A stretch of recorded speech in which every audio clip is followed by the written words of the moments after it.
You are on the Six Screens Telenetwork, the go-to site for your infinite source of precise, reliable, and factual material exposing the Watchtower organization. Well, hello everyone, and welcome in to our last program of the night, Awakening After the Watchtower. Now, if you haven't listened to this program, listen to it. You're going to learn a lot of things here tonight. Eric does a great job. He's coming in from Nashville, Tennessee. And boy, I'll tell you, he gets people calling in from all over the world, really. And I think you'll find this program very fascinating. So let's bring Eric in right now and introduce you to him. He's a former Jehovah's Witness, originally here from New England. He's down in Nashville, Tennessee right now. Hello, Eric. Hello, Rick. How you doing, buddy? Well, I'm doing real good. It's full speed ahead. I'm very pleased with what I see happening here, Eric. There's something exploding, not only on our YouTube channel, but other YouTube channels as well, and the forums online. More and more people are leaving the Watchtower, Eric. Man, it's like Phil Collins. I could feel it in the air tonight, Rick. Oh yeah, no, it's all good. So I'm gonna adjust the phone. So those people listening in online right now, you will not hear anything for just a couple of minutes. We have to turn the phone off because every 6 hours our phone goes off. So we want to get that cleared up right away so it doesn't go off during Eric's program. And then I'm going to also put a link up on here so you'll be able to call in. You'll be able to at least dial in on the telephone line. And also, I'm going to put a link up so you can come on StreamYard. Now, there's going to be a link on StreamYard. Now, you don't have to come on video. So some people are very skittish. I don't want to be on video. I look terrible tonight. Well, don't worry about it. You don't have to be on video. You can just be on audio if you want. Okay. So I'll put that all up. So Eric would love to have a lot of company tonight. So let's help Eric out. So give me a few minutes here, Eric, and then put your clip up and get all this stuff done for you. Okay. No problem. So I'll start introducing myself then. Yeah, go ahead, do it. I'm here if you need me. Alrighty. Thank you, Rick. Well, hello everybody. How you doing tonight? It's Saturday night, and you know what? I'm feeling pretty good tonight.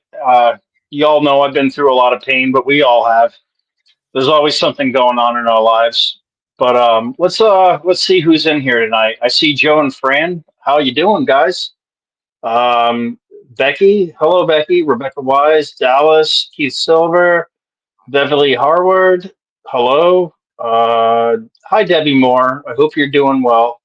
What's up, my friend Shaq? That's my boy Jerry. You my boy Blue? Who else we got? M. Nelson. Haven't seen you before. Welcome. John Marciano. And that does it for tonight, for now. Oh, and Stefan. Hey, Stefan. How you doing, buddy? Well, let's have a good show tonight, guys. It's good to be here. It's good to have you guys here. Thanks for your support. It's been a rough life. I bet a lot of us have been through it, and I know we have. There always seems to be loss. There's loss no matter where we go. But oh, I have another friend, Emily. Hey, Em. But anyways, we all have things that are going on. I wanted to bring up a side topic of something before Rick puts on what we're going to talk tonight, which is we're going to talk about Jehovah's Witnesses, a video they had about organizational accomplishments, and we'll break it down to get all of us together. But the side topic here that I'm going to talk about is I figured out, or I not figured out, but I at least understand why people become atheists after leaving the organization, or agnostic, or even the far left. Just like extreme different views than they ever had before. Because I face that too in different ways. And I think a lot of us do. What ends up happening is the organization has basically created an environment that they say Jehovah approves that is so toxic for us and so horrible that who the hell wants to, when you leave, right? Who the heck or hell wants to ever mimic that pattern of life that we lived again? And it can confuse us from Christianity, or even if Christianity is something we want or not. And it can confuse us to atheism or being agnostic or whatever. My point being is it always seems to make us go to the extreme opposite of what the Jehovah's Witnesses are, and I find that with myself too. Um, I I struggle between an agnostic and a Christian, basically, because I believe in God, but I don't believe He's all good. So that would conflict with a lot of Christians, and I think I'm balanced in my political and religious views because I'm not religious. um, but I couldn't imagine going back, like, and I'm sorry if I offend any of my Christian friends, but I don't pray over my food anymore. I can't do it, and I don't pray, and I'm not saying that you should or shouldn't do that. It's just I think these are some of the consequences that we have when we leave Watchtower. We get burned out from God, if so to speak. It's a metaphor. I don't mean it literally, but it's like we get burned out from how they make us feel like we need to worship God. And I'm not. I would never push my beliefs or faiths on anybody, but it's just that it gets to the point where I feel like the only thing that matters for me personally is to just be kind to others. When I do this show, I think of you guys. The reason why I clam up sometimes and I get quiet is because I love you guys and I care more about what you have to say.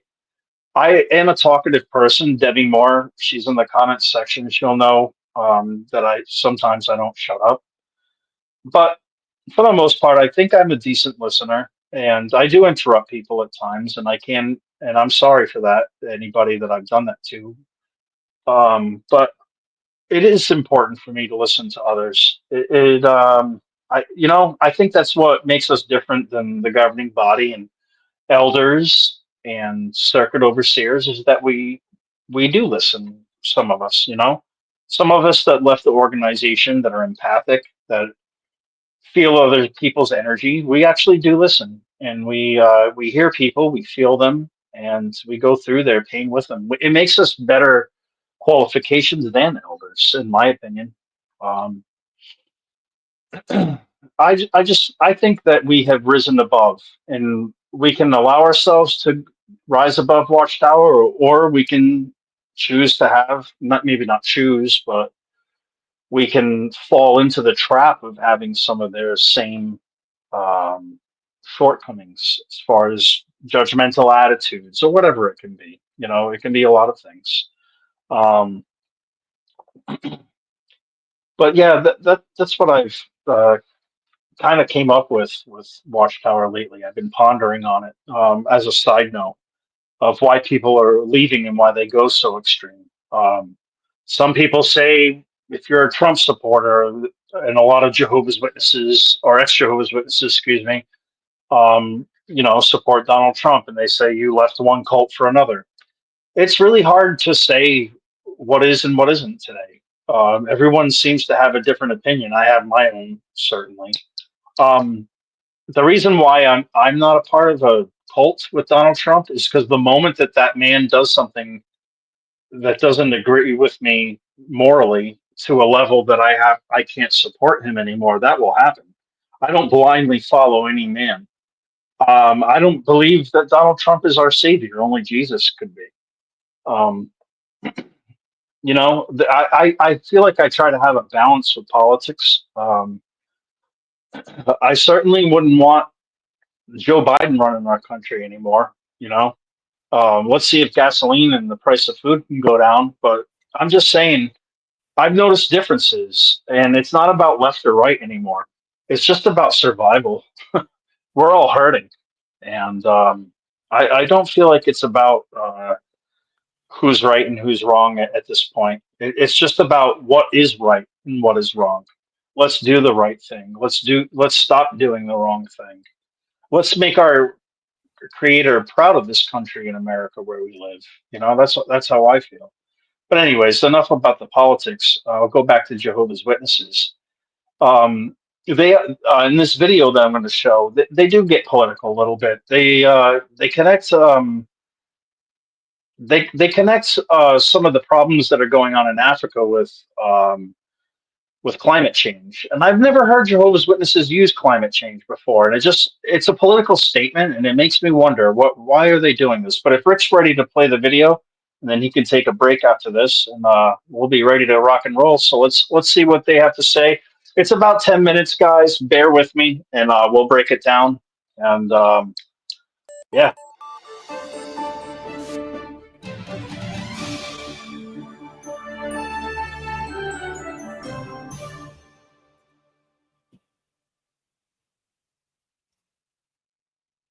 Jesus said at Luke 21:11 that the last days would be marked by food shortages in one place after another.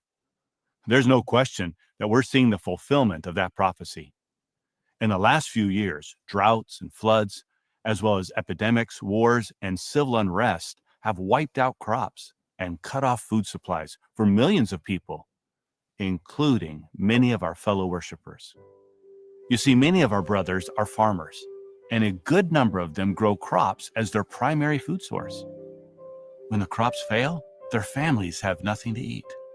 Of course, Jehovah knows what his people need. And in this report, we'd like to share what Jehovah's organization is doing to support our brothers and sisters who are facing severe food shortages. The Coordinators Committee of the governing body began a project in 2022 to assess the needs of branches most at risk. The governing body then approved a series of new relief initiatives that are already helping our brothers get the food they need in times of crisis. These initiatives include, first, assisting publishers to prepare personally for food shortages, and second, authorizing branches to provide quality seed and even limited farming supplies to those facing a food crisis.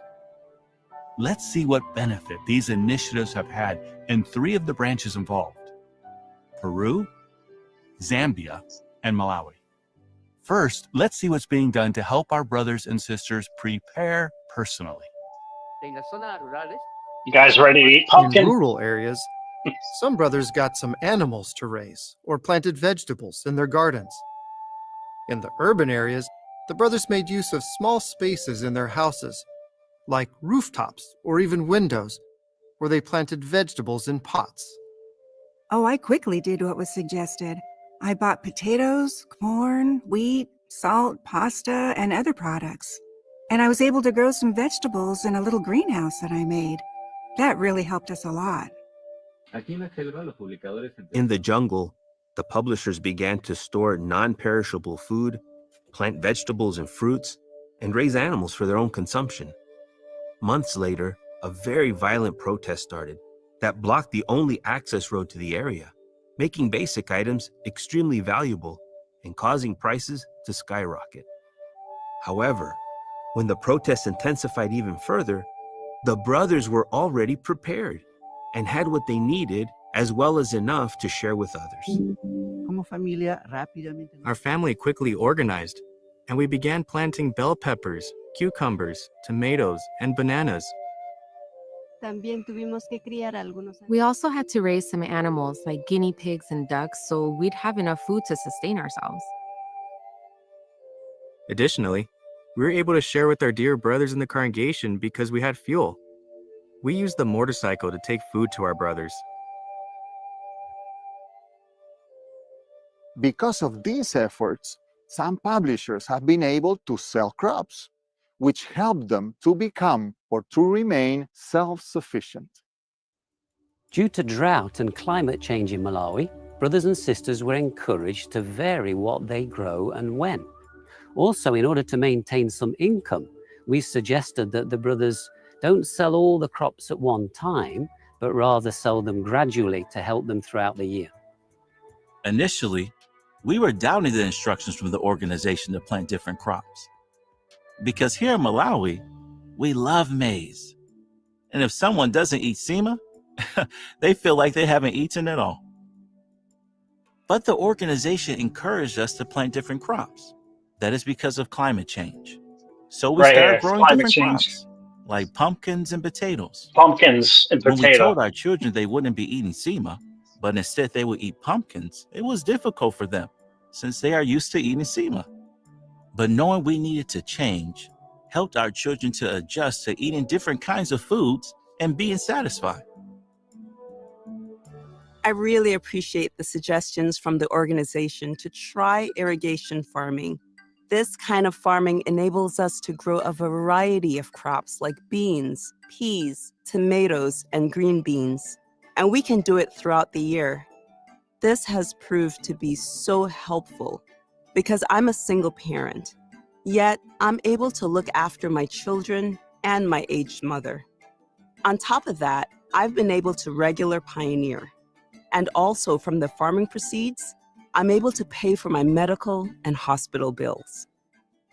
These experiences remind us that things can change quickly. Whether we live in a rural area or a city, our food supply can be cut off unexpectedly. That's why we've been urged to have a reasonable reserve of food, water, medicine, and similar items in case it's necessary to shelter in place for an extended period of time. Preparing in advance has been a protection for many of our brothers. But in some parts of the world, such preparations just may not be enough, or may not even be possible. Natural disasters can wipe out a harvest and leave families with so little that they can't afford food or even the seed needed to plant for the next year. In dire situations like this, our brothers need more than encouragement. Let's see how branches help publishers in need. Some parts of our branch territory experienced severe drought, while others were hit with floods. In both cases, it meant the loss of crops needed for survival. We received approval to provide food for the brothers' immediate needs. We were able to assist with quality seeds and basic farming supplies, like fertilizer and basic farming tools. In addition, we provided helpful information for those who were able to raise livestock and grow some food all year round. The DRD works with the DRCs in the field to identify publishers who are adversely affected. After that, approval is sought to provide relief. I received the provisions of fertilizer and seed. Well, when we harvested, I got 6 50-kilogram bags of maize. We had enough food, and we could go to the meetings and preaching. There was plenty. In 2023 calendar year, we assisted 190 needy brothers and sisters with goats to breed. We also provided emotional and spiritual support to the affected brothers. We were given 3 goats. One died, but another gave birth, and we were back to 3. That goat is pregnant again, and we're expecting another soon. My wife and I felt very happy for the goats we received. We saw that Jehovah, in the earthly part of his organization, cares for his servants. Of course, we cannot end poverty. However, these opportunities to provide support reassure us and them of Jehovah's continued care. And when a disaster strikes, our response is always scalable. For example, when there is a small disaster, the needs of those affected can often be cared for by the immediate family members, the friends, the local congregation, or indeed the circuit. I learned to be generous to others who are in need. I also learned to make regular contributions so that others can also benefit from the support like we have benefited. I am so happy and appreciative of Jehovah using his organization to give us these practical suggestions. As you saw, the supplies being delivered through this initiative range from quality seed to basic farming tools to, in a few cases, even goats. Really, the point is to provide whatever these dear brothers and sisters need to survive and to regain the dignity of self-sufficiency.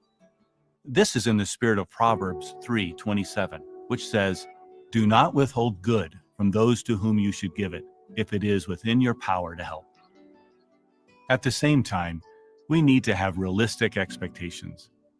Jesus said, "You always have the poor with you." And those words are certainly proving to be true in this time at the end. We humbly acknowledge that we can't end poverty, nor is that our goal. Due to circumstances beyond their control, some of our hard-working brothers struggle to feed their families. And it's our privilege as an organization to modestly do what we can to help them. 2 Corinthians 8:4 calls this work a relief ministry. And we deeply appreciate the hard work of all of you who are supporting this ministry through your loving labors and your generous donations. Of course, our primary ministry remains focused on preaching the good news of God's kingdom. Under that kingdom, everyone will enjoy an abundance of food. Until then, we rejoice to see how Jehovah is sustaining our brothers and sisters during food shortages. Well, thank you, Rick. I appreciate you playing that video for us. What do you guys think of that, huh? What a load of crap. Donations, after all that, after everything that we just heard, what's been going on, donations still. Hey, Jesse, how you doing, my friend? What did you think of that? How you guys doing? We're doing good, man. How you doing? That was a great video. I thought it was worth showing, even though it was 10 minutes. I know it kills my audience, some of my friends over here, and it kills me too to have to watch it over and over again. But all right. I like pumpkin in some things, but could you imagine eating pumpkin day in and day out? I mean, it's not even a savory item. I mean, it can be, but it's one of those things that's both sweet and savory. So, I'm not a big pumpkin fan. I would get sick of it really quickly. But what do you think about that? Hey, can I dissect a couple of things about the video? Throw it at you guys, see what you think. Yeah, absolutely, Jesse. If you go to jw.org right now, go to jw.org. I invite anybody. And we've been talking about it on our end a lot. And when I call into Rick, I talk about it. And I think Rick talks about it too. A lot of us do. But if you go to jw.org right now, some of the major news, like on racism and can politicians be, they're two major, they have 4 stories up there, but 2 of them, the first opening salvo that they have, the first paragraph, they quote the United Nations Secretary General as the main source of news. And you have to ask yourself, are they trolling us? They could go to any major news organization all over the world, especially a religious organization that used to call the United Nations the Great Harlot. You'd think that they could go to Fox News, MSNBC, CNN, the New York Times, the LA Times, anybody. They could go to the president, they could go to the Congress, they could go to any reliable news source on the planet. Left, right, commie, socialist, capitalist, anybody, any news organization. But the United Nations, and I invite everybody, go to jw.org. Are they doing this on purpose or not? And it goes with this video that we just saw. For example, they talked about climate change over and over. Yes, they did. But if you listen to the people who are talking, they go, if we have our food supplies cut. So it's not climate change. They told you the answer. The answer is in distribution. The answer is in socialism. The answer is in capitalism. It's the way they're like Malawi. Maybe there's a problem politically with Malawi, that it is hell on earth. Since we were babies, the Watchtower has had a Woody with Malawi. Yes. Maybe it's not climate change. Maybe it's the political leaders of Malawi are hell-bent on destroying that country. Because if you listen to some of the farmers, they talked about if our food distribution gets cut, that has to do with the distribution of food and material and freedom. Has nothing to do with climate change. And Jehovah always toes the United Nations line. It's almost like they're walking lockstep with the United Nations in pushing this climate change down our throat. When they're the ones burning the chicken coops, they're the ones culling the pork, they're the ones culling the chickens. They're the ones who are disrupting the food distribution. It's not the climate. It's the political leaders. You're right. Absolutely, brother. One point I was going to make too was they mentioned the things that they gave away to the people or what they helped them with, and they're like, and we gave away a few goats. They said a few. So does that mean 3 or 3 or more, like a few more than that? They didn't really do anything. I want to go back to Debbie Moore's comment here. She said, if I can find it, she goes, let's see, I have to scroll far. That's like handing Okay, here it is right here. Well, what food did they get to eat immediately without having to grow, without having to wait for it to grow? Exactly. Um, why is a billionaire like a company worth billions of dollars just suggesting what they grow and maybe giving some seed to them? Oh wow. Thank you, Massa. Thank you. We are so blessed to be a part of your organization for the crumbs that you give us. I mean, really, when you think about it, what good does that do? They just admitted to us that people are starving when the crops go bad. So what in the hell are they thinking? What the hell are they thinking? How they're helping? And the greatest thing about this video is it's called organizational accomplishments. Well, don't they feel good about themselves of what they didn't do? Great point. They didn't credit Jesus.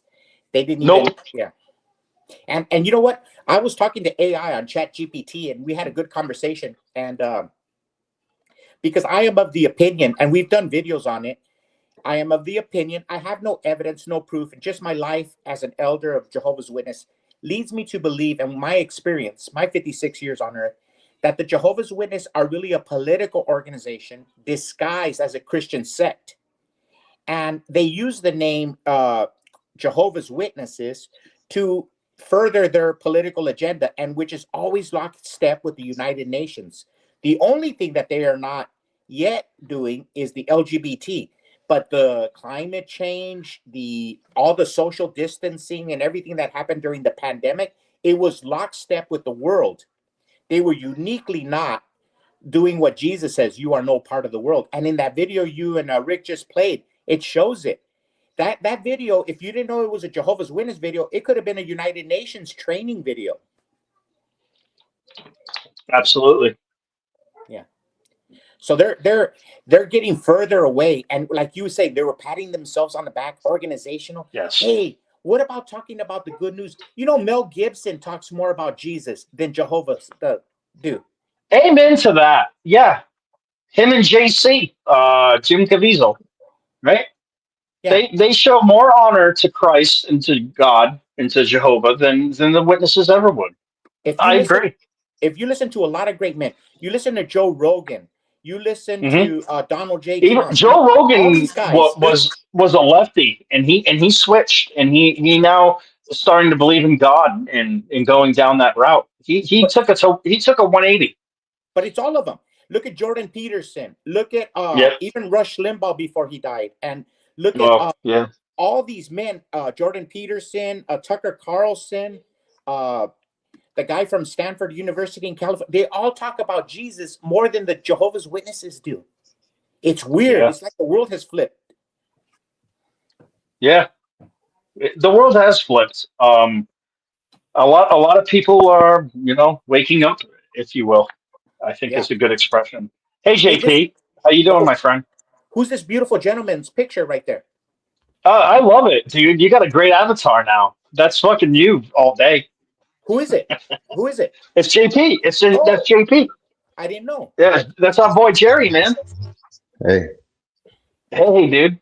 JP, How I you didn't getting on? recognize you. We like your avatar, man. We were talking about your avatar. Yeah. Yeah, one of my friends made it. We'll give you a little introduction. No, my yeah, that's funny. No, these they haven't done nothing to help any of the brothers and sisters out the organization. I mean, what they told them, you could have found that out at a Home Depot or Lowe's. If a disaster is coming, plant crops. Yeah. I'm sorry. That was good stuff, JP. Beautiful. Oh, Got Justin going. Thanks, man. My brother plays the harmonica too. Really well. Hey, JP, you can you give us an update? What happened over there where you live in your barrio with the fires and the Santa Ana winds? Well, they're just slowly. Are they still alive? Are they still firing? No, those have been out for quite a while. Now they're just starting to take out the disaster area, based off of people want to use what the local state is providing, which is they're using I think the Army Guard, if you want to use that. How are the Or people? Are the people angry, or what sense do you get? well, nobody's happy at all, and at the end of the day, I think no matter what happens, nobody's going to be happy. So You think a lot of people are going to rebuild, or a lot of people leaving town? I don't know. We'll have to see. It's a really popular area that has a lot of history in it, but at the same time, they're talking about could take, even though they removed the debris and once they get the permits and all that, I mean, they're trying to speed it up. And once Trump got out here, he wanted to speed it up too, and that's what he was saying, that he was getting kind of cracking Hey, down. Jerry, you're in a wind tunnel, brother. Yeah, sorry about that. Nah, Speaking you're of good, wind, man. We're just Can I trying to tell- hear you. Can I tell you what happens here in our town? We're right on the California border on the river.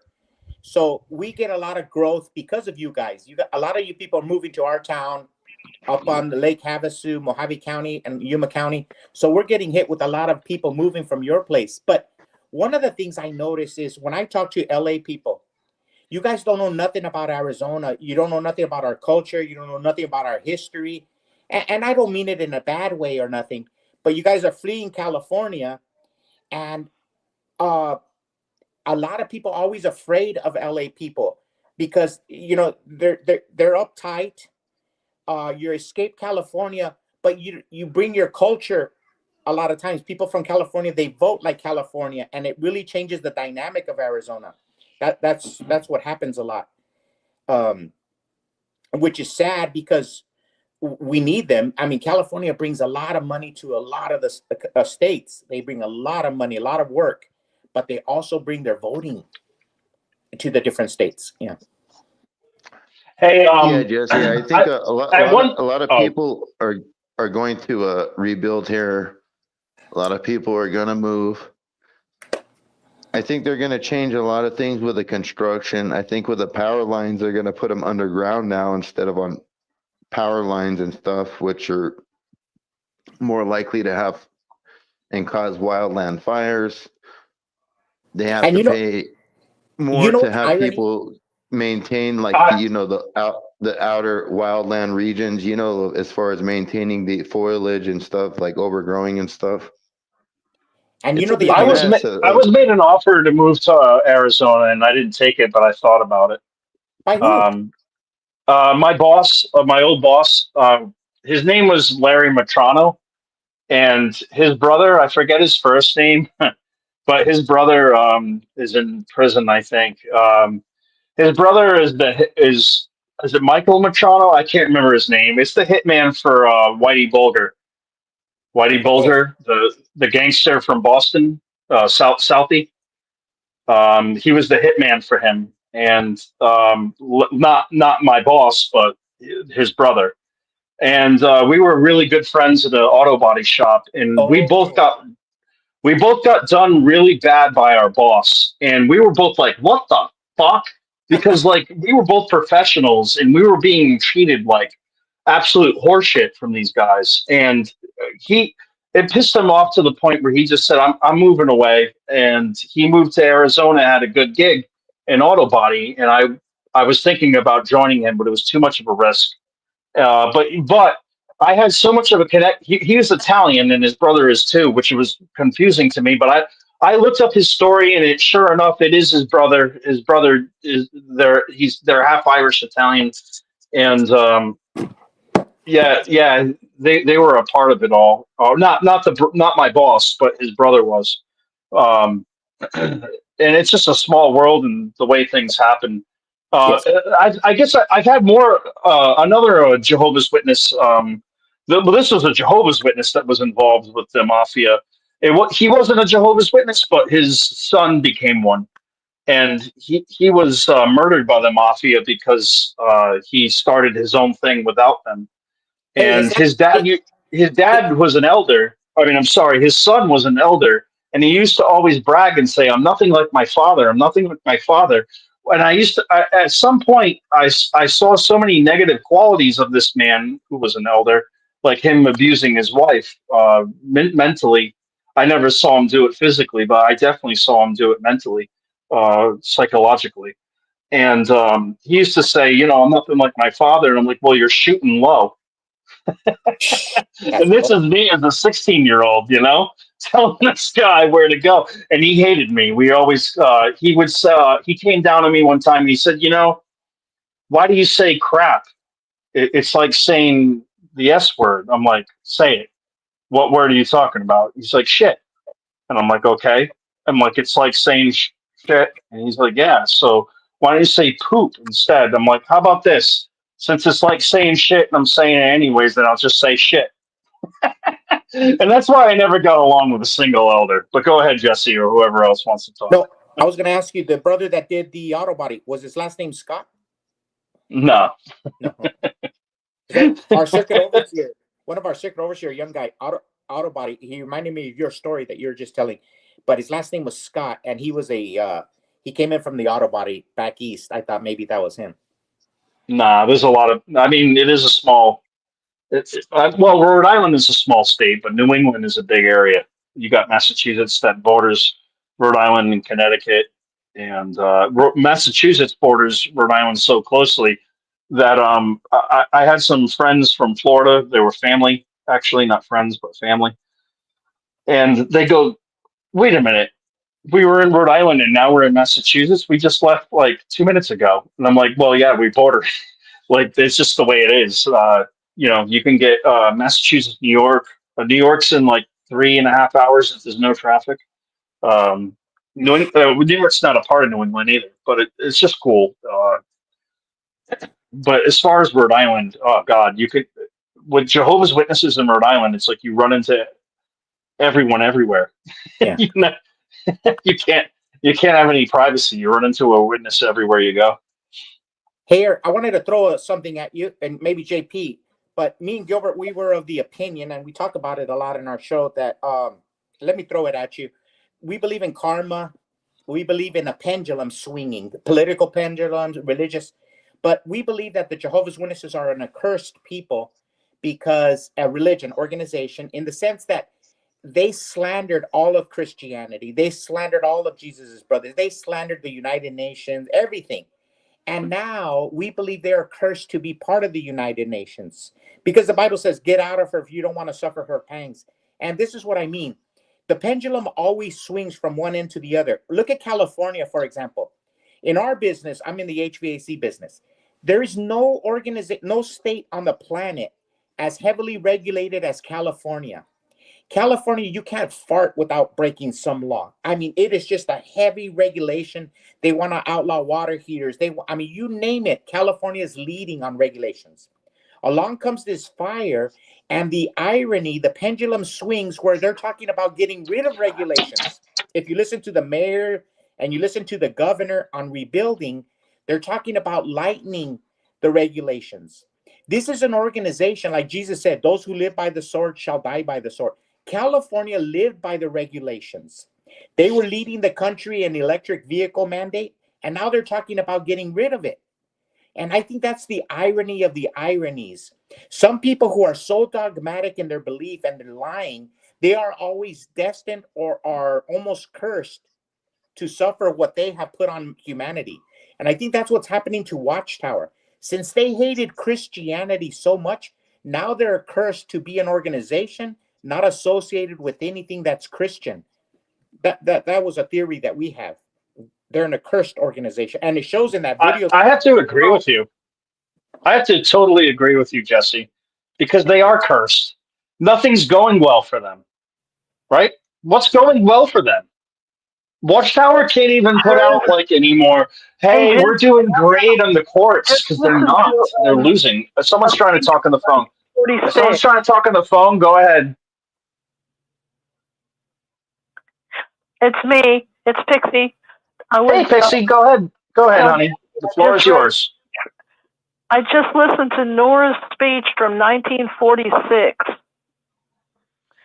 and I couldn't even get through it. And normally I can sit through the boring stuff so the rest of the world doesn't have to.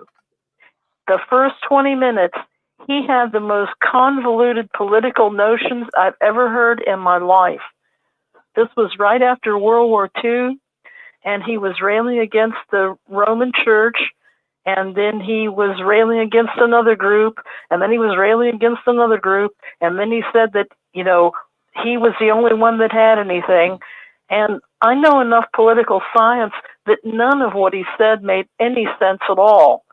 So if you could listen to the first 20 minutes of that and get back to me and explain it to me. None of what he said made any sense at all. Let her repeat it so I can write it down. Can you repeat what you where your source? It was on YouTube, and it was this today, and it was an NH Nor talk from an assembly in about 1946. Okay, I'll listen to it. Thank you. I will. And just the first 20 minutes, I couldn't even finish it. Normally, I finish even books I don't like. It was torture, huh? It was torture. It was. It was mind control and torture, and it didn't make sense because I've read so many books on government and politics and World War II, and I'm listening to that, and I'm like, what is he trying to do? And the hypocrisy of them is they go, we don't get involved in politics. They can't open their mouth, their pie hole, without bringing in politics. For example, look at that video that Ricky Bobby played right now. They're talking about politics in the climate change. Climate change is the epitome of politics. You know, nowadays you can't even have a baby without politics. Politics is in everything. Yeah. Yeah. Can I say something too, real quick? Yes. Yeah, I was noticing too, Jesse. You're right, and Pixie, Eric, that basically everything that they're telling him and giving it advice on is just common sense stuff. Like if you're we're in the United States, but in those African areas, they know, okay, well, there's a drought. Well, why would you send them seeds and fertilizer if the land is useless? When there's a drought, you can't grow anything. Exactly. And are they sending them any kind of irrigation systems or anything like that, or paying for it? No. It's absolutely useless what they're sending them. Well, should have had a well. Thank you. And they didn't give them people wells. But they should have put a well with every Kingdom Hall. Exactly, Pixie. And there's companies that can dig wells. You don't think they could have dug a well for the local congregation? They could dig one well that will supply enough water to a local congregation and the whole community. How much more would have that looked for the organization than that? They didn't do anything more than send a spreadsheet to somebody in the local branch committee at the African thing and said, hey, do this, plant seeds, do this, and give them suggestions. And then they printed it off and said, we're like, oh, this is from Jehovah. Look at all these suggestions. It's like, in all the suggestions they got, it probably came from the United Nations. Those are the same suggestions. You can go on the UN website. I think correctly. Mm-hmm. I mean, it's absolutely using. They're not really helping them. Yeah, they're not. And they don't get away from reminding people how even though those people were suffering, we don't even know if that was really them speaking, because there's somebody that doesn't even sound even close to an African translating their voices and making them sound way more optimistic than they might even be sounding. So God even knows what they're really saying. And then it's like everything. I don't even think half that money I sent them for the. I don't think my African money got there.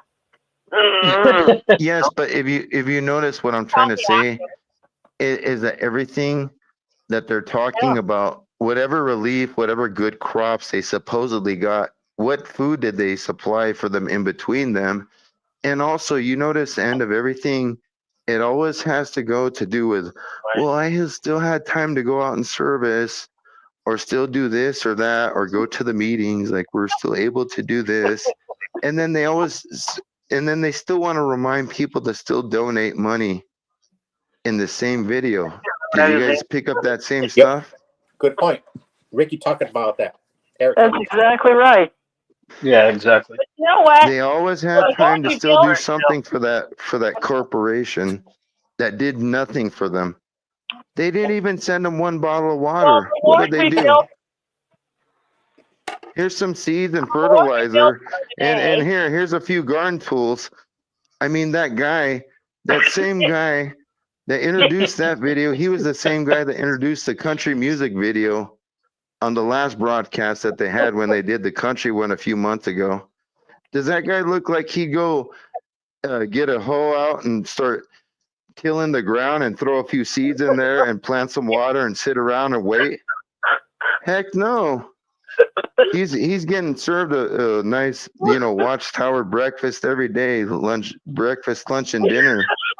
He didn't look like his ass is out planting seeds or tilling the ground or, yeah. And you think what they don't do nothing for you people in the United States. Anytime there was a disaster or anything from the Friends, we all relied on ourselves and local contributions.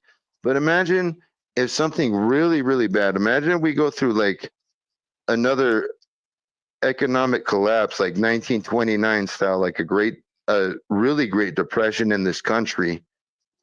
Watchtower's not going to do anything for one. But imagine if they send the brothers and we're going to just rely on ourselves. The witnesses will do it. I mean, us as, ex-witnesses will watch what happens. And of course, we're going to help them too, our families. But imagine what the witnesses are going to do when Watchtower sends them seed and fertilizer to the witnesses in the United States. Let's say there's another great crash in, 2029. It's not the 1929 crash, it's a 2029 crash. I'm sure it will probably come sooner than that. But let's say it happens. And they give them a little ration of seeds and fertilizer. I mean, you know how big of a joke that's going to be when other churches are giving out food or giving soup lines? In fact, JP, you showed me a video. I got the notes here. It was. Oh, I wish you would show that one, man. Of the one how they covered up on the disaster Yeah, thing. I wasn't sure if I should show it or not because I already showed a 10-minute video and that video was 10 minutes. No, this one's a good one. I think you should. It was a good one. I should have. I really think you should. Rick's chilling now, so and Okay. I don't have a computer. It's hard to do it on the phone. It is. It's too hard to do it everything on the phone. Yeah. Because you can drop the call easily. But yeah, there was a video for what was the guy's name? I have it written down here. I just have to find it. The Helpful XJW, and he exposed how they were using Watchtower when Stephen Lett was saying what they were doing through the droughts and stuff like that. It's all bullshit. It really is. They're bullshitting everybody. They're using stock pictures, or not stock, but pictures that don't belong to them. Earthquake, remember, Eric, from Haiti? Yeah, it's from the earthquake and the droughts that happened from it or whatever. But yeah, it was that, and they were like showing what the Good Samaritans or the Samaritan's Purse and what the Red Cross was doing. But they were counting it as their own brothers and sisters. But if the man focused on all of like the shirts and stuff, and it had nothing to do with the witnesses. It was even a Carnival cruise on there, because there was happened to be a earthquake where the Carnival cruise was nearby, and they helped out. The Watchtower is despicable. I should have played the video. I should have played his video, but I have to ask permission. I don't have to, but I feel the need to, and I kind of made all of this up today. So I didn't give myself enough time to contact the guy. So I didn't want to just steal the video without asking first. Go ahead, Jesse. You got something to say? Yeah, I feel that the Watchtower contributes to poverty. The Watchtower is the foundation upon which you could build poverty, not richness. For example, because they believe in political neutrality. If you watch their video, it looks like a United Nations video, UNICEF, and it looks just like all this United Nations gobbledygook that we gave seeds to the poor, and the poverty continues. But you take a person who's not politically neutral, like the Bukele in El Salvador, he puts the hammer to the warlords. Maybe that's what Africa needs, a strong man who can go after the warlords. Like, for instance, when Michael Jackson, when he did Feed the World, he did We Are the World, he raised a lot of money and he shipped it to Africa. And he found out that the warlords stole all the money. And he found out that that was the problem. The problem was in the distribution, because you had these socialist countries that control the means of distribution. And so maybe you need a strong man who's not politically neutral, somebody who could go in there and kick some arse, like Bukele did in El Salvador, like Donald J. Trump is doing in the FBI, like Elon Musk is doing in Doji. The problem is you have weak-kneed metrosexual LGBT guys like the Watchtower, who don't, all they do is they continue the poverty year after year after year. And so the closest we have to eternal life on earth is a Watchtower dogma of political neutrality. It goes on year after year after year. No success. No success. Nobody's elevated. Like JP said, yeah, you're going to feed 6 months, but what about today? What about tomorrow? Maybe if they change the political situation so the people could be free instead of the warlords controlling everything. And that's my opinion. I really believe that the Watchtower contributes to poverty on this planet. They don't elevate the human race in any way, shape, matter, or form. Neither through education, through nothing. You know, you just serve the organization and you'll be forever poor. I don't know who it was. There was a comment. Let me see if I can find it. Was it Dallas or was it Keith Silver? I'm not sure. One of you two. You said you were trying to come in on the phone line, but there's too much talking. Anybody who is on the phone line, we can't hear you. It's different than seeing you because we're all seeing each other. But anybody on the phone line, if we're talking too much, just say, hey, I got something to say, and we'll like wrap up what we're saying and listen to you. You know what I mean? So anybody on the phone lines, please just say, hey, I'm here. You can interrupt us. It's fine. And we'll finish up what we're saying, and then I'll go to you if that's cool. And Jesse's giving thumbs up. I'm giving a double thumbs up. Peace signs. So yeah, anybody who's trying on the phone line who's wants something to say, go ahead. If not, we're going to keep going, but you can interrupt us at any time. Woohoo! We're going to shake and bake, baby. We're here all night. I don't know how long I'll be on, but we'll try. You know, my name ain't Ricky Bobby for nothing. My Jehovah's Witness family members gave me that name, and so did some worldly family members too. And you know, not worldly family members, but worldly friends. Yes, sir. Hey, Eric, Stefan, how you guys doing? Hey, Stefan, how you doing, my friend? I totally agree with I'm good, brother. I totally agree with the gentleman, his comment just now, and this is one of the things that's really bothered me about this organization after all these years. They do nothing for anybody. Everybody is to work for them like slaves, just like Rick talked about in his program. But back to that gentleman's point, here we are, for those of us who are minorities, whether we've just come to the country, maybe we're the first generation, second generation, maybe we've been here. And instead of us applying our talents to leave some sort of legacy behind for our families who spend all of our time in servitude, willing servitude, volunteer servitude, you know, to this organization. And then we find out that this organization is nothing more than a self-serving organization. And all that time that we've wasted, I personally feel so disrespected because I should have been doing more for myself as a person. I should have been doing more for my race or for my family. But instead, we gave all that to this organization. And that's one of the things that I am extremely angry about. And that's why I'll never be quiet.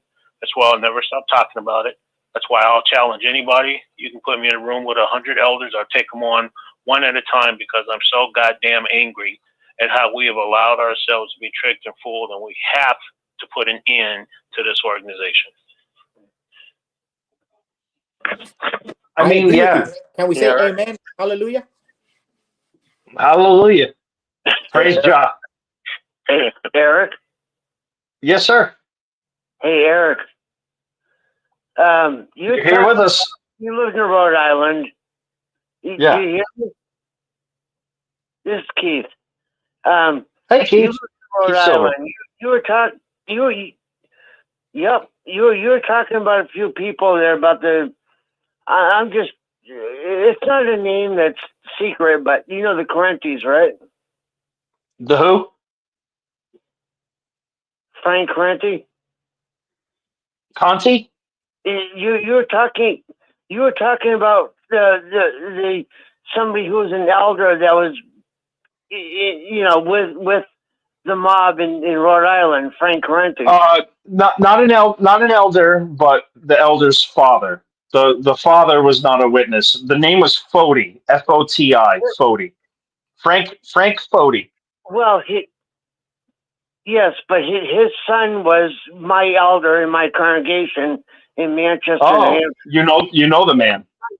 He might possibly be still an elder. I haven't seen him in 29 years. Actually, no, I take that back. 15 years ago, he came into my store, and I saw him, and he's the type of guy I like to whisper in your ear when he has to ask you a question, One of those guys.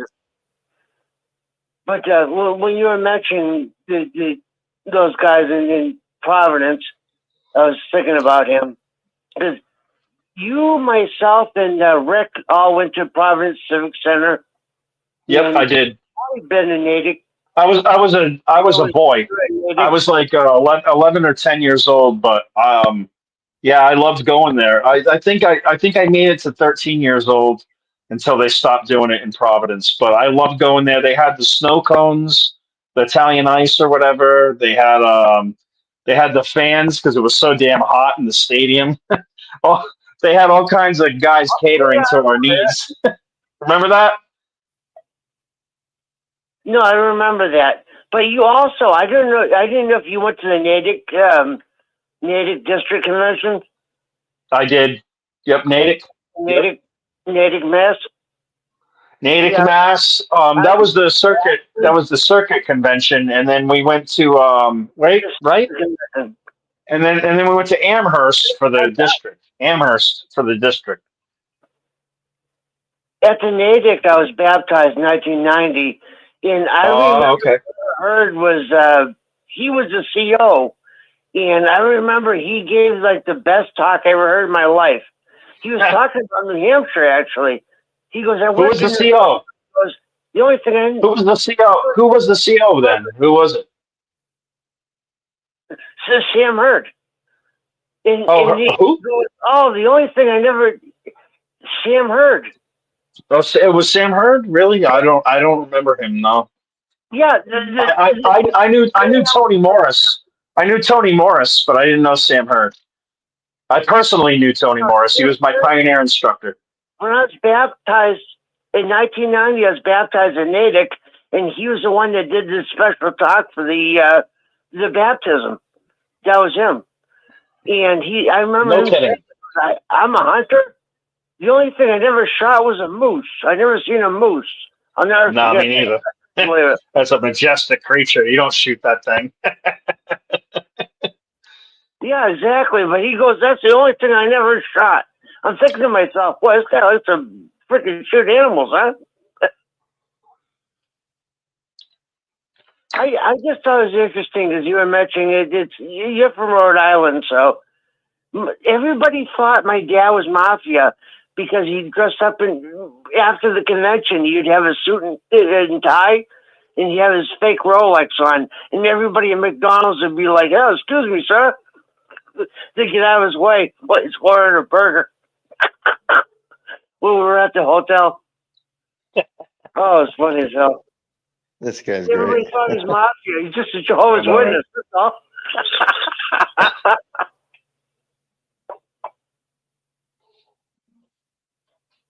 Hey, Eric. Well, thank you, Keith. Oh, hey, look, we got Anne Marie here. She's in the comments section. Hey, Anne Marie. Love you, honey.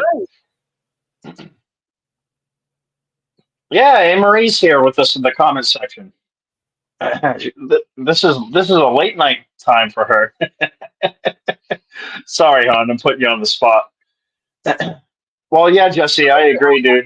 I guess I did party with Tight Pants Tony. Not really. I slaved for him and worked on his car.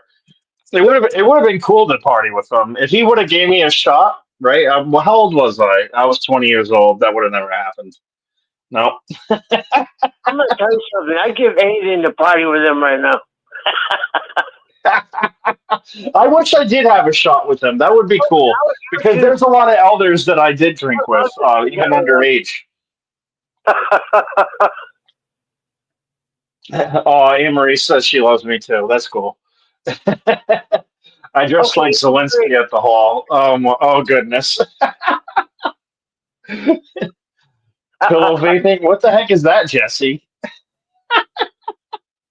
I love you guys in the comment section are killing me tonight. I love it. Sometimes, like especially if my prick of a friend Brad from Australia is listening, he makes me laugh so hard that there are times where I just belly gut laugh and mute my microphone. I love you all in the comment section. Thank you. Get Tony Morris drunk and have him spill the beans. I agree, Janine, man. Only if we could.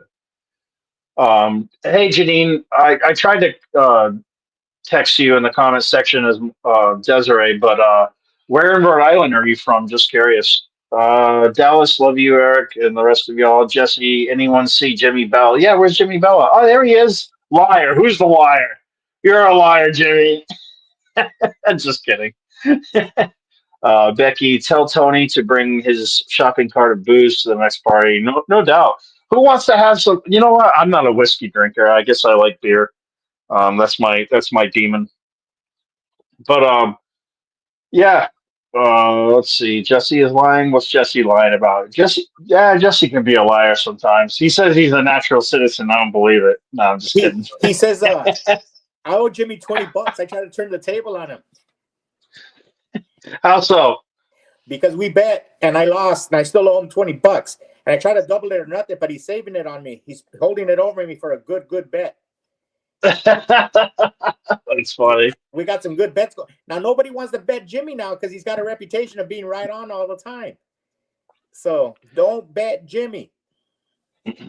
I might divide my Wesley, Rhode Island. Oh my God, Janine or what is it? How's your name pronounced? Janine? Jenny? It's typed differently. I almost want to say Janine, but it's Jenny. You're from Westerly? All right. So Westerly, Rhode Island, for me, was my childhood because when I was like 16 years old, I started driving. And then from 16 to 18, I got a BMW because I had an accident that almost killed me. So I spent some of my money on a nice car. And I would use that car to go to Westerly because not just for a girl, even though there was a couple that I liked there, but it was just like I had so many friggin' friends in Westerly, and Westerly bordered like Westerly loved coming. The Westerly crew of Jehovah's Witnesses loved coming to our city, like Providence, Rhode Island, and we loved escaping to go to the country in Westerly, like more so country than where we're from, because like anything went down there. I have a lot of friends from Westerly. I'm 43 years old, though. I don't know how old you are. One friend, I don't know. I don't know if I should say the names, actually. But yeah, I got some friends from Westerly for sure. Clint Botello was my best friend, and he became gay and left the organization. But I love Clint Botello. He is my best friend that I ever had from Westerly or that part of the town. One thing that was really cool about the witnesses that I was around in Rhode Island is we had friends in Westerly. We had friends in Connecticut. We had friends in New Hampshire. We had friends in Vermont and fucking Maine, like everywhere. We had connections. And you know why? Because our crew was so shallow. You know how like, and Jerry, my friend JP can connect with this. You know how you go to the conventions, right? And it's like you're like a teenager, and you're it's lunch break basically for Watchtower. You're walking around the circle, right? There's the circle. You're walking around. Well, we came up with a system, my boys and I, and we would shove each other into a group of girls. And I was always the guy because I was like 125 pounds, 6'1", tossed in the group. Oh, I'm so sorry. And I could smooth talk my way around it. And that's how you make connections. And we had all these people, all these girls, all these guys, friends from all around New England, from the conventions. And that was cool. Even though it was a religious cult, we still made it kind of cool. We had parties, we had metal parties, R&B parties, we had all kinds of really good things. But Jesse's got something to say to what I got to talk about. So go ahead, Jesse. Got some conspiracy theories to throw at you. Me and Gilbert were talking about these the other night, slamming some beers. I mean, drinking some adult beverages. And and okay, here it is. We heard this wild conspiracy guy from Britain. And I can't remember his name. I think it's Garth something. And he's talking about the FBI files. That this lady who's running the Department of Justice, maybe she's a Scientologist. And that's one of the crazy fringe conspiracy theorists. So me and Gilbert, being the conspiracy theorists that we are, we came up with some religious conspiracy theories of our own in the headline news. If she is going to be a Scientologist because she's holding back some papers, could Elon Musk be Mormon because he's having another baby? And could what's Trump's son-in-law's name? Eric? No. Jared Kushner. Eric's the son. Jared Kushner. Yeah. Jared Kushner. Could he be a Jehovah's Witness because he's involved in commercial property and he's being neutral? You don't see him in the news no more. So maybe he's a Jehovah's Witness. So we got a lot of crazy religious conspiracy theorists. In line with somebody accusing Pam Bondi of being a Scientologist. We figure if they're going to use that, then maybe Elon Musk is a Mormon, and Jared Kushner might be a Jehovah's Witness. So those are the conspiracy theories we're working on right now. Well, that's interesting. I like it. Oh, and the Pope is not Catholic. The Pope is not Catholic because he has nothing in common with Catholicism. And we think that Donald Trump's cabinet, did you see him? They opened up in prayer. Yes, I did. So they might be Southern Baptist. That's all our conspiracy right there. We have a Southern Baptist cabinet and Jehovah's Witness commercial property manager and a Doji Mormon. Those are. I want to make a statement that's semi-political and semi-religious. Okay, so this is my comparison. What's happening right now with Doge and how the liberals are handling it, I don't see a difference in the way that Jehovah's Witnesses make excuses for their faith. And let me explain myself. Oh, Elon Musk. He's after your Social Security. No, he's not. He's a billionaire. He's doing this and he's doing that. He's exposing. All he's doing is showing where the money's going and that it's fraud. And you hate that? Why? Like seriously, a lot of bands that I used to listen to, like Rage Against the Machine, right? Anti-establishment, anti-the man, anti-government, all of a sudden became the government. And that's not just Rage Against the Machine. That scratches the surface. That's just a ton of bands. That's a ton of Hollywood, a ton of the machine actually being with the machine. And that's what we're witnessing. And the left is screaming at government efficiency. Why wouldn't you want government efficiency? Your tax dollars are going to this. Why would you want to spend millions of dollars to Sesame Street in Iraq? Why? Why? They hate us. Iraq hates Americans. Why would we invest in them at all? I mean, this is fair, right? This is logical, fair, uh, cutting or gutting of our government that we need. And and just like the left are screaming about this, which makes logical sense to cut it out, Jehovah's Witnesses do the same thing with their faith. They're like, no, shunning's good, despite that it breaks up the family, causes depression and suicide. The fact that there's a humongous child sex abuse issue. This doesn't seem to faze them because they are just like the far left. They are indoctrinated. They want their side to be right.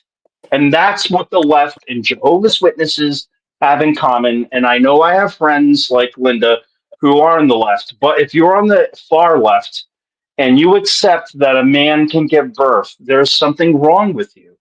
I'm sorry. I don't mean to knock anybody out there, but you are on the side of irrationality. And I find it hysterical that we are called the right, and I'm not even the right. I think I'm more center. I was more left leaning because I believe in marijuana and that should be legally, it should be legal nationwide. It should be hemp should be a part of our agriculture. We should be using it for paper. We should, there's changes that there's good sides to the left, but the left lost its way, and the right is the side of sanity. Go ahead, Jesse, or anyone else that wants to talk. Yeah, I was in Las Vegas with my wife last year, and she made me go to a Rod Stewart concert. I didn't want to go, so we went, and we liked Rod Stewart in the 70s when we were I love kids. Rod Stewart. Yeah, he's cool. Yeah. If you like my body and you think I'm sexy, come on, baby, let me know. And when he was with Faces and Ronnie Wood, and anyways, a great musician, great rock and roll. Yeah. But I swear to God, he mentioned the Ukraine. I swear I'm not lying. More than a Jehovah's Witness mentions Jehovah. And that's saying a lot. I swear to God, I'm not lying to you. If I'm lying, I'm dying. He mentioned the Ukraine more than a Jehovah's Witness mentions Jehovah. And Jehovah's Witness, they can't get Jehovah out of their lips. So one of the things we're finding with Doji is there money involved. Are people being paid to push a narrative? For example, Jehovah's Witness, if you go to jw.org right now, two of their main stories will have the United Nations president. They'll have the president, a quote from him as their major news source. And you have to ask yourself, is the Watchtower receiving money from the United Nations? Why are they always pushing the United Nations down? And not one Jehovah's Witness on the whole planet can question why is he part of our narrative? Why is he part of our news source? And so we don't have the answer. So a lot of times we become conspiracy theorists, and Doji proves us right. Maybe there's money being funneled to certain organizations to be influencers, to be pushing that line. And so they're not really natural. They're astroturfed. Like for instance, today, you see all these Ukrainians with Ukrainian flags, and they're protesting the vice president. Now you have to ask yourself, who organizes that? Who gets on the phone and calls everybody to meet at a certain time and place? There has to be money involved in that.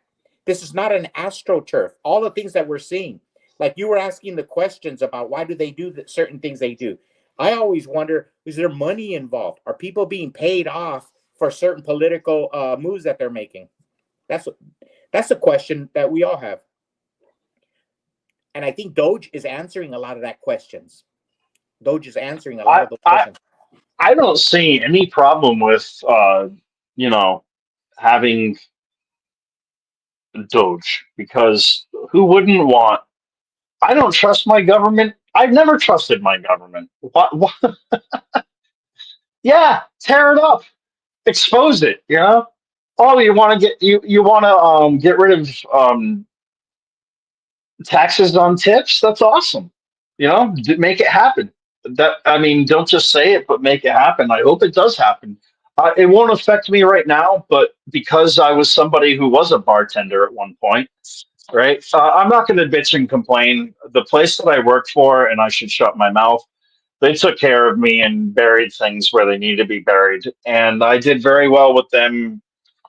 And I'll tell you what, I was in auto body for 20 years, and I made a lot of money, and I'm disabled now, and I make a really good paycheck considering that I'm disabled, because you don't make much money from Social Security, but I do pretty good for myself. And it's, I guess, the more you put in, the more you get back. But regardless, um, when it comes to Social Security, it's really hard to make anything.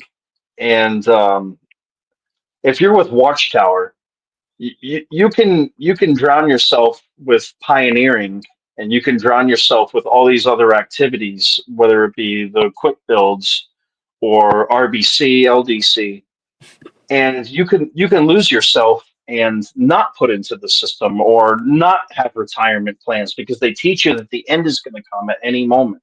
And that is no way. I am so grateful that I didn't live life like that. I tried to make as much as I could thinking about the future, and I'm glad I did, because where would I be? Would Watchtower take care of me as an apostate? No one wants anything to do with me. So thank Christ that I took it upon myself, because that's what it means to be a man. That's what it means to be a woman. We have to take care of our own, and then we can take care of our children or our friends or our family after that. But we have to take the oxygen first. We have to take care of ourselves. But anyone else that has anything to say, go ahead. Yeah, you're right, Eric. You're 100% right. Yeah, No, go Go ahead, brother. Go ahead. hey, Eric, are you there? Hey, Yeah, Eric. Stephen. Again. Let me ask you a Hey, question, Stephen. and I'm going somewhere with this, so just go with me. Yeah. If you Yeah, go weren't ahead. disabled, would you be collecting? Would you be collecting disability, so forth and so on, if you were not disabled and able to work? No, because I'll tell you why. All right. My brother and I, Somewhere with we're 5 years apart. His name is Andrew, and I'm Eric, and our last names are Kubler. And I love my brother, but he's always been lazy, and he used his disability as a reason to not work. And he didn't have disability insurance for a long time. It took him a decade or two maybe to get it. And I wasn't like that. I was the opposite. Maybe I was stupid. I burned my body out. Uh, my mother and father asked me, Eric, what do you want to do when you grow up? Like, what do you want to do? And I said, I want to do auto mechanics. And they said, that will burn your body out. You shouldn't do that. And I said, okay. Well, what do you want me to do? And they said something in computers. I'm like what? I'm like, I don't know.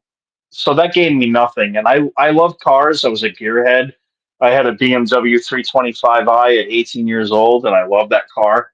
I learned how to tune it a little bit and get it better than what it was. And I don't know, like I just like cars. And so I didn't go into auto mechanics. I went to auto body.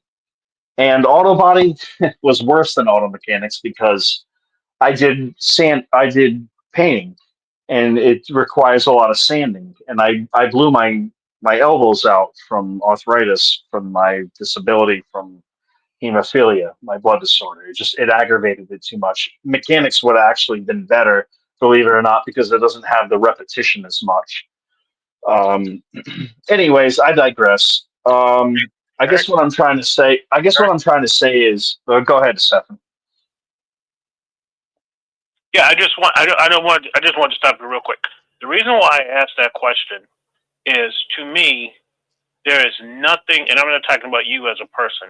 I'm simply saying, Yeah. for a human being, they are unable to work for whatever the reason is, and their country provides that kind of benefit. It's no shame whatsoever Yeah, in I taking agree. disability or whatever it may be called. Here's the point that I'm getting at, Eric.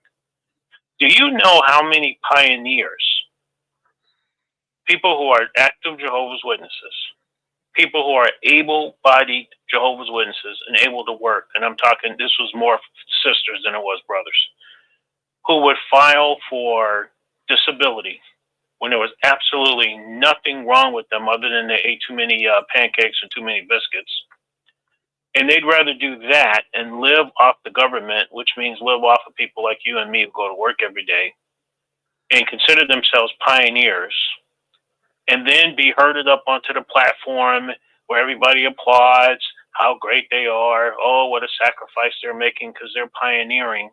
When they're doing that, instead of going out and getting a job, just like you said, to take care of themselves and be able to contribute something to society.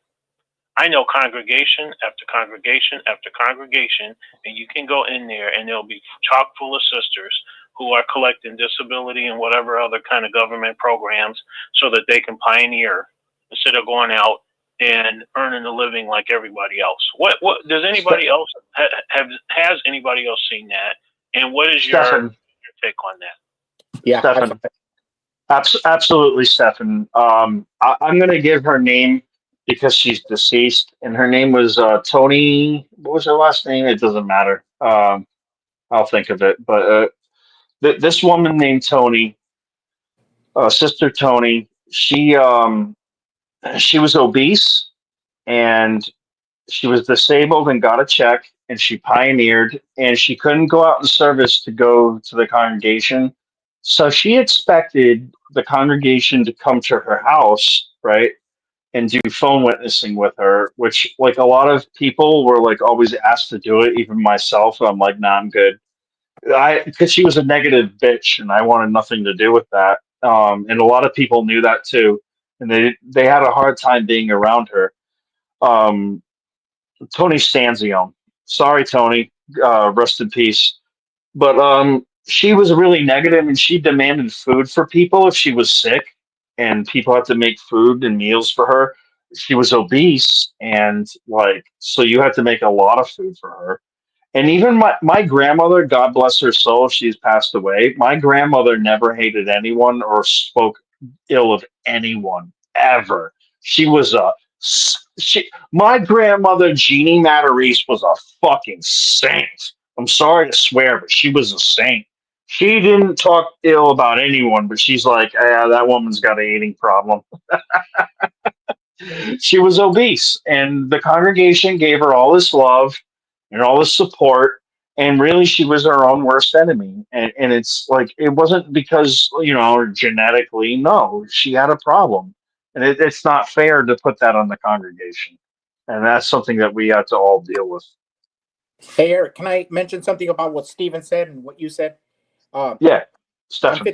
I'm 56 now, and what I'm learning, and I could be wrong, but I'm learning not to judge nobody. I remember when I was a book study conductor, I was the school overseer, and I would go sit down for 11 years, and I had the big Bible, and the Bible, when I opened it up, it always went to Matthew 7, stop judging. And it was so powerful. It always said that, the crease on my Bible always said, stop judging. And I'm trying to live my life like that. Like on the marijuana thing, I'm trying to learn about it and I never smoked marijuana. I was a Nancy Reagan follower, just say no. But now I just mind my own damn business. If it's helping somebody, it's helping somebody. I try not to be judgmental about it. And the same thing is happening with the Social Security, the entitlements, the food stamps. I remember listening to Rush Limbaugh about 30 or 35, maybe 40 years ago. And he would say that there's people getting rich off the poor people. And I was so young, I didn't understand, but I was so fascinated by that concept. People are getting rich off the poor people in America. And I really think that all the Social Security recipients, all the food stamps, all the welfare recipients have not contributed to the debt of our country. It's the bureaucracy. It's the people who are stealing at the top. I really think a Social Security recipient who's making $1,250 a month is not what gave us our national debt. I think it's the people in Washington who are sucking it dry. For example, let's say there's a sister who's a pioneer. Look at who the real beneficiary is. It's the Watchtower. It's the people at the top. And I think all the brothers that came before us who were always preaching this in the 50s, 60s, and 70s, that it's not the poor people, it's the people living off the poor people that are breaking our country. The bureaucracy, the big corporations that get rich off of poor people. That's what I'm seeing, and I could be wrong. It's just my opinion of what I'm starting to see. And Doge is discovering all this. There's a whole bureaucracy ripping off this country. It's not the poor people. We won. You know why we won? We got mainstream media to say big balls. Hey Jesse, let me just ask one question. If we Yeah, go didn't ahead, Stefan. America or a country that provides food stamps, if we didn't live in a country like America that provides food stamps and or disability, and a person like these sisters you're talking about are not disabled, they choose to live that lifestyle. But if we didn't live in a country like this, what do you think those people would be doing who could work and there's no disability to be had? What do you think they'd be doing? They would be working. There you go. That's my point. That's all. That's my only point, Jesse. Yo, I know because I saw that in about 77 when Jimmy Carter was president. My family. Can I be honest with you? Can I give a different opinion? Yeah, let me just finish this one thought. Yeah, finish your statement. We never received Social Security, welfare, nothing growing up. My dad was real proud. Came from Mexico and worked. I remember we all worked in the fields or we all worked at the mall. We all did something as a family. And my fondest memory of my mom is we were like little babies. And Gilbert was a baby in my mom's arm. We were picking lemons close to the Mexican border. And my big brother would climb to the top of the tree and he had the leather scissors. And my mom and my sister, we would pick up the lemons and put them in the bag. And my mom was holding Gilbert. And I remember how beautiful that worked. Even if our hands were bloody, I remember at lunchtime, we would sit under a tree and my mom would open up burritos and we'd all eat. Those are the happiest days of my life. If somebody tells me, you want to go to paradise or heaven? I'll tell them, no, I've already been to heaven because I had lunch with my mom underneath the lemon tree. I've already been to heaven. I've already been blessed. But I remember one day my dad got food stamps. And I don't remember if it's true or not, but I have a vision of seeing my dad shed a tear. He got one food stamps and then he got his ass to work. Because there was a shame on it. There was a shame that he had, an internal shame. And so we went back to work. But I really believe, I love America so much because I really believe that if a mom needs food stamps for her children, I really believe that our country is so great that we should give it to them. Do you understand? I love the welfare fallback that we have, that it should be there for a person who really needs it. But not abuse it. Don't abuse it. Yeah. The person, but that's what a lot of times that's exactly what I see. I would like to answer Stefan's question, but I'm going to let Pixie go first. Pixie, go ahead. I have family members that are gone now, but I knew them very well. And they remembered the Great Depression before there was Social Security. And I said to my aunt, I said, what happened before there was no Social Security? And she said, well, unless a person had a big family, old people just died. So it was a wonderful thing that Social Security was started. It's not enough to live on. You're supposed to save for retirement. And there are people that have disabilities that you can't see. Like Eric was talking about his hemophilia. My favorite person had hemophilia, and he died at 45. And people with migraine headaches, a lot of them would love to get disability, and I think some of them can now, because there's headaches that are so bad people can't work. So I know there was a lot of fraud, and they did find it, and there are people, I've met people that on the bus that told me they were still getting Granny's check, which that's not happening here. I worked 2 jobs, and when people died, their social was canceled. I'm totally the law. But there's issues here too. I think maybe they're going to send checks to some people. But I have a question, because Doge, before it was Elon Musk, 500 years ago, Doge was the Venetian black nobility. So factor that in. Why is he calling it that? I think ultimately they want to get rid of the middle class, and ultimately they want to decimate the poor as well. Pixie? Who's they? Hello, Pixie? This is Zachary. Mm-hmm. You just now said that Doge, before it was Elon Musk, was something, something, something. Can you say that again and explain what you mean? In the Italian Renaissance, 500 years ago, in the Italian Renaissance, Doge was the Venetian in Venice, the Venetian black nobility. And black did not refer to the hue of their complexion. It referred to the fact that they had velvet all the time, and I think it's what they called themselves, and they were fancy, fancy aristocrats. And they started the first bank. And they used the actual term Doge? Yes, they did. What was it, an Italian acronym or an English acronym? Do you know? That's just what they call themselves, was the Doge. It refers to Venice and the banks and these very, very aristocratic elite who called themselves. It all goes back to the bankers. You know, recently, when I heard there was going to be a Department of Governmental Efficiency and that it was going to be called Doge, I had a double. I was hearing like double.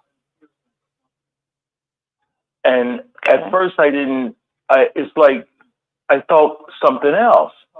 And then I realized they were really talking about this is going to be a governmental department. But back before March of 22, I purchased a magazine that from Barnes and Noble.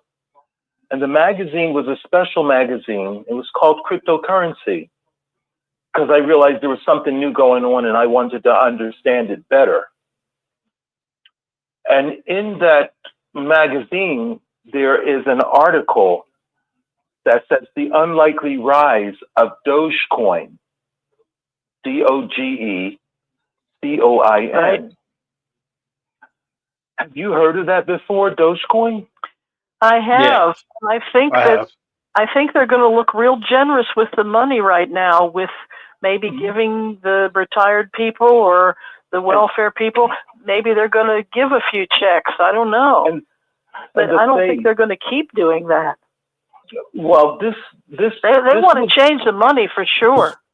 This was back in 2022 that I purchased the magazine, and it says display it until March the 7th, 2022. So I had to purchase it before March the 7th.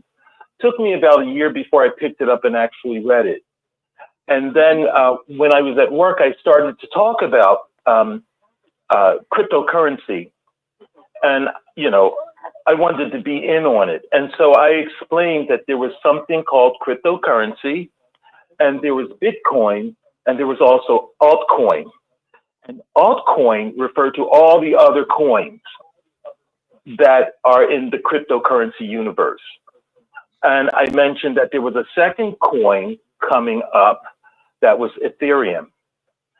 And at the time, Bitcoin that we had this discussion at work, Bitcoin had fallen from 60,000 back to around 20,000, 17,000, 15,000. Ethereum was going for about 2,000. I found a quotation system, and it turned out that the quotation system had about 10,000 entries of various coins and meme coins. Wow. And the capitalization monopoly money. 1.25 trillion. I'm sorry, I was laughing at the comment. I apologize. The capitalization was $1.25 trillion. Now, of course, when I brought this up, we were sitting in the conference room, and these are the top brass in the company, and one of them said, "Oh, my significant friend, his girlfriend, her brothers sold or purchased. They took all their money and bought Bitcoin, and it dropped, and they had to take their money out." I explained something about Bitcoin. I said there's going to be in April of 2024, there's going to be something called a halving. half HALF, HALF, half HALVING. And it had to do with the number of Bitcoins that are being produced. And I explained that there will be a limited number of Bitcoins produced. Once they're produced, there will be no more. So that might affect the value of Bitcoin, where it might increase. And at the time, like I said, it was around $20,000 a Bitcoin. April came, and Bitcoin seemed to go up past 60,000 to 70,000. And then it dropped back. And then after the November election, of course, it started hitting 100,000. Now it's going from 90 to 100,000 Bitcoin. So I say all that to say I'm not totally uninformed. But the thing that I heard double was when I saw Dogecoin. When I heard them say there's going to be the a department called Doge. That is my friend. Invest in gold. Yes. Invest in gold. The fuck all the Bitcoins and stuff. That doesn't mean you don't have material value. You want to invest in something. Gold is so high because the dollar's going so down. And every time the dollar goes down, Eric, gold goes way up. Eric, I am playing with gold. We can talk about that. Oh, good for you, man. Yeah, hell yeah. Power to you, brother. What I'm trying to say to you is the picture next to Dogecoin is Elon Musk's picture, but it's from before March the 7th, 2022. That's when they had to take it off the shelves. So the question becomes, so what is the real deal here? When there's a department called Doge. That's my question. What is the real deal? What is the real deal? Who cares? And it says Who cares? It began in 2013. So when we're talking about the Department of Doge and what's happening, there was a Doge coin that had Elon Musk's face next to it way back before 2022, in 2021, at least. Okay, so now factor in that the word Doge referred to the Venetian black nobility who invented the banks. Hold on. You're right. The mascot that they have is the picture of a dog. Yeah, a Japanese dog. I know. Pixie's right, but there's different interpretations of that. It could come from the Latin word dux, which in the English is duke. So, but there's a lot of things that Pixie is right. But it does go back to the Italian city-states. It does go back. Right. I never said Pixie was not right. I brought it more current to the year 2021 and the year 2022. Yes, I brought it to America. No, I wasn't saying nobody was wrong. I was just mentioning that. Yeah, that was great points by Pixie. And I know. The implication is, yeah. Okay, I didn't mean it. I didn't mean to. Implication. Mm-hmm. I understand. So that's a big deal to me, because I'm sitting here with the magazine, I'm holding it in my hand with all the pictures and everything, and there's that Elon is amazing. Musk. But they don't instantly start. They always, it's like show business. They've been pounding the boards for 20 years before they get famous. It's the same thing with Musk. And the thing is, like if I have $20 in the bank, they change everything to electronic. Do I still have $20 or do I now have $5? But you know what? It could also be because there's nothing new under the sun. There's something more to it. But like we've always played with words. Yes, I do, and I'm glad to trade notes with you, because I feel like, am I the only person seeing this? Am I the only person that knows Doge was black nobility? Am I the only person that has questions about where did Musk come from? Yes. Look, can I make a point there? I would like to answer a question to someone in my audience. Oh. I got questions on that too. Somebody in the audience, right? Eric, ask. Yeah, go ahead, Zach. No, we were trying to hear what you were saying. Oh, okay. Sorry. Somebody asked me what I would do if disability, or I guess in general, not me, but if disability didn't exist, or Social Security, or all that, well, I do depend on it. So what would I do without it? I didn't depend on it for a lot of my life, but I do depend on it now. I have hemophilia and a lot of other health problems, and yeah, I need it. What would I do if I didn't have it? Um, to be honest, a completely honest man that just is here on a program with you all, which is probably something I shouldn't say. I would go back to the streets. I know how to make money on the streets. I know how to make money flipping things. I know how to make money. I would resort to things that I shouldn't do.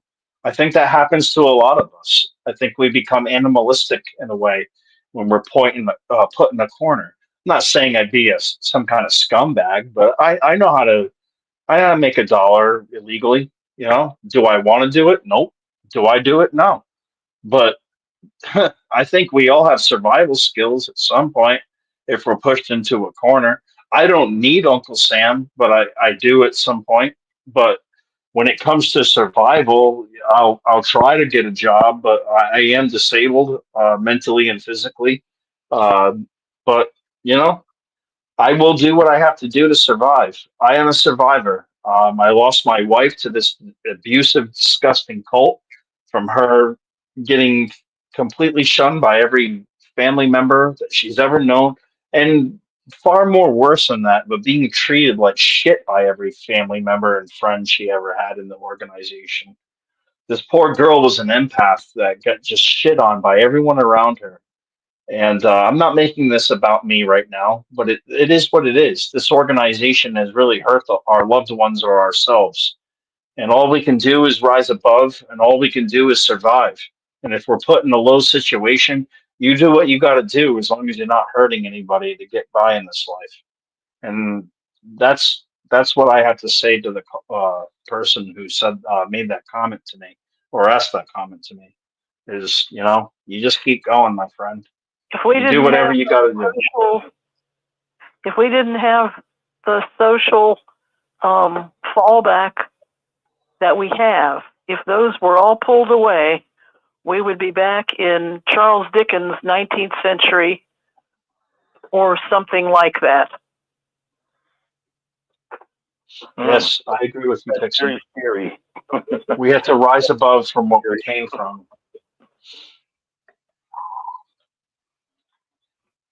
We learn from the mistakes of our ancestors, or our family, our friends, our the people that are role models in America or other countries, or whatever it may be. We try our best and we move on. Let me ask you this, since it has gone to politics. One of the major candidates promised to raise the federal minimum wage to $15 an hour.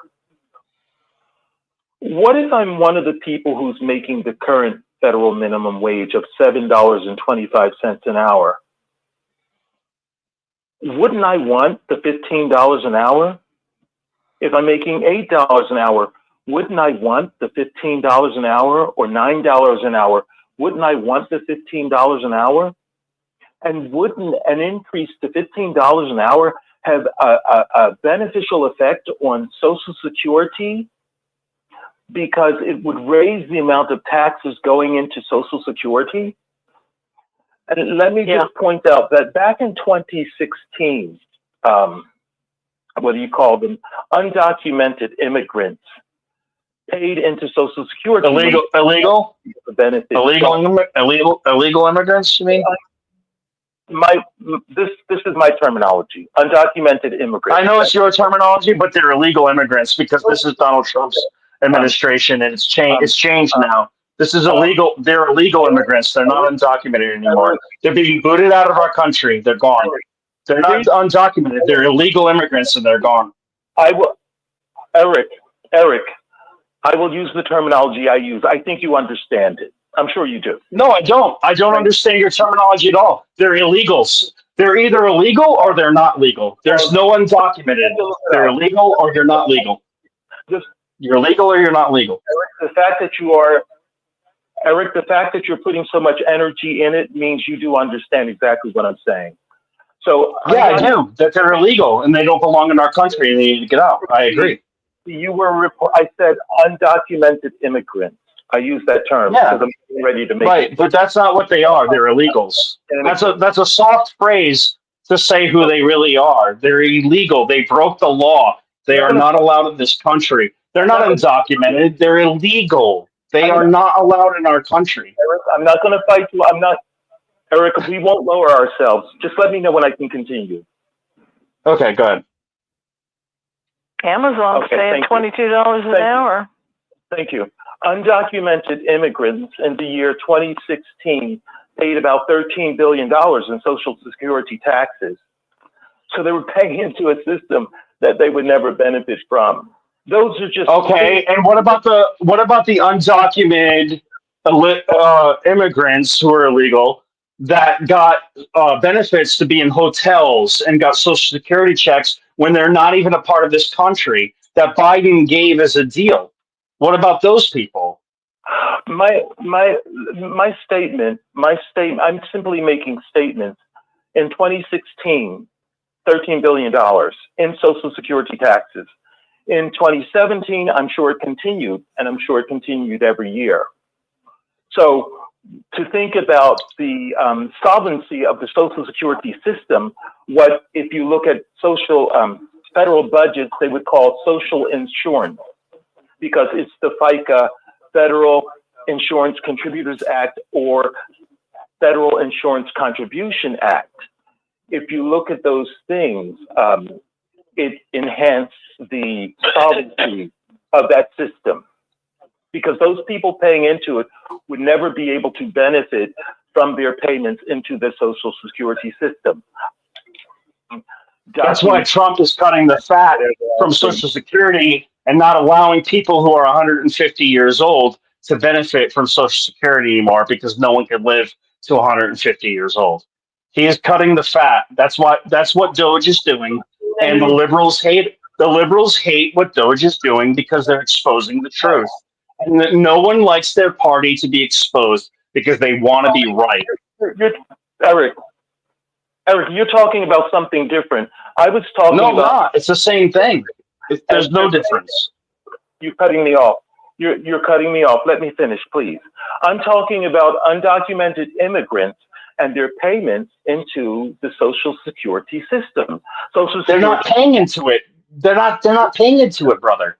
That's the point, Zachary. They're not paying into it. They have nothing into this country. Nothing. They have done, and they don't even speak our language. They disrespect us. In 2016, they paid $13 billion into the Social Security system. 7. Can I say something, Eric? Yes, go ahead. Or whoever. Well, let Zachary finish. Let Zachary finish what he's saying, and then the brother can speak after him. Okay. I have a question for Zach. I'm done. Okay. Well, Zach, once you're done, finish talking. There's a brother who has a question for you. I'd stop talking. I'm done. Oh no. This is JP. How are they paying into the Social Security system, the federal or state tax? Because every paycheck that I get, because I'm a legally documented citizen and I have to pay state and federal tax, and I get it withdrawn from each paycheck that I have. But if somebody is undocumented, as the terms you want to use, if they're here undocumented and they're getting paid straight cash under the table and that, how are they paying into Social Security and those other things? So can you explain that to me? Of course I can. I wouldn't bring it up if I couldn't. First of all, you have a problem with me using the term undocumented. That's a well-used term.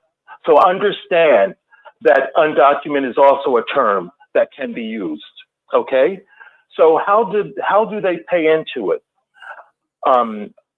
Before, some immigrants get what's called a tax identification number. It's not a Social Security number, it's a tax identification number. And then There are some who get to use Social Security numbers just for the sake of being able to pay taxes. And it's an acceptable thing. Let me just say it like this. I spoke with a woman who was tested by the IRS. She had to be certified by the IRS to assist immigrants and other people under what was called the VITA program, Volunteer Income Tax Assistance Program. And she worked with a lot of immigrants. I was able to see this in action. And immigrants, they have a Social Security number. Sometimes it is not their own. It might be an expired one, but they pay into the system. It is withheld from their paycheck and they pay into the system. And if they don't have a certain level of citizenship and they have a tax identification number because they may be documented, if they are eligible for child earned income tax credits and all that because their income is low enough, they can't get it. Any more questions about that? I'm talking about most people that get paid straight cash. We won't go into it now. No, but you understand how they're able to facilitate them paying Social Security taxes that they will never benefit from. No, dude, you're completely wrong about all of it. I'm sorry. You're not looking. They never put anything into our system. They didn't put anything into our system, bro. They're illegal. They committed a crime. Get that through your head. They committed a crime, dude. You cannot commit. Listen. Even Joe Biden said we are not above the law. No one's above the law. My statement. So they cannot come in. No, listen. Listen, just shut up. This is my show, and shut up for a second. Please let me talk. Please let me talk. Please let me talk. You had your chance. Let me talk for 1 second. I don't know. Pixie asked the question. I was answering it. This isn't Pixie's show. This is my show. It doesn't matter. This is my show. This isn't Pixie's show. This isn't Pixie's show. This is my show. She asked a question which I was answering, my brother. I know, but I'm trying to get involved now and talk. Go ahead, you take over. Because I wasn't even making this political. I didn't make this political. Someone else made this political, and you decided to just take over. This is not a political show. I'm not trying to make it political. I came in and talked about Dogecoin, and I talked about Social Security. Yeah, and guess what? Social Security is not necessarily political. Social Security is. But you made it political. Congress. You made it all political, though, didn't you? But let me say this about the witnesses. This is a problem that witnesses have. What witnesses do, when I see them going out and they pioneer and they maybe work a few hours a week and maybe they continue living at home and they build their life like that, that will affect their Social Security when they become eligible for it. Would you agree with that at least? I totally agree with that. And I'll tell you a real life story. I agree with that too. Family. This is one of those families that was always brought up on the stage and praised, just praised.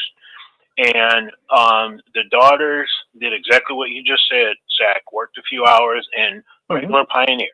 Every year they're in the pioneer school and they serve with all this stuff. The parents every week. Oh, the end is right around the corner. Oh, can you smell it? Oh, I can see it. Paradise is almost here. Father dies, gets to be an old man. Then the mom dies. And the one daughter, there's two daughters. One daughter married way late in life, married some brother, moved in with that brother. So that left the one daughter. She didn't even have enough money to pay somewhere in the neighborhood of $5,000 a year for their home. And so they wound up losing the family home.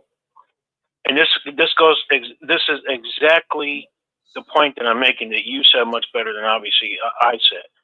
it just makes it's like you look at these people and you're thinking to yourself, do you not understand that you are completely setting yourself up to be a pauper in your later years because you're spending so much time doing for Watchtower for which you will get nothing out of.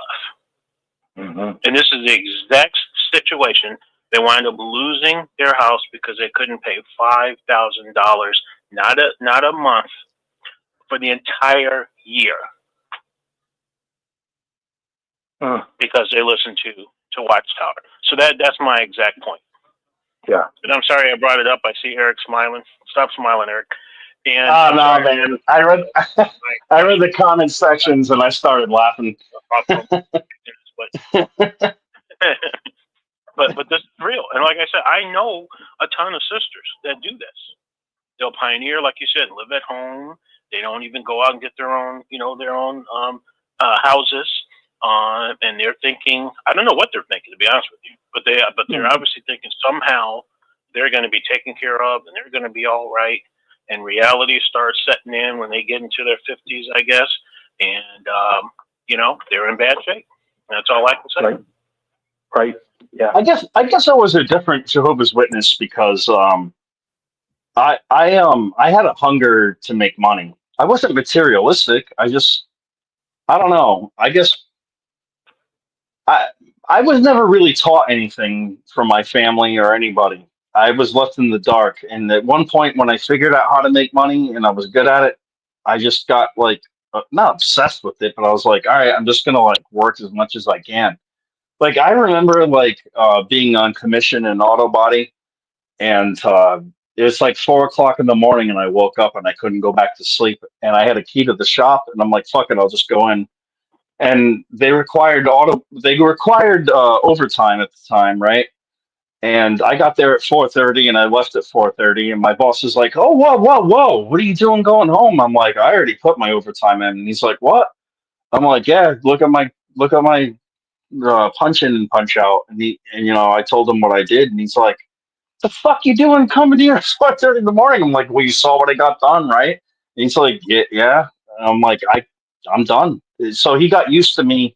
My manager got used to me just coming in early, but I didn't give a lot. I didn't give anything to Watchtower. I was all about me. Maybe I was a selfish person. I don't know, but no, I don't mean that in the, just about me. But as far as work and making money, I didn't care about. The only thing I did for Watchtower was the RBC. I didn't really donate much, and I worked a lot. So to work for them more was okay. I didn't care, but now I regret it. And I'm sure all of us do that did that crap. I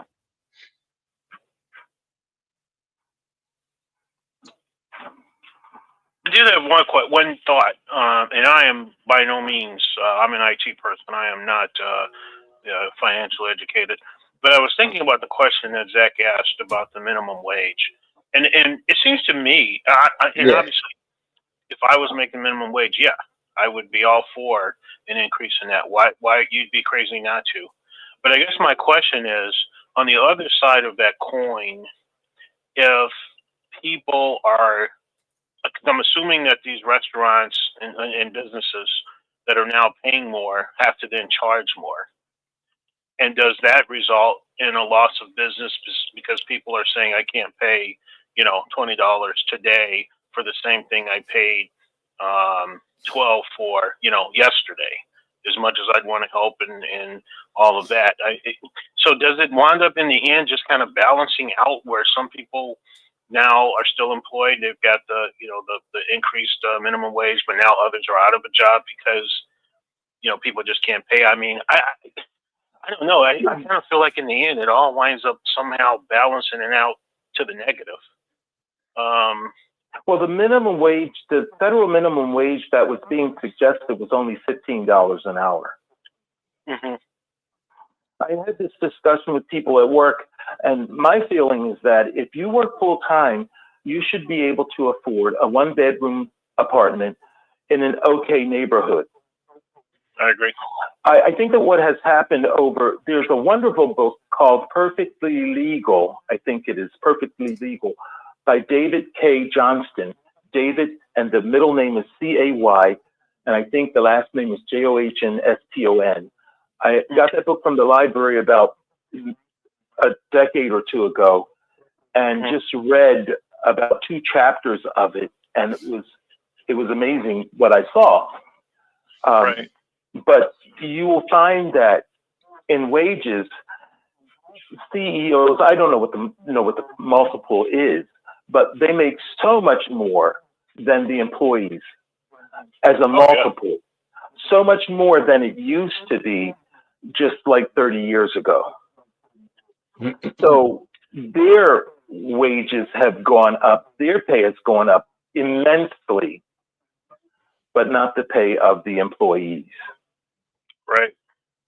And you get to that point where where it goes bad, you know? Mm-hmm. Yeah, and it seems to me that started all the way back with the generation from the 60s that then started running companies in the 70s, and it just has been a landslide in the wrong direction ever since then. And that's kind of what that movie, it reminds me of that movie with Michael Douglas, I cannot remember the name of it, Wall Street, but the greed factor with these CEOs and these executives. But it seems to me from a number of things that I read, it kind of started with that 60s generation. Well, I did my work on November, I'm turning political again. I did my work on November the 5th. I did my work on November the 5th. So now I'm Eddie Murphy in the last scene of Trading Places. There you go. That's all I can say. Hey, since we mentioned Social Security, okay. Yeah. You got an Eddie Murphy impression? Social Hey, Security. can I say something real quick? Sorry, go ahead. Hey, Zach. Yeah, Trading Places is one of my favorite movies by far.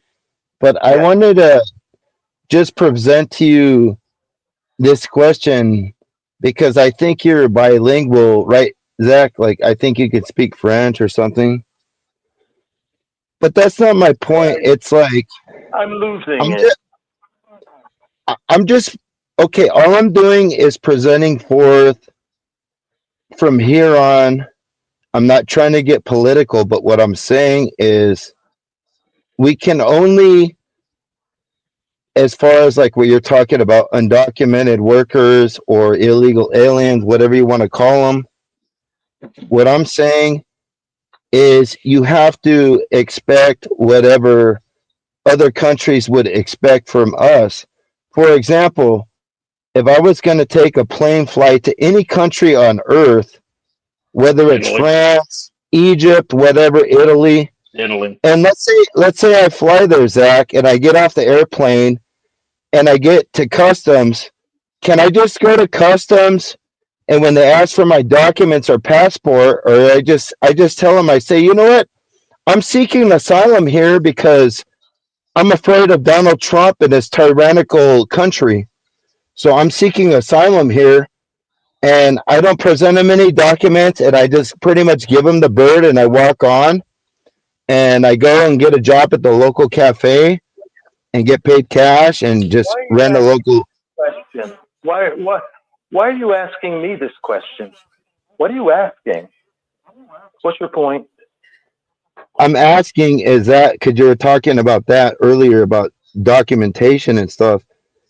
Is that okay for other people to do that? Because we couldn't do. I use the term undocumented immigrants. That's the term I used. Yeah. Like it or not, that's the term I used. Right. That's what Jerry used. I don't know where Jerry used too. it's going. So just answer the question. If you go to like France, Egypt, or whatever, can you just walk across customs and that and just tell them you're seeking asylum? And then they're just going to ignore you and act like you're undocumented and just act like it's okay? So what makes us different than any other country and why you're all upset about it like other people? That's my question. I'm not upset about anything. I'm not upset about anything.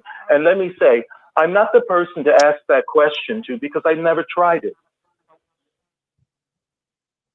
But you're vouching for people who have. I'm just responding to what you were saying earlier. No, I wasn't vouching for anyone. What I did earlier was I mentioned how much undocumented immigrants paid in Social Security taxes in 2016. That's all I mentioned. Who cares? Who cares? They're here illegally. They're criminals. Who cares about criminals' rights? I think. Do you care about? Why do you care about criminals' rights? I think that people. They're criminals. They're criminals. Why do you care about a criminal's rights? No, Zachary. Why do you care about a criminal's rights? You guys. These men. Some of these men and women have committed murder. Why do you care about? And they broke the law to get into our country. Why do you care about their rights? About them. I told you what they paid in Social Security taxes. It doesn't. They're illegal. Zachary, they're illegal, and they broke the law. They have to pay the price. They go back. Listen, if I break the fucking law, I have to pay the price, Zachary. If I get a traffic ticket, if I sell crack cocaine, I have to pay the price. Right? There's a price to pay. There's a price to pay. Goodbye. Well, Zach, I'm just trying to say there's a price to pay. If you break the law, there's a price. And if there's illegals coming to this country and they're paying tax when they're not supposed to be here, which we all know they're not paying tax. I worked with illegals. I actually know how it works. I worked at a place called Resolute Racing Shells in Bristol, Rhode Island. And these guys hired illegal Guatemalans and El Salvadorians. I was the minority that worked there. I was two Americans of 15, 16, 17 employees that worked there. And all they had to do was show a Social Security card. And if that Social Security card didn't work, they showed another one. And they showed another one. And it came up as a dead man until it finally came up as somebody, and they clocked them in. It's all corrupt. And I'm telling you that this is how it is. That I've experienced it. I'm not bullcrapping anybody. I'm not trying to argue with you, Zachary. But like when you talk about undocumented persons, they're illegal and they broke the law. That's the point. And that's why Tom Holland, if I'm saying his name correctly, is so hard up on these people. And I agree with him. Because if I break the law, I get persecuted hardcore. Why am I above the law? I'm not, because I'm treated like crap if I break the law. I have broken the law and gotten hurt for it for small reasons, not big reasons. Nothing that's on my record, but it happened to me, and it happens to every other person in this country. And for someone to not have the consequences for it, well, that doesn't make you above the law. I'm sorry. Go ahead, Jerry. No, the only point I was just trying to make was that when you fill out an application in the United States to get a job legally, it asks if you're a citizen and you have the legal right to work in the United States. The reason why is because you have to pay taxes, federal and state taxes. And when I get my pay stub every week, I get hundreds of dollars taken out of my hell yeah, you do tax every week. And if somebody isn't here, whether they're illegal or undocumented, whatever you want to say, majority of them get paid cash money. The reason why I know is because I know people and I respect them. It's not like they're bad people, but like, for example, like there's several people that live next door to me. They're undocumented people. Their brother-in-law who owns the house is legal here, but they stay here. But I know that the guy gets paid cash because he's not legal here and he can't fill out the like when you get hired at a job, you have to fill out documents showing that you're legal to get this proper tax things taken out. That's what I'm talking about. Yeah, you're right. So I wasn't like trying to start a dispute or anything. I'm just saying on my behalf that these people do have to pay taxes because I notice a lot of people say, well, a lot of the undocumented people or illegals, they do pay taxes on things that they buy or rent and other stuff. It's like that's fine. Like if somebody goes and buys a 12-pack of beer and they have to pay tax on it, guess what? So do I. But they're not, you know, into the institution of the United States tax system and getting withholds from their each paycheck, which equates to hundreds and hundreds of dollars, you know, for each check. For me, thousands of dollars each year. That's what I'm talking about. Not taking the fact away that these people are willing to work or they're hard or that they're hard workers. And a lot of them are really good, honest people willing to do what is right. But I think, to be honest, we have to do it the right way. As like, I'm half Mexican, half Irish, and my Mexican family that came here from Mexico, they're all legalized and they pay taxes. They do things the right way. They don't hire illegal people to do jobs and stuff just to like, you know, save a few bucks or something. And that's another thing too that I don't think that is right, is that a lot of people say, well, if there was no illegals here, well, who would do the work, or who would take care of, who would pick our fruit and stuff? Well, to me, if you're supporting illegal immigration, you're also supporting these rich farmers that are paying these people $5 or $6 an hour, which to me, that's exploitation and almost legalized human slavery, which isn't right. And people are willing to do those hard, backbreaking jobs. If you've ever read a John Steinbeck novel or read about the Dust Bowl and stuff, it was, people from the central United States or from the Midwest and other stuff that were picking their own crops and stuff. They weren't hiring illegal people to do their work and making massive amounts of money and stuff.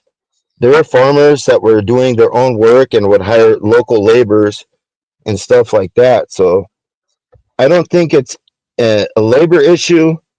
I think as far as what it comes from with our, as far as our produce and stuff, and not having the workers to pick the produce and stuff, it's the people, the farmers that aren't willing to pay for that. And to be honest, I'm willing to pay $1 or $2 more per piece of fruit or vegetable that I get to make sure that these people do get their honest wage and they're not getting paid, $5 or $6 an hour to do backbreaking work.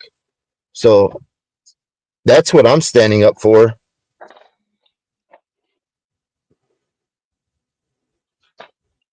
Yeah, you know what, Jerry? In Rhode Island, it was the opposite for me. It was like you gave more to the little guy and you got more from the little guy. Like, I'll give you, for example, when I lived in Bristol, Rhode Island, my next door neighbor, right? Um, he was Portuguese, and like one time, like my wife was like, "Hey, look out your window," and I'm like, "Yeah." And she's like, "You see that guy's farm?" I'm like, "Yeah." And she's like, "I bet he has like great shit there," and he did, and he had like his kale was like gigantic, dude. I know some people don't like kale, but it actually makes in phenomenal Portuguese kale soup and other dishes. But anyways, he had tomatoes and all kinds of stuff. And like, dude, I'd go over there with like back in the day with like, I don't know, $10 and end up with like a grocery size, meal to come home with. But that's how things were then. But anyways, I don't know how I got distracted, but No, it's okay. I wish Zachary wouldn't have taken off, because I would have wanted to hear his response to what I said, No, but I didn't mean to disrespect Zachary. It's just that it's talking points that I hear from a certain party all the time, and it's like it gets old. It's just like just speak from your heart because migrants aren't really helping us, not the illegal ones. I love migrants, and you know what? Here's how I'll tell you how I love immigrants because my family are immigrants.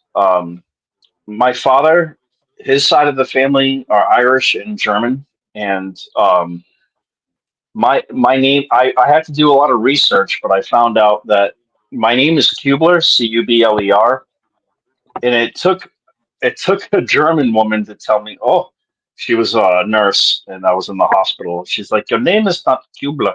She's like, your ancestors changed your name to Kubler, or from Kubler to Kubler, with a K-U-B, and she taught me that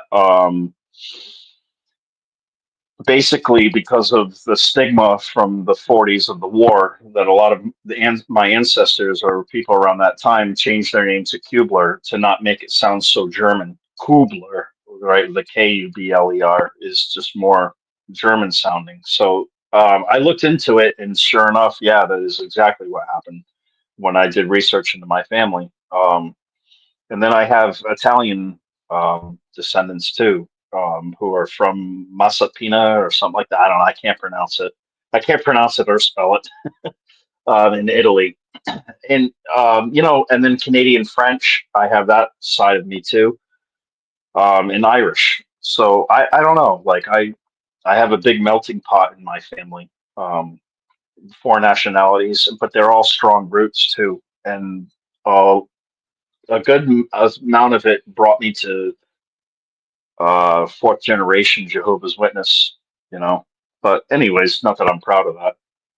But I love the diversity of this country. Like I embrace it. I love the culture. Rhode Island is culture. Rhode Island is fucking culture. I mean, it's beautiful.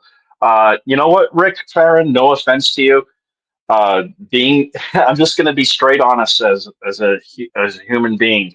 I have no desire to sit through lectures or anything like that. The only reason why I would come to the convention is to meet the beautiful people there that are going to be there, and I'm like, hey guys, let's go and blow this stand, and I'll bring you to some of the most amazing restaurants that are in the area.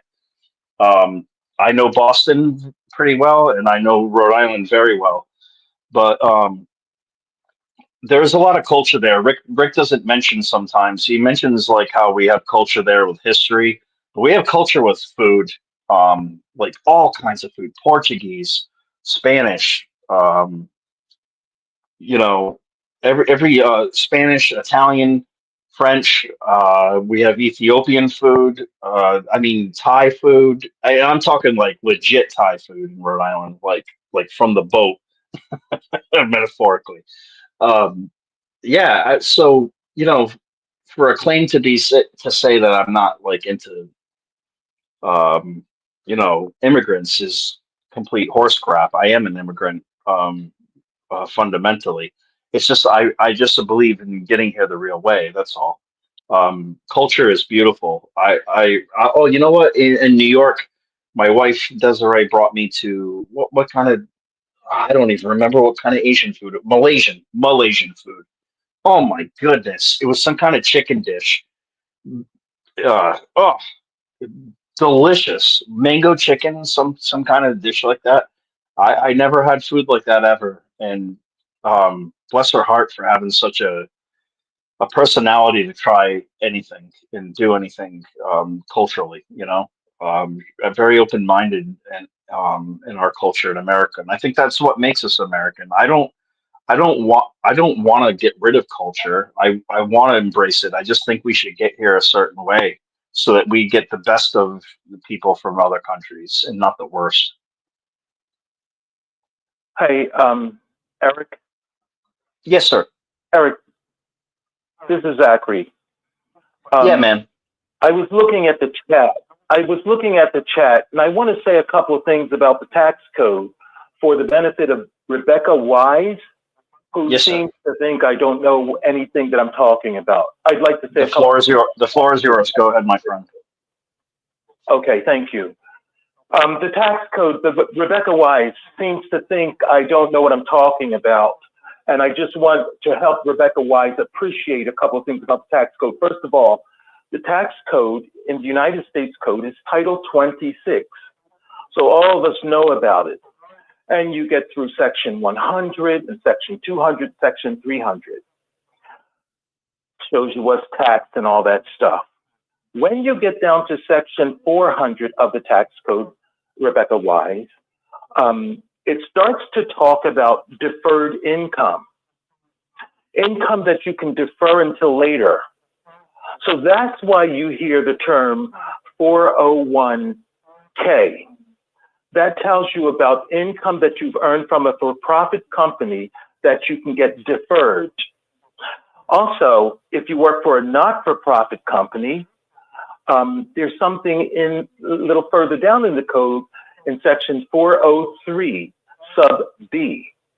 And therefore you have a 403B plan. And that's why we call it 401k or 403B, because it's the section, the 400s, where you defer income until a later time. Now, let's go down to one more section of the code, Rebecca Wise. Section 500. Section 500 is where whole entities are exempt from tax. So that's why we always talk about the Watchtower Bible and Tract Society being a 501 sub C sub 3. It's a 501c3. There are other companies like a 501d, and you have things like insurance companies and other companies that are exempt from federal taxes under Section 501. So when I talk about what, Social Security numbers that can be used, that the IRS allows, it's not phony. It is simply a way of being able to extract the proper taxes from people, even though they may be undocumented. That's all. Thank you so much. Thank you, Eric.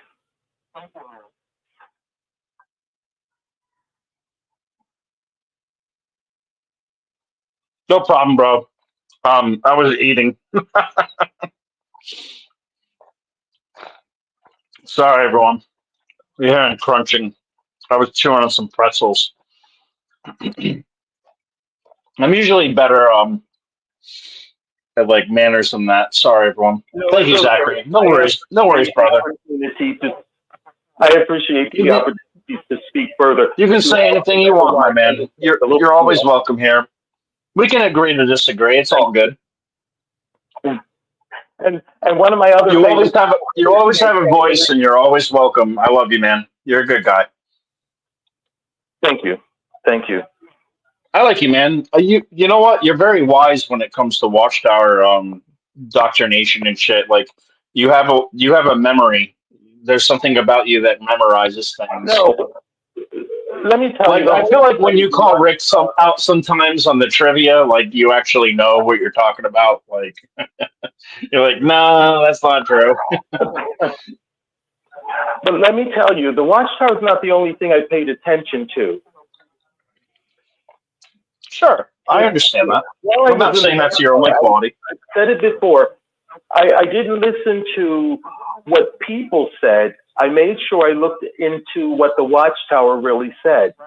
And it's why I was able to do things that many people would say, oh, you can't do this or that, because I wasn't listening.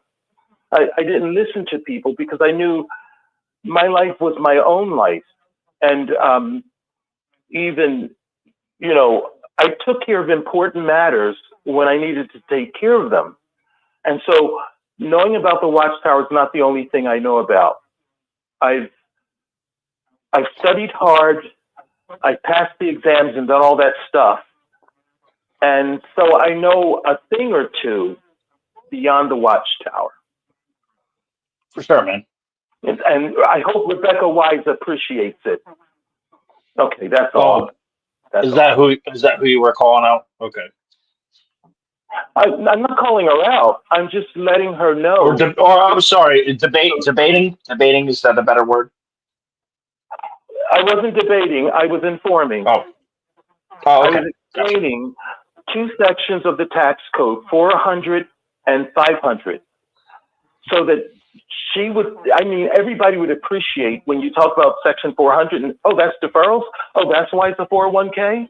And then when you get to exempt organizations in section 500, people will say, oh, that's why it's a 501c3, because the whole organization is exempt from taxes.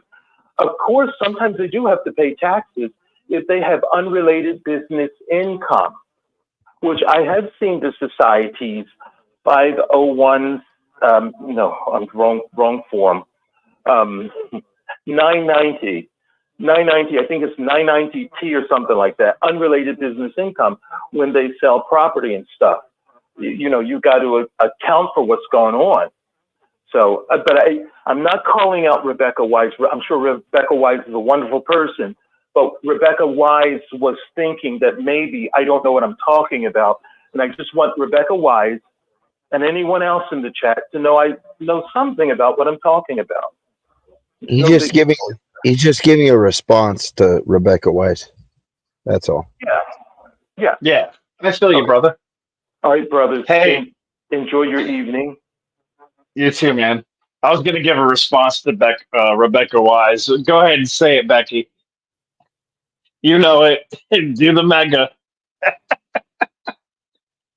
This chick cracks me up, dude. Nobody knows what I'm saying, but she says mega MEGA, make Eric great again. She said it in the comments section a couple times. It makes me laugh.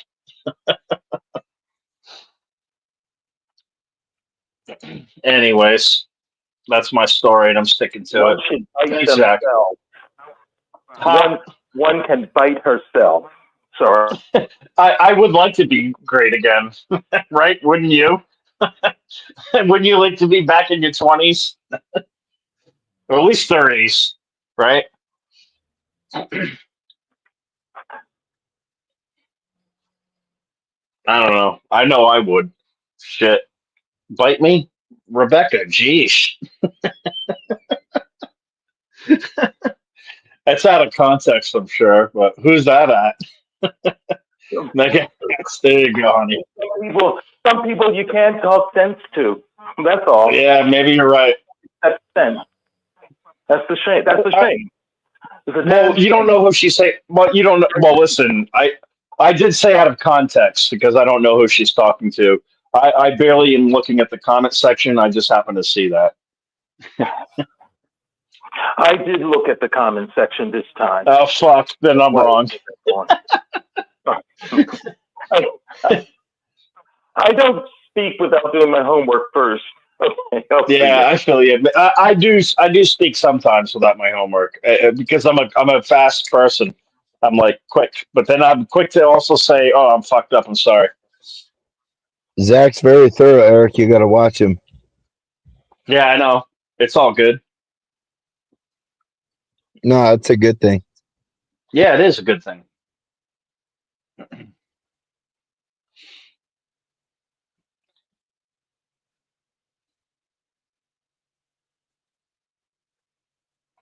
Well, it's quiet.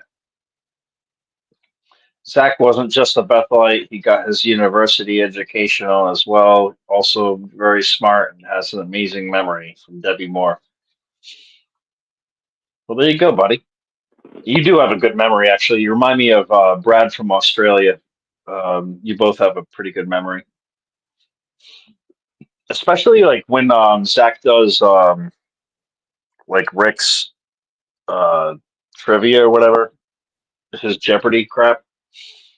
He does pretty good with that because, like, dude, I mean, I know some things, but damn, I don't.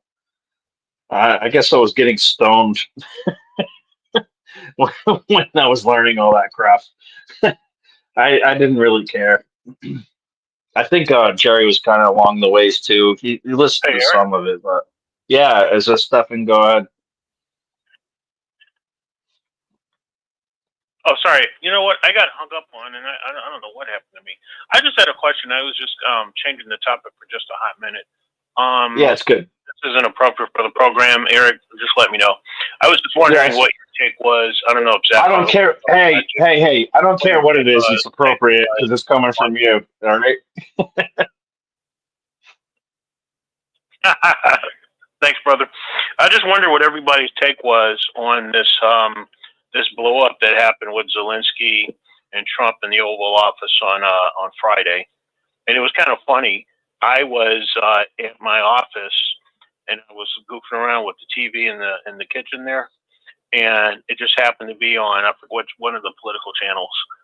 And this meeting happened, and Trump was attacking Zelensky and the vice president. And I was just playing with it. At one point, I didn't even have the volume on because the cable wasn't acting correctly.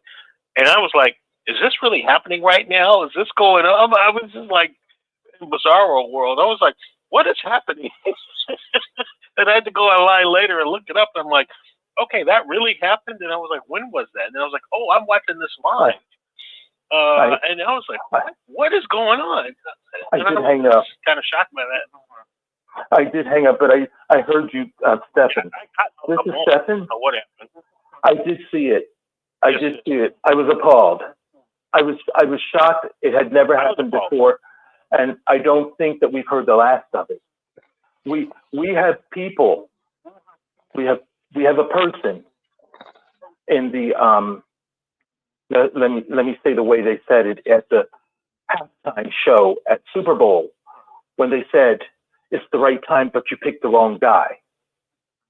Remember, he said that at Super Bowl.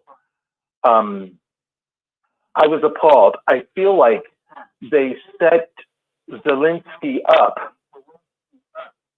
They set him up, but he was having no part of it. And the man who asked, "Don't you have a suit?" It's like, and did you see Marco Rubio sitting there? Marco Rubio. First of all, when you say the man asked him about a suit, I didn't even see that part. What can you give the backstory on that? That was a little toward the end of it when one of the reporters came in and said, "Don't you wear a suit? Don't you have a suit? You disrespect the Oval Office by not coming in a suit." That's the kind of stuff he said. And Zelensky said something like, "We're having a war right now. And when we don't have a war anymore, I'll wear a suit, maybe one more expensive than yours or maybe one cheaper. But I'll wear one after we don't have a war anymore." He didn't say that, Zach. We're having a war right now. 45. I think that 45, I think that PT, who is the president of the Big Bear, I think that PT has stuff. It may be financial or something else on 45. And 45 is at his beck and call. You could see it from the time they were in Helsinki. And sorry, Mrs. Mills, but 45 acted like he was PT, president of the Bear, acted like he was his prison bitch. I'm so sorry, everybody. But that's what he acted like in Helsinki. I felt like that entire first administration. I was like, what is going on? And that is why, in my opinion, Russia did everything in their power to make sure no one else got into that office, because they wanted him for exactly that reason. Yes. And I'm not saying Hillary would have been a great president, but I know that Hillary Clinton would not have. Well, can I give my opinion? Just it's going to be real short. I just want to clarify one thing real quick. Hold on, JP, hold on. I talked first. I just want to give my opinion of the whole thing since everyone else did. I'm going to sum it up really quickly, and if you guys have questions, you can ask. But Zachary was appalled by it, and I'm going to give you my honest opinion of it. I never had such a raging hard-on when I saw that happen. I had never had a boner like that ever in my life when I saw our president put this bitch ass fucking Nazi in his fucking place. This guy is causing murder and he will not allow peace. And now he's tucked his dick between his legs and come crawling back to the United States because we wouldn't put up with his bullshit. And that's what it means to be a man who runs the country of you. That is my rant because this is my show and I don't give a mother. I'm serious, guys. That's how I feel. Sometimes, Eric. Sometimes you should. Sometimes America slams dunk and wins. Sometimes, Eric, you should pray to be interrupted. Nah, because truth should always be allowed to talk. And the moment you want to silence truth is when you're on the side of evil. One thing I wanted to say real quick is one thing Zelensky did not say during the press conference was that he didn't have a suit because they were during wartime efforts. So that's something that Zach should go back to the press conference and listen to. The only thing that I'm concerned about is peace. And the only person that has recently come around and Zelensky doesn't want peace. He wants to continue his warmongering. the only He wants person, American dollars to do it. He said I should go back and listen to. What did I miss? you missed the part about the suit when he was saying that he doesn't have a suit because it's during a wartime. That is absolutely false. He did not say that. I didn't say the words exactly, but I made the point. I did. No, you didn't. No, you didn't. You made no point. Zelensky made no point. So how could you make a point when Zelensky made none? But JT, can you continue what you're saying? We want to hear you. Well, no, This is your show. Go ahead, Jay. Go ahead, Jay. Go ahead. you were quoting Zelensky saying that the reason why he didn't have a suit was because they're during a war right now. He did not say that, and he did not relate to that at all during his speech. But I'm putting that besides the point because Are you people are saying he said nothing? He gave no response to that? He did talk about a suit, but he didn't say he didn't have a suit because they were during a wartime effort, which is what you said he said. I didn't say he doesn't have a suit. He will wear one. He will wear one. You're really playing with the words up in here. He will wear one. He said, I will wear one more expensive than yours or less expensive. When the Then wear one. You're playing Then with the wear words. one, bro. That's what leaders do. Leaders do that. If there's a horrible, raging war going on, they might not wear a suit and tie. My point being, though, is it doesn't really matter. Made others at the White House that he was not in a suit. Is that correct? Sorry. He was not in a suit at the White House, which is not the big deal. The point I'm trying to make is that this is the only president that's trying, White House. this is the only president that's trying to make peace between these two countries. And if that happens, I don't care who it is. It's just stop the killing. That's all I'm concerned about.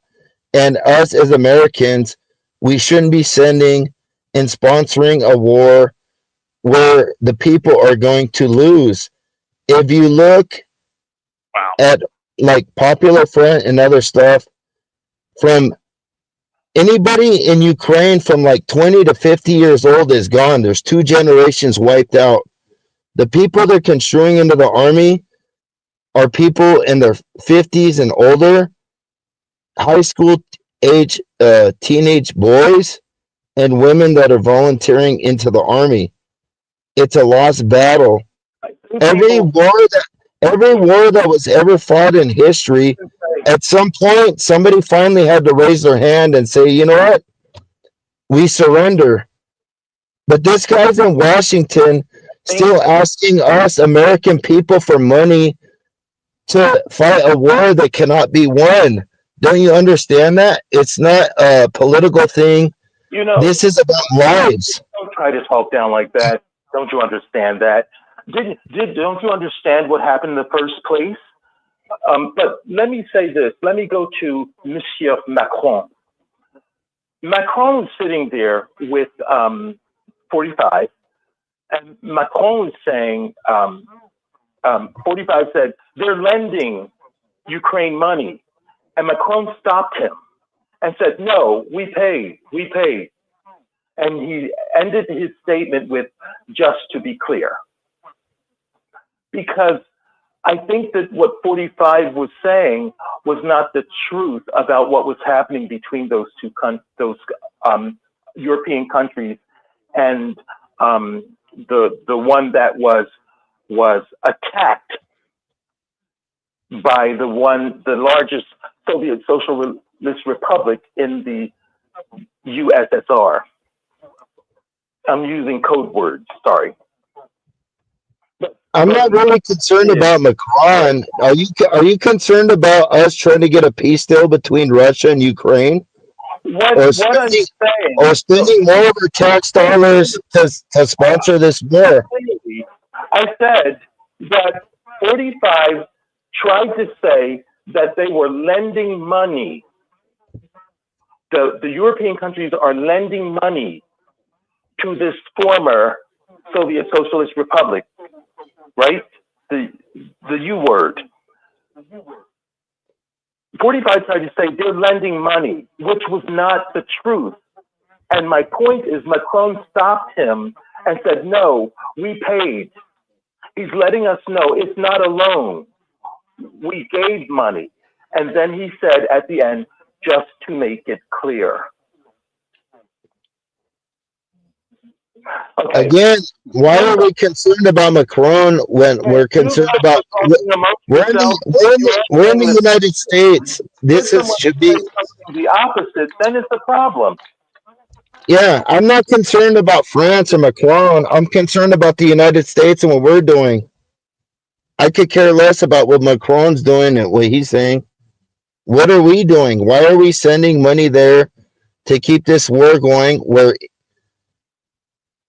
old people and high school people are fighting in this war? They can't win it. The best thing we could do is make a peace deal. What do you want to do? Keep sending weapons until everybody's wiped out? I mean, what's the solution? What else do you want? There's either peace or to continue fighting. There's either peace or to continue fighting. There's only two solutions. Bothers me. I think the one thing that's bothered me and that's always bothered me about this particular war, at least the way the U.S. went about it, I don't understand why the UN and other nations don't get more involved. Why does it always kind of seem to be it's the U.S. that kind of spearheads? Exactly. You can get everybody in on this. It's not just basically a proxy war of the United States against Russia, by way of Ukraine. That's the thing that I always wonder, why does the United States get involved with that? And then secondly, going back to my initial question, which was just what was the reaction? I kind of regret even asking the question now. But I was more shocked. I certainly don't have, if you're a country and you've been loaning money to another country at a war that seems to be unwinnable, as JP said, I certainly think you're going to have that come to Jesus moment, with that other country. But my issue was you don't do it on national television. I thought the entire thing was completely and entirely disrespectful and uncouth. On whose end, Stephen? United States, including the vice president, sit there and attack. Stephen, it could have been handled. It could have been handled. Hold on 1 second. I just want Stephen to specify who was disrespectful through that whole thing. I want to know how you feel. I felt at the part that I came in on, because as I said, I was sitting there goofing with the remote. But you can't snap, Eric. I didn't have volume in. Whatever you said. But I felt that the United States, in terms of Clinton, in terms of Trump and the vice president, whatever his name is, I thought they were uncouth in the way that they went about it. I can understand being upset, but to me, that is a closed door conversation, not a nationally televised Oval Office meeting where you're going to, and then that reporter that you said made a comment about his suit, that is completely and entirely disrespectful and uncalled for. And that person, in my opinion, should be sanctioned. Who the hell do you think you are? You just report on things. You don't ask a world leader why they didn't wear, a suit. That's just my take on it. Hey, Stefan. But in any event, I thought the whole thing was Stefan. Everything that was said, not a problem, but it should have been behind closed doors. Well, remember, Hey, Stefan. 45 said. Hold on 1 second, buddy. Hey, Stefan. I would have told the guy, you are completely disrespectful for not wearing the suit. I personally have a problem before this was even the problem. When he was with Biden, I had a problem that he doesn't wear a suit. It is disrespectful. It is not a cultural thing. This is a fuck you thing. This is, I'm a Heil Hitler. I don't want to make peace. I'm not going to cease order fire. I'm going to continue to stir the hornet's nest because I am a fucking globalist. And that is exactly what we saw. And our President Trump and Vice President said no. J.D. Vance and President Trump said no. They said, we're not putting up with your disrespectfulness and your lack of disrespect to your own people because you want to continue war. You don't want to make a deal. You don't want to fucking ceasefire. You want to continue your globalist propaganda. You're listening to CNN if you think that this is proper. Eric, right now, you're putting many words in his mouth. You really No, are. I'm not. No, I'm not. I'm just saying what it is. I'm saying how it is. I'm just saying. Zelensky does not want peace. He doesn't want peace. He made it clear that he doesn't want peace. This is a Zelensky situation. made it clear that he does not want peace. And he retracted that, and he came back to the White House and groveled like a pig to make peace because he knows he's out of cards. He knows he's out of line. And what it means to be a real leader is right now is to speak up for righteousness. That's what a leader does. A leader speaks up. A leader speaks up. I'm done, everybody. You're not being righteous. And they weren't being righteous. Come on. Yes, now. he was. Yes, he was. Zelensky wants war. Donald Trump does not. President Trump does not want war. Neither does his vice president. Zelensky wants war. Can you guys hear me out for a second? At some point in history, I surely can't speak because this man just now sucked all the thought out of my head. Go ahead. Sorry. I'm sorry, Zach. Sorry, You have no Eric. thought in your head. I don't have a thought going through my head. It's never I know you don't because you're a liberal and you never have a thought in your head. Okay, listen here. This is the point of the matter. Is there's been conflict since the beginning of humankind, and since the beginning of humankind, there's always been a negotiator, somebody that's willing to come in and make peace with these nations. That's what we're seeing right now. I don't care if you support Trump or if you don't.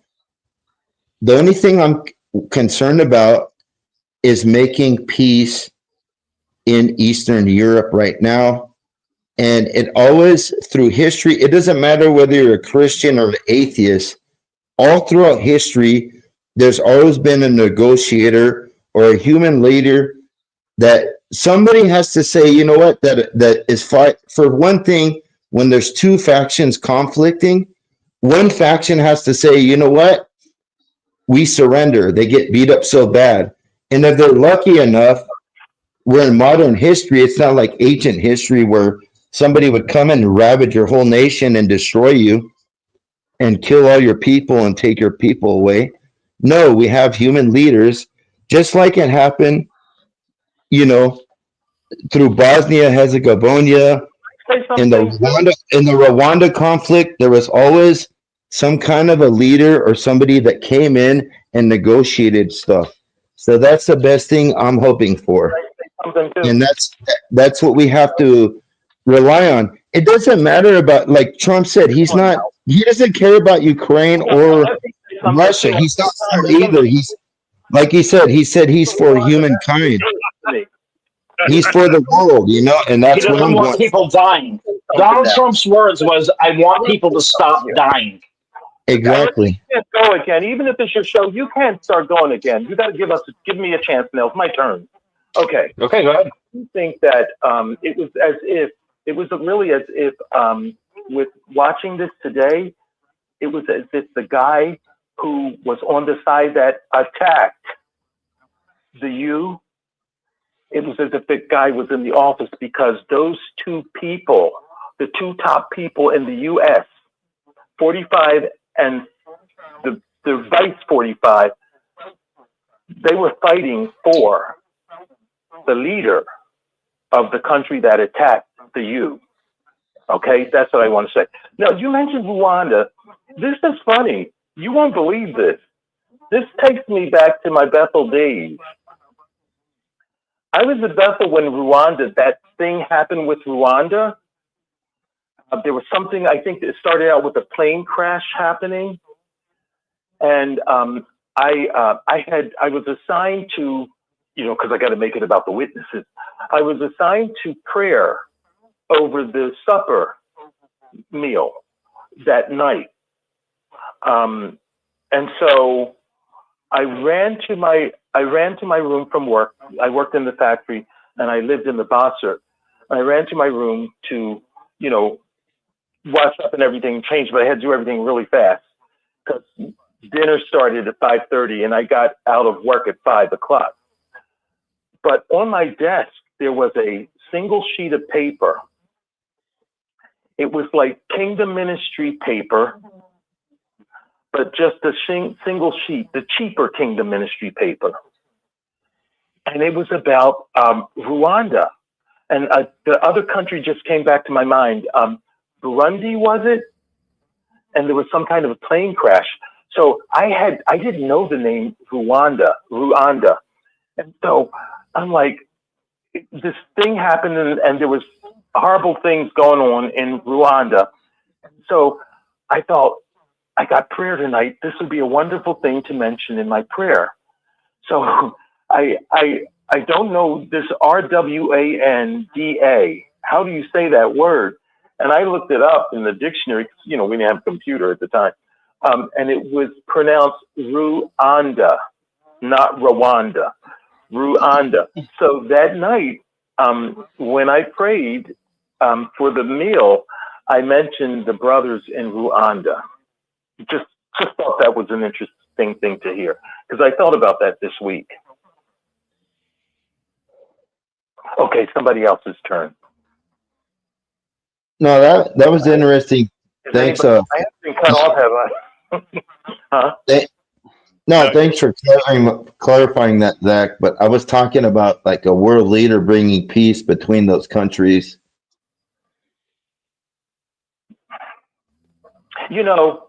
It's a Not you getting information in Bethel and trying to figure out how the country's pronounced. It's a great, big, gigantic country that attacked a little small one. It's like the United States attacking the state of Massachusetts. Zach, do you see the point I was trying to make, though? Is that between that makes no sense. Okay, in Rwanda, there was a conflict. There was a war there that happened. And in order for the war to stop, it took a human intervention to stop it. It wasn't because you got a notice in Bethel and you tried to figure out the pronunciation of how to pronounce the country Rwanda. I'm not talking about that. I'm talking about human negotiations to stop a war and human bloodshed. JT, I know you were not talking about that. I just thought that was an interesting little subject to bring in because you mentioned Rwanda. I thought it was an interesting subject to bring in because I thought about the word this week. But what do you think? Okay, besides that, what do you think about what I'm saying besides Rwanda and like Bosnia, Herzegovina, and other countries where human leaders who are world power, who are in control of countries like Trump, are trying to come and negotiate countries? Do you think that's a good thing, or do you think they should keep fighting? I'm trying to answer you. I think that if the United States, if Massachusetts or New York State were a separate country from the United States, I think it would be shameful for the United States to attack them and try to take what they have from them. That's what I think. So you can tie that into to the bear and the you. You can tie it in. Is that happening? And you say, listen, you say that people in the you are dying, but I've heard that people in the bear are dying too. They thought it was going to be a just like that snap your finger thing, and it has not been so quick. I mean, the big people, the big countries, they thought it would be just like that, and it has not been. So, what do you think the solution is between Ukraine and Russia? You think the U.S. should just keep supplying Ukraine weapons until they just completely annihilate the whole population, or do you think somebody like Trump should go and try to negotiate peace? I think that the bear should go back home,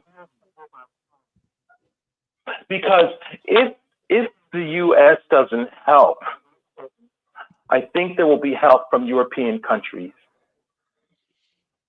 But they're not supplying any help, and I guarantee you, if the U.S. pulls out, Europe is not going to do anything to that.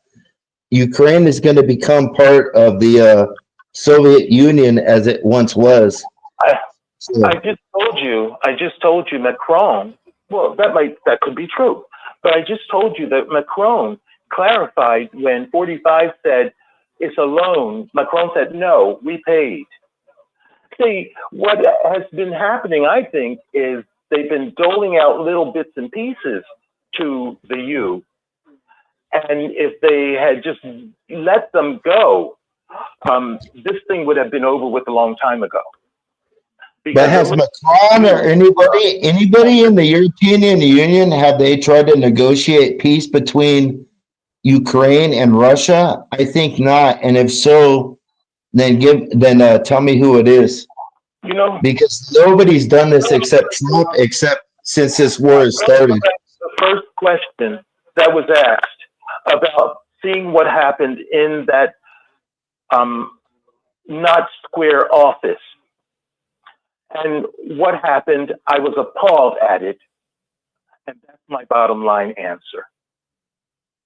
I'm not being drawn into all these other arguments. So there's my answer. I was appalled. Yeah, I was appalled too. And like I said, the heated exchange, that should have been behind closed doors. These people are world leaders, and they should have had more, I don't know what the right word is, more couth about the way that they went about it. And a vice president talking to a world leader the way he did, to me, was disrespectful. And of course, that reporter was disrespectful. Like it was one of his children. The Ukrainian guy. Yeah, that's my point. Yeah, like it was a 5-year-old. I probably would have slapped. Okay, so that vice president in the face, told Trump what I think about him, and left the White House. That's just me, but you know, whatever. I'm sure you would have slapped him in the next week, huh? Would have been a lot. Okay. Yeah. Who do you think you're talking to? Well, It don't work that way. Who do you think you're talking to? At the end of the day, I think we can all agree that human life, at the end of the day, we can all agree that human life is being lost. The sooner it stops, the better for all parties involved. And we just hope for a better future. I think that's about as much as we can say on that topic. Oh, that's a beautiful way to put it. There you go. You know, he wasn't great. He was big. There was a big, mean, terrible dictator a long time ago. And he said, well, if it's 10 people, you'll notice. If it's 10,000 people, you won't notice. And that's the way they think. You wouldn't do it. I wouldn't do it. They would do it. Yeah. You're right, Pixie. These people think in terms of an armistice and stuff like that, political terms and negotiations. They don't think on terms like we think as regular people as we're interacting here. So that's how we have to see this as a bigger thing. I can care less with that, to be quite frank. That dumbass reporter said to Zelensky about the suit and stuff. That was actually the least important thing in this situation right now, and I think it was just a distraction. But what we need to get down to is how to make peace between these two countries. Whether it was World War I, World War II, any conflict, somebody has to step up at some point, and that wasn't Made in peace. that hasn't happened the last few administrations. So whether Trump can do that or not, I don't know. But I hope he does. You know, I hope for the sake of peace that he does. That's all I'm gonna say. Sometimes you have to be careful not to go after the shiny thing, the thing that is thrown there to distract you. A lot of this could have been a distraction. Well, that's in Aesop's Fables. Did you ever read Aesop's Fables? I have not cover to cover, but every child should read Aesop's Fables. It's as old as time, and it's better than Disney. There was a story in Aesop's Fables where the bird had a very long beak, and he went for the shiny thing, and he got stuck in the jar where the shiny thing was. Right. Thanks, Pixie. That was really good. I think that's very fitting for it. Has been a shiny thing. I think anything. These days, there's all kinds of shiny things, and there's no money in peace. I got to do this. And of course, with the sun in Pisces, you do have illusion and delusion happening. That's exactly what it is. I want you to tell us more. I want you to tell us more on the weekly horoscope. We got March 1 right now. We're getting toward the Ides of March. What is your prediction? I have to confess, I've been lazy. I don't have a prediction. I feel so bad that I've been so lazy because I should at least be able to give elementary statements, definitions. I've been so lazy for the last few years. It's horrible. Isn't it true that in ancient Rome, all the wars were in the months of March and April? That sounds like a thing that could, yes. That sounds. Hey, Pixie. Yeah. Pixie, you there? Pixie knows all, sees all. What? So, you said something about ancient Rome, right, Pixie? So, didn't ancient Rome fall from? Wait. Eric, what does the Libra? Eric, wait a minute, Eric. Listen to me. What does the Libra have to say to the Gemini? Go ahead. No, you're the Libra. I'm not. I don't know. I am the Libra. I don't know. I don't know my. It's a comedy. I'm just pushing everything to the edge with astrology. Eric's the Libra. Can I be honest with you? I don't. It's because of Watchtower, kind of, but I don't know the stars as much as I know Myers-Briggs. I know Myers-Briggs very well, and I'm an ESTP, but I don't know what it means to be a Libra. I don't understand it. I wish I did, and you know what? I actually need to study it and like look it up and like see if there's any connections. But I just don't. I know I'm a Libra, but I don't know what it means. I will just say this. I'll say what the key phrase is for Libra. It is I balance. So you were getting ready to say something to Pixie. I cut you off. Pixie's key phrase is I think, because she's a Gemini, and you're I balance. You're both air signs, so talk. You close. I don't even remember. What was Pixie talking about? I don't even remember now. See, I was going to tell you, let him explain to you what a Libra is. Yeah, go ahead. Go ahead, JP. Hello. You said you took Myers Briggs. I'm an ENFP.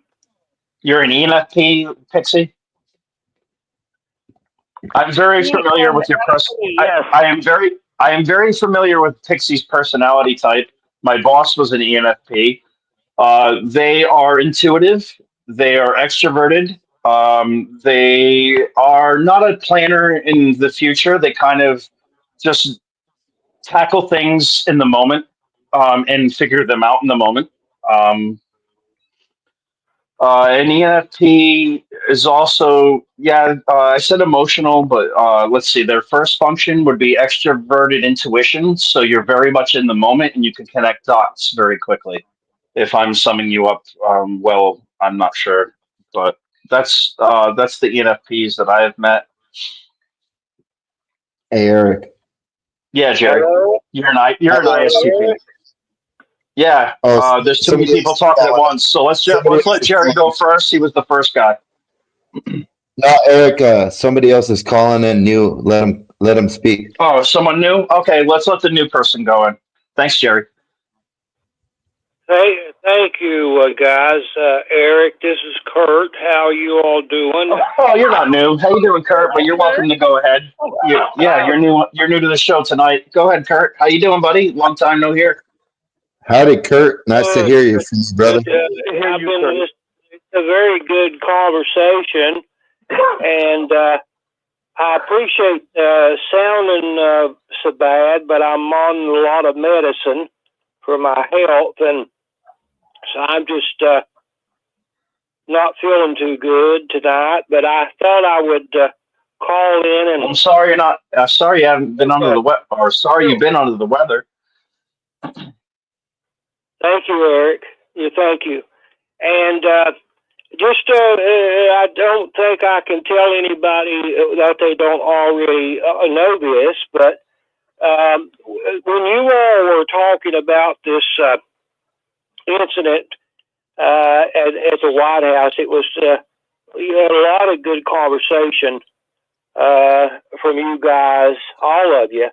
I'd like to make my comment on it a little different, to think about it a little different, is the history in the last 2,000 years. We can trace Russia's history back from the Eurasian steppe to about 800 AD.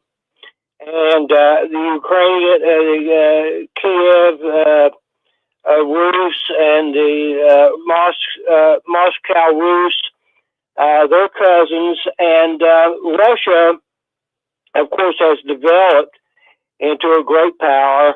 The Soviet Union, we know, fell in, I think it was November or December of '89, and the development of the former Soviet states, Ukraine being one, and their history, Ukraine's history of Russia is a great history and great detail.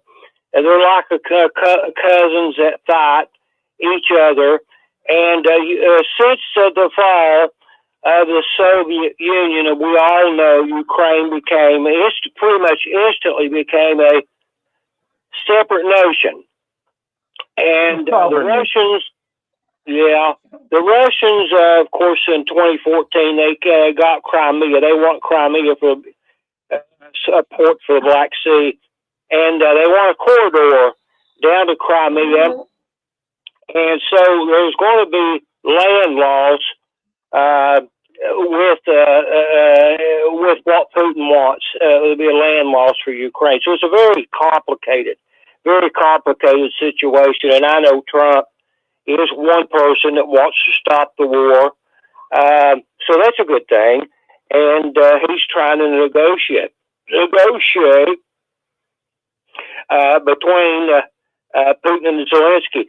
But now, Ukraine, I'll say one last thing. When you're invaded, and like Putin did with Chechnya, when that was very bloody, so Putin decided to cross the border and invade Ukraine. And he had his reasons. I don't think they were good enough. I don't think they were good enough reasons, but he does, so he did. And in that process, there's been a lot of death and destruction, and everyone wants to see it stop. One last thing, I think that Putin's bluff of nuclear war or battlefield nuclear weapons should have been called by NATO. NATO is a very powerful organization, and no one wants NATO to get involved. But NATO could tell Putin, hey, we're going to get involved and we're going to retake Crimea, and we're going to push you back out of Ukraine. Wait, can I say something, Kurt? Kurt, I want to just say this. Did you hear that, JT? Okay, go ahead, Kurt. Yeah, one last thing. Hey, hold on. It's JT, not JT. It's J. P is in penis. Oh, sorry. Sorry. JT, did you hear that? Go ahead, Kurt. I'm so sorry. Yeah, just one last thing. NATO, which is on constant maneuvering. These armies are pretty much all over the world. And NATO could have called Putin's bluff on the threat of nuclear war, because Putin, I think, would never be able to push the buttons for nuclear war. But I guess it's possible. But NATO, the last thing I want to say, NATO maybe should have said to Putin, we are going to come into Ukraine and we're going to push you back out of Ukraine onto your over your borders. We're not going to come into Russia. Right. Into their big, giant borders, right? Into their very large borders. Yeah. Push the Russians back out of Ukraine and say, now, Putin, we have successfully pushed you back out of Ukraine. You should have never invaded this country, so we've pushed you back out. That's what we're here for. We pushed you back, even though Ukraine's not a NATO member. They begged us since sometime in the 90s. One of the administrations negotiations to join NATO, and they were never allowed because of the Russian threat. The Russians never wanted Ukraine to be in NATO. So, but at any rate, Putin and the history of Russia is very interesting. How they spread out, how they took Siberia, how they took Vladivostok in the east, and infringed upon some of Chinese territory years ago.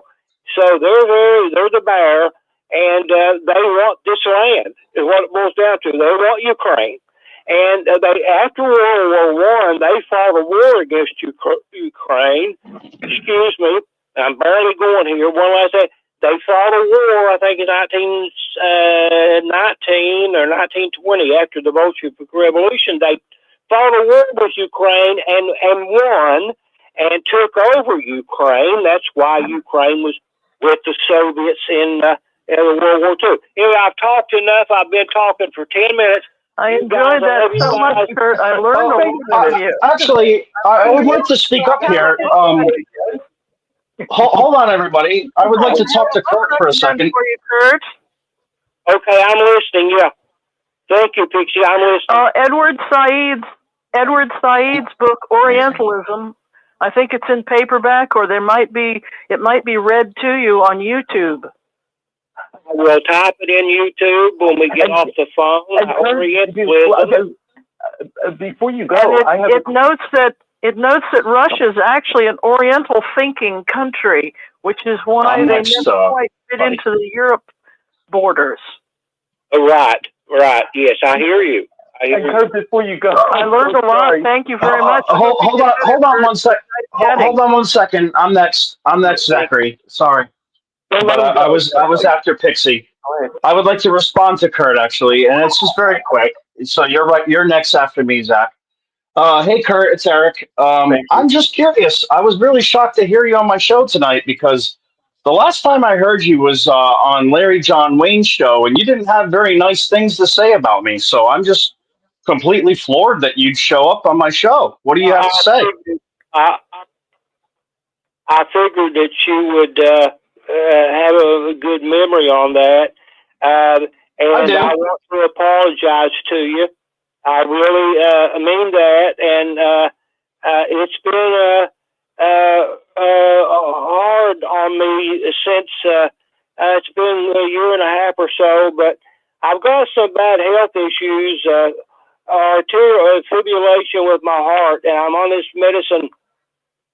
And so I do a lot of listening, but if I get involved in a where I get angry or something like that, it's really hard on my heart condition. So that's what's going on with me and other things too. But the primary thing is arterial fibrillation. I can't already talk right now. And so I'm on this, but I want to apologize to you, Eric. You didn't deserve it. I don't remember everything I said to you. But Well, you know what? Fair enough. Fair enough. Maybe sometimes I feel that. Maybe sometimes, since my wife passed away recently, that I have a hard time forgiving people. Yeah, I hear you. Yeah, You know, maybe we both have our little demons inside that are haunting us. Maybe, you know, just throwing it out there. Well, I don't know. You know, you're still young. What are you, 41 or 42? 43, sir. You're still young, but yeah, you probably, like I said, too young to lose a life, and maybe I should use that as a weapon against my enemies. Yeah, I hear you. Well, I think you're going through a time. Just my person, just off the cuff view here. Since you're talking these things, I think that you're a good person. I think you're going through a hard times right now. I think you are. I hope you forgive me for the past. I've had to ask people's forgiveness before, so I hope you do. And but time heals all wounds. I just all I can say. Yeah, I just hope.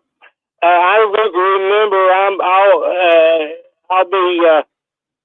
See, I think I'll be 70 next month. Yeah, but I remember when back in my 40s, I had a hard time playing. I dealing with people. I was just too. It was mostly my fault, just to know it all. I know it all, and it cost me a lot of. I had a lot of problems in my life. I'm just, it's kind of amazing. I'm here and dealing with people. I used to be very confrontational, and it's not good. It's the stupidest thing. It's the stupidest. Well, yeah, I don't know if it's the stupidest thing, but it's not smart. Most of the time, it's not smart. Well said. But, you know, you have to stand up for yourself. Of course, everybody does, but to like myself, I can only speak for myself. To be confrontational, like I've been until I got really sick. And so that's my excuse. It's not that I've been born again. It's just that I don't have. I'd rather be confrontational than talk behind someone's back. I'd rather be confrontational than talk behind someone's back. Because I'm a stand-up man, and if I have something to say to someone, I will just say it. I have no problem just speaking my voice, because that's who I am. I won't say it behind other people's backs. You will never hear me talk crap about anybody behind their backs. And that's a good thing. It is. I'm Donald Trump's personality. I'm an ESTP. Yeah, I hear you. There's an old saying, I'm trying to put it together. I know a lot of old sayings from my dad. Something about some things are better left unsaid, I think is the way it goes. That's true. So I learned that one a long time ago. Yeah, you heard that too, Pixie. But I know in my family, I've got 4 grown kids, 3 boys, and I've butted heads with them, not in the last few months, but they love their dad. But I mean, I'm telling you, it's been hell on earth, hell on wheels right inside the family a lot, and most of it was my fault. Most of it was my fault. Well, you know what Oprah taught us? When you know better, you do better. Yes, yes. There's another saying too that you can take it for a grain of salt, so to speak. But there's an old saying that something like you don't know how to live until you're ready to die. Some old saying. I've heard that one too. Yeah, you I've heard that one as well. Yeah, I ought to sit. Pixie, me and you ought to sit down and write these old sayings down. Some of them I forgot. But learned, heard them through the years, mostly from Dad. But what comes to mind? Here's something that comes to mind. It's kind of off the cuff. You all know about this too, but road rage. Road rage. I remember in my day having a problem with road rage. I am surprised and thankful that I'm still here. And but what made me think about that was the concept that I'm going to speak my mind and enforce my will, no matter what. And road rage would be an example of that. I don't know.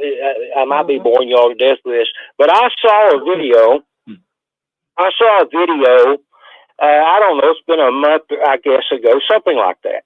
And so I'm trying to think. It was in Ohio somewhere. By the way, but they somehow the camera, it must have been a street camera that caught this incident.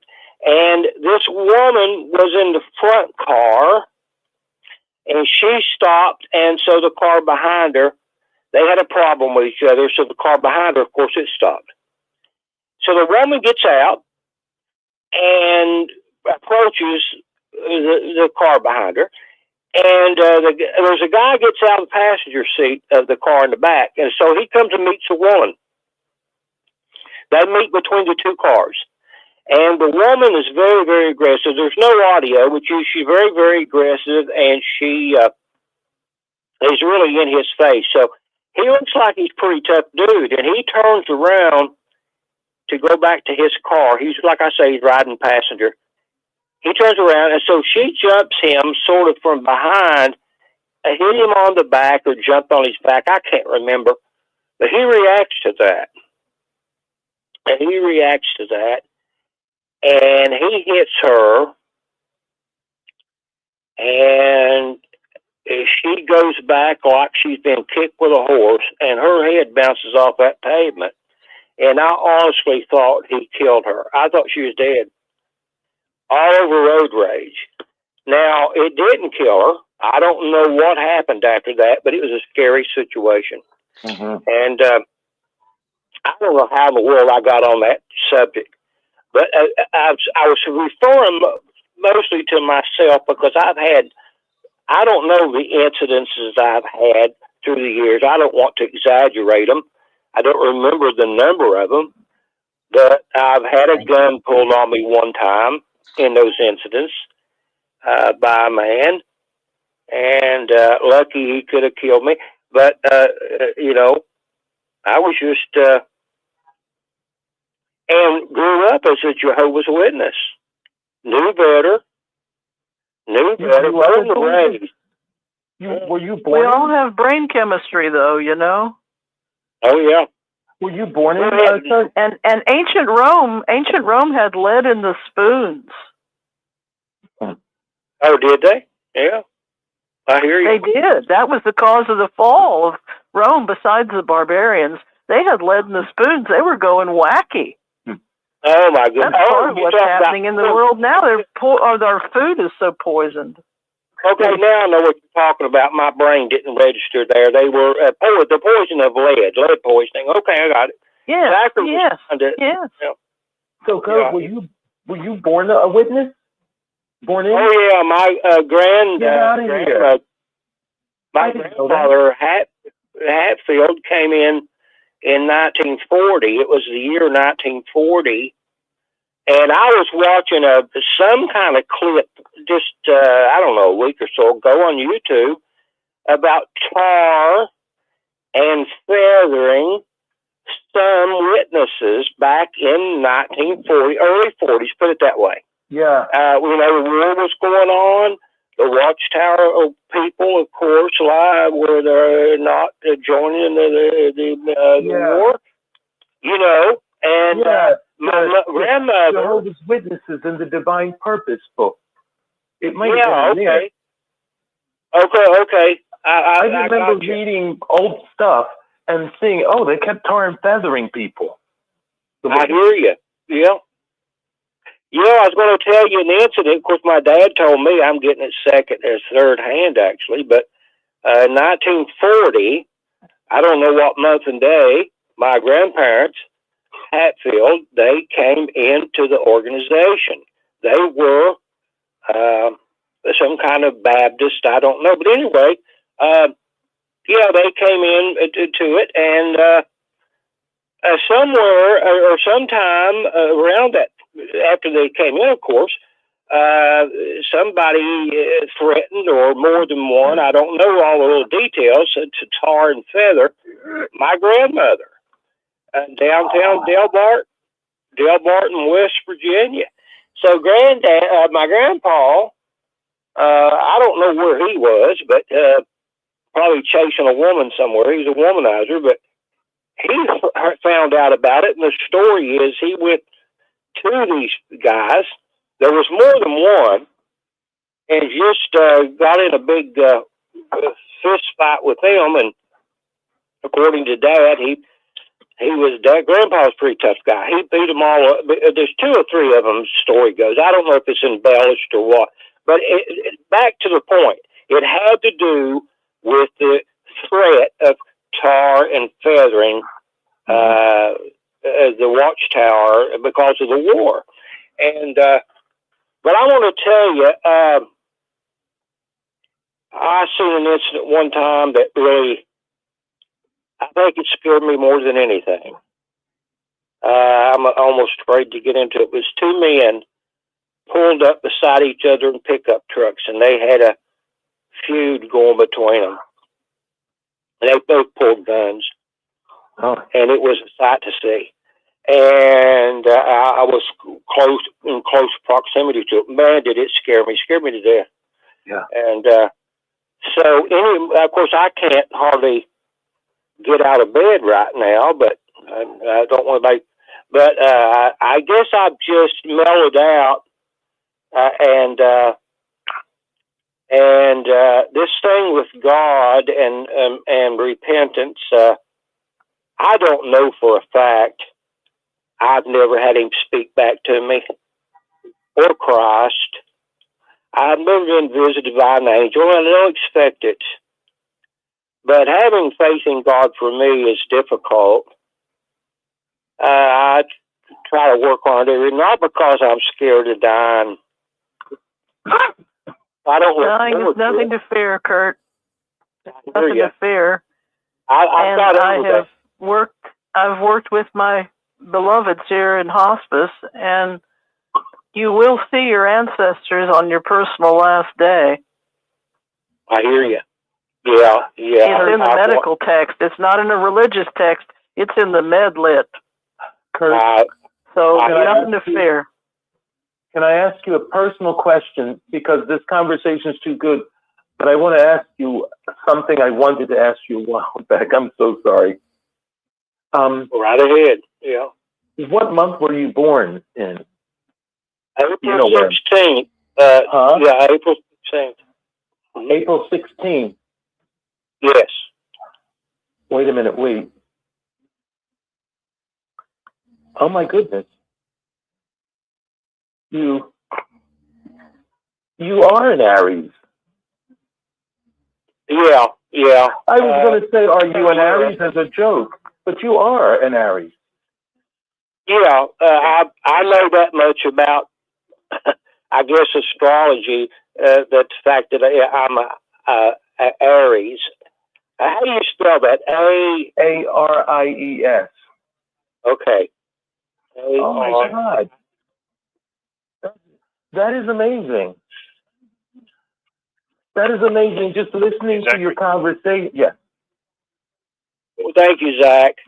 I've been listening to Six Screens. I went in and had, I don't want to complain. All of us have got some kind of health issues. I mean, I don't know. Somebody that's in their 16 years old, but or 25. But most people on Six Screens are older people. I think I was talking about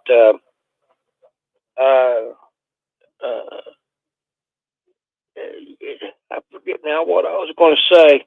Well, I tell you, I feel bad tonight. But yeah, I have to. This AFib is a big problem. I have to go to the doctor a lot. He's the electrician doctor, you know, the heart doctor that with the fibrillation of your heart, the rhythm of your heart. Right. Yeah, he's a specialist. He's a really world. I don't know. He's a big deal. He's a big deal, and to keep my heart in rhythm. So, but anyway, I've had some surgery and stuff about a year and a half ago. I don't want to get into all that and bore y'all to death. But the health. The point I remember now what I was going to say. I've been listening to Six Screens the last year and a half or so, but I've been very cautious about getting into the discussions because of my situation. And he's told me that to watch my temperament and because it could make my heart worse. And man, if you ever have your heart go out of rhythm, very much, very far, it's you will know it. You will know it, and it makes.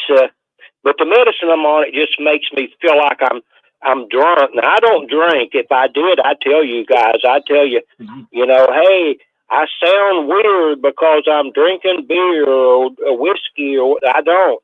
I never did. I never did drink. I just never had the taste for it. So anyway, you sound very clear and very calm. Yeah. And if you can spend the rest of your life in a calm way, that's how I try to do it every day. Yeah, that's what medicine does. It makes me really calm. And my wife tells me all the time, she says, boy, you don't sound as aggressive and loud like you used to be. I said, well, I can't. If I wanted to be, I can't. I'm scared to get worked up anyway. It's a really scary situation. But this medicine, I guess, is a good thing. It's a good thing that for you, it sounds like it's a good fit.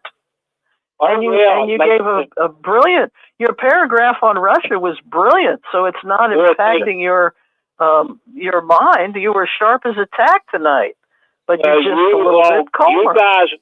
You guys know all that stuff. I tell you, I had to call in. Oh, I learned something tonight I didn't know. Your paragraph taught me. Thank you. Well, thank you, Pixie. But I've been watching all night long, and Zachary and you and everybody talking, Eric, all of you, and JP and the whole crew, and Stephen. I think Stephen was on there.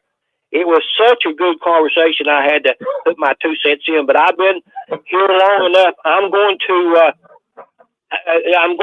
get off the phone. You guys carry on, and I'm going to hang the phone up and turn my YouTube back up. I got it muted, and watch you all on YouTube. Okay, that's what I'm going to do. I got to rest for a while.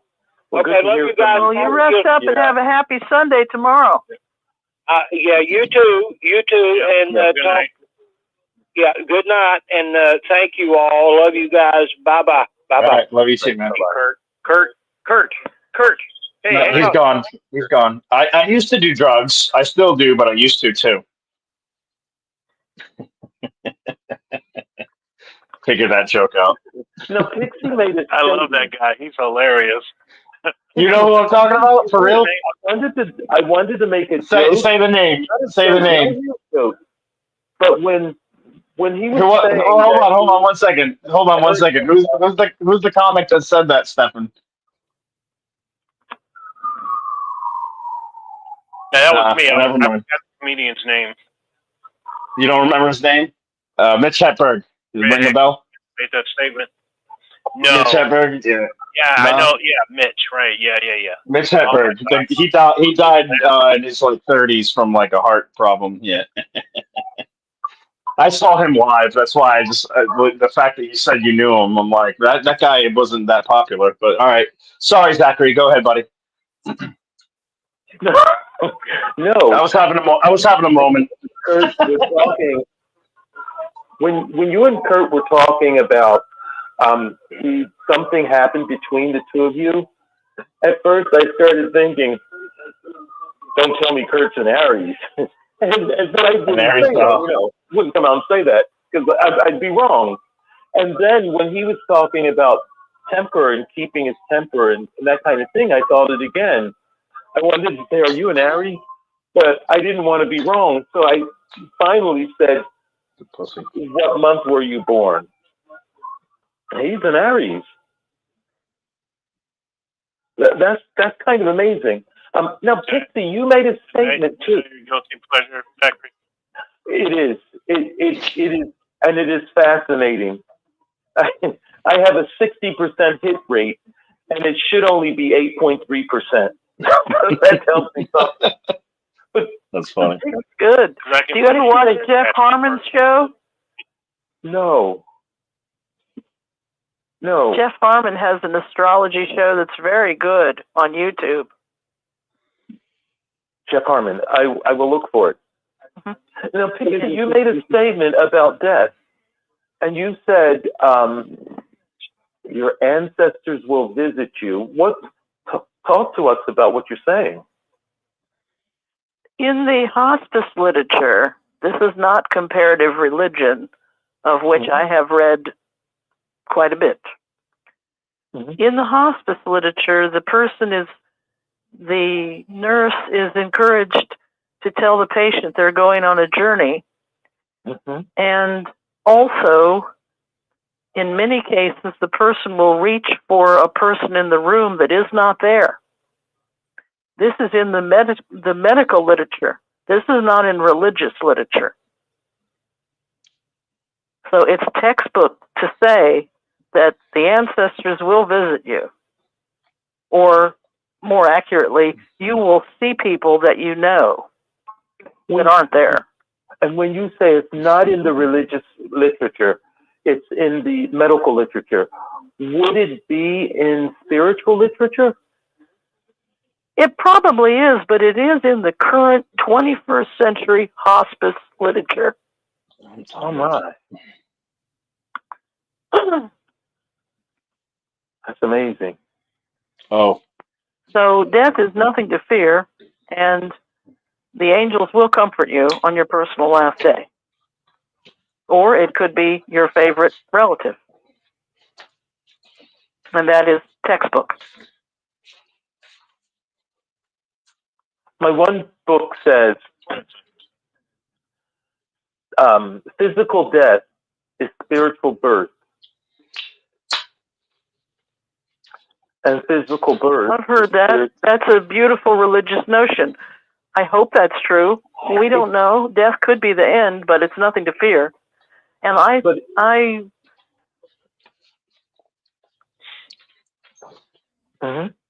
there's going to be things in your brain that are going to help the patient at that time.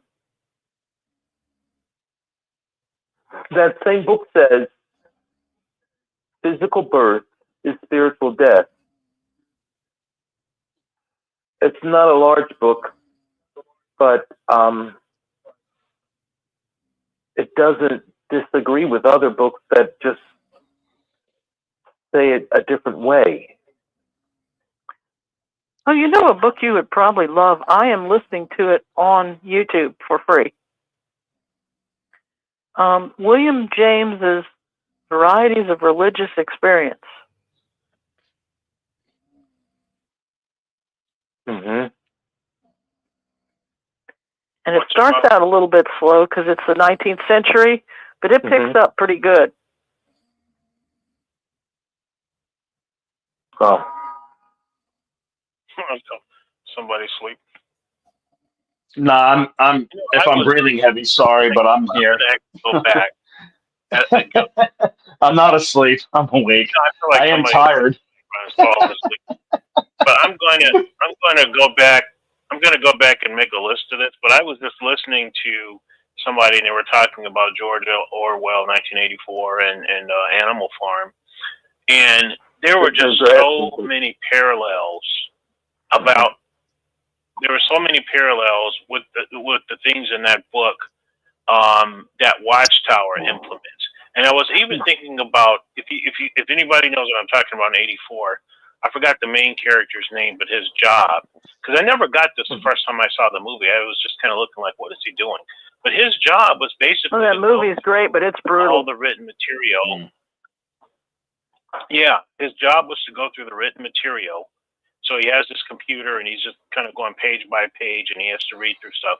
And anything that disagrees with the organization's current teaching or current position, he was supposed to, highlight it so that it can be, removed.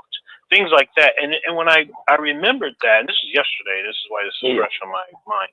And I started thinking, and they have a ministry that's called the Truth Ministry. And basically, it's the propaganda arm. And I was just like, oh, my God. There's just so many parallels with Watchtower. Watchtower calls itself the Truth. Is his name Winston? I think his name is Winston. Yeah, very good. I believe his name is Winston. Yeah. And the fact that... I've got to go back and reread Animal Farm. And basically... Animal Farm, I consider... Animal Farm is good, too. To me, Animal Farm, if you want something to specifically talk about the governing body, Animal Farm talks about the governing body. Because they do their rebellion, right? They do their rebellion. And basically, you got these hardworking animals, especially the horse. I think his name is Boxer. And he's real hardworking. If I can do a little bit more and do it a little bit faster. In fact, my supervisor at one job told me, remember the horse in Animal Farm. Because I was working full time. I was a regular pioneering and also serving as an elder. And he could see me always talking about getting a little more done. Like get a little more done. And my boss wasn't a witness. He was a Lutheran. And he said, remember that horse? And he said, what happened to him? And I think the horse ends up glue factory material or something like that. But this is why I say, but the pigs, the pigs take over. And little by little, remember, there's the one dog. There's a dog that has these puppies. And one of the pigs takes the puppies away from the mother. And the next time you see those puppies, they're full-size vicious dogs that are used to keep control. The pictures are coming back. There's a thing of 10 commandments or something, the commandments of the animals. And they have all these things you're supposed to do. And, on the side of the barn. Yes. And little by little, the pigs are changing the commandments, but they are turning so that they give the pigs more power and authority. And at one point, there's this crash because nobody sees them changing it, but there's this crash, and the animals go and see what happened. And one of the pigs has a bucket of paint that's fallen over, and he's fallen. And he was in the process of changing one of the commandments. And at the very end of it, the pigs are learning how to walk like humans. They become the new rulers. instead of the human. Exactly. Mm-hmm. And so my point in all of this that I don't want to get lost is I want to go back and write all this stuff down, because there is just so many, parallels to the way that Watchtower conducts itself. And I did certainly read Animal Farm, but the one for me was 1984. And one of the things that popped into my mind yesterday as I was thinking about this is in Watchtower, and I think it's Anne Marie, and I think Anne Marie's online right now. Anne Marie told a story about how this woman, I believe she was German, but anyway, the witnesses were witnessing to her, and as she got to see them in operation, it was just so reminiscent of the way the Nazis conducted themselves. She didn't want to have anything to do with Jehovah's Witnesses. There's a part in the book, and this goes to the self-policing in the Watchtower organization, where you go someplace, you go to a gathering, and everybody's watching everybody to make sure they're spiritual enough. Oh, did you see her skirt was too short? Oh, his whatever. Or I was in the house and looked like to me they had a little bit too much alcohol, so let me just run and tell the elders, because maybe the elders need to check. The self-policing that witnesses constantly do. And that's also in 1984, even in their family units. And so there's a part in the book where this one father, he no longer believed in Big Brother and all the rest of the stuff, but he was trying to act like he was, and his son noticed. And unbeknownst to him, his son went to the organization, the party, whatever it's called, and told them, and they came and they arrested him, and they take you to this place, and they basically, brainwash you. Of course, it's 1:30 in the morning. And that this self-policing that this organization does, where you do one little thing, or it's just not to the level that they think it's supposed to be, and somebody reports you to the elder. I can't tell you how many times some elder would come to me talking about some witness saw me do this, and I said, well, who's the person? Bring it. No, we don't. I'm not discussing this. I'm not. Who do you think you're talking to? Yeah. You're gonna come and tell me what somebody told you. I said, and the scriptures are clear. If you have a problem, you're supposed to go to that brother. I said, that's what you, as an elder, should have said. Did you go to that brother and you got no result? I said, well, what are we, 5 years old here? But it's that same. There was, like, the point that I'm making is there are so many parallels in the way that Watchtower conducts its Nazi-style control that you see in Orwell's books. It was just blowing my mind. I was like, you know what? I'm going to go back and read these books and make a list, so I can be, I can talk about this in a more knowledgeable way one day. But I don't know if anybody has read those books and they also see those parallels. I've read them, yes. Oh, yeah. Yeah. The thing that got me in 1984 was the reporting on people. You got to be careful of your kids because they might report on you. Exactly. That's what happens in the book. The kid reports on his father, and his father comes home, and the police effectively come and get him and take him away.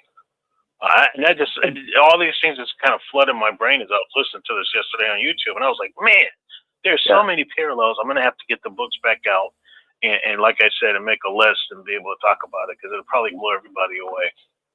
Yeah, and what was it? Another book is coming in, but it's not as, it's a different thing. They got people reporting on people there too. And Fahrenheit 451 by Ray Bradbury. It's a movie too. It's my favorite movie. Books are banned. No, that's watch the movie. You're not supposed to have books. They're banned. Yeah. Yeah, books are banned. The movie was okay. I first saw it as a movie.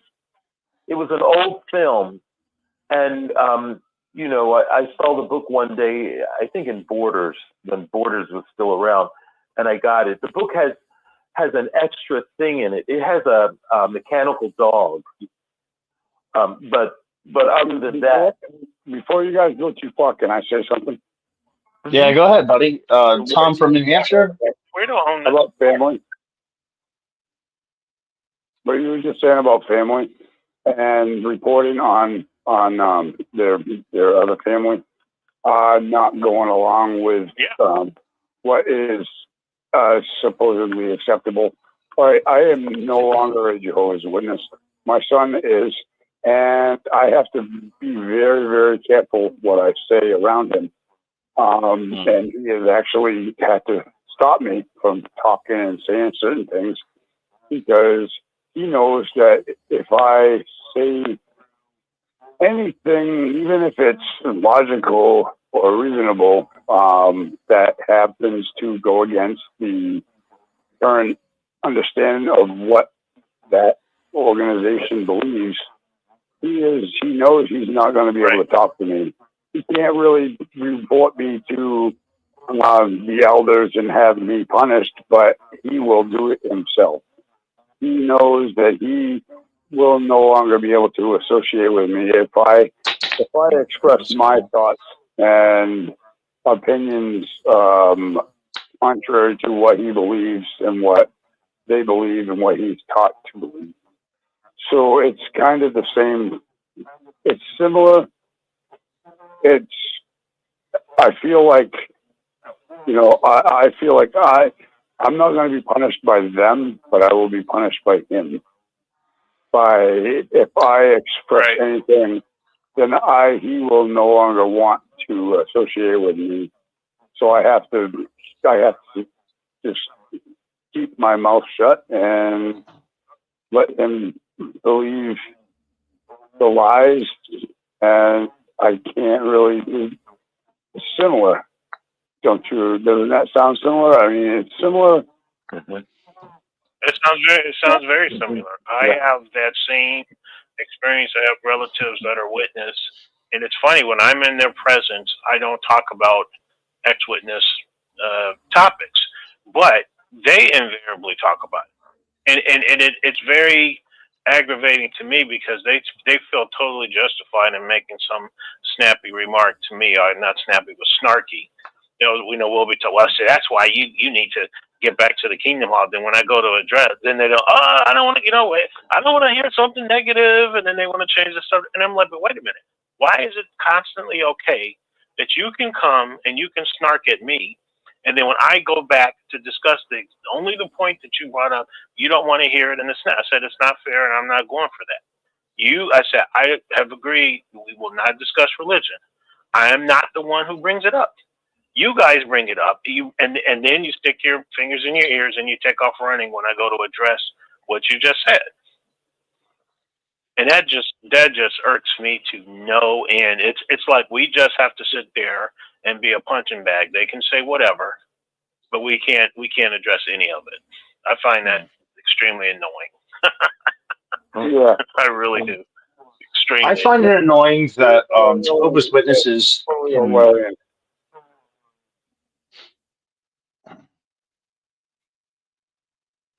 That's the person that's sleeping. What were you saying, Eric?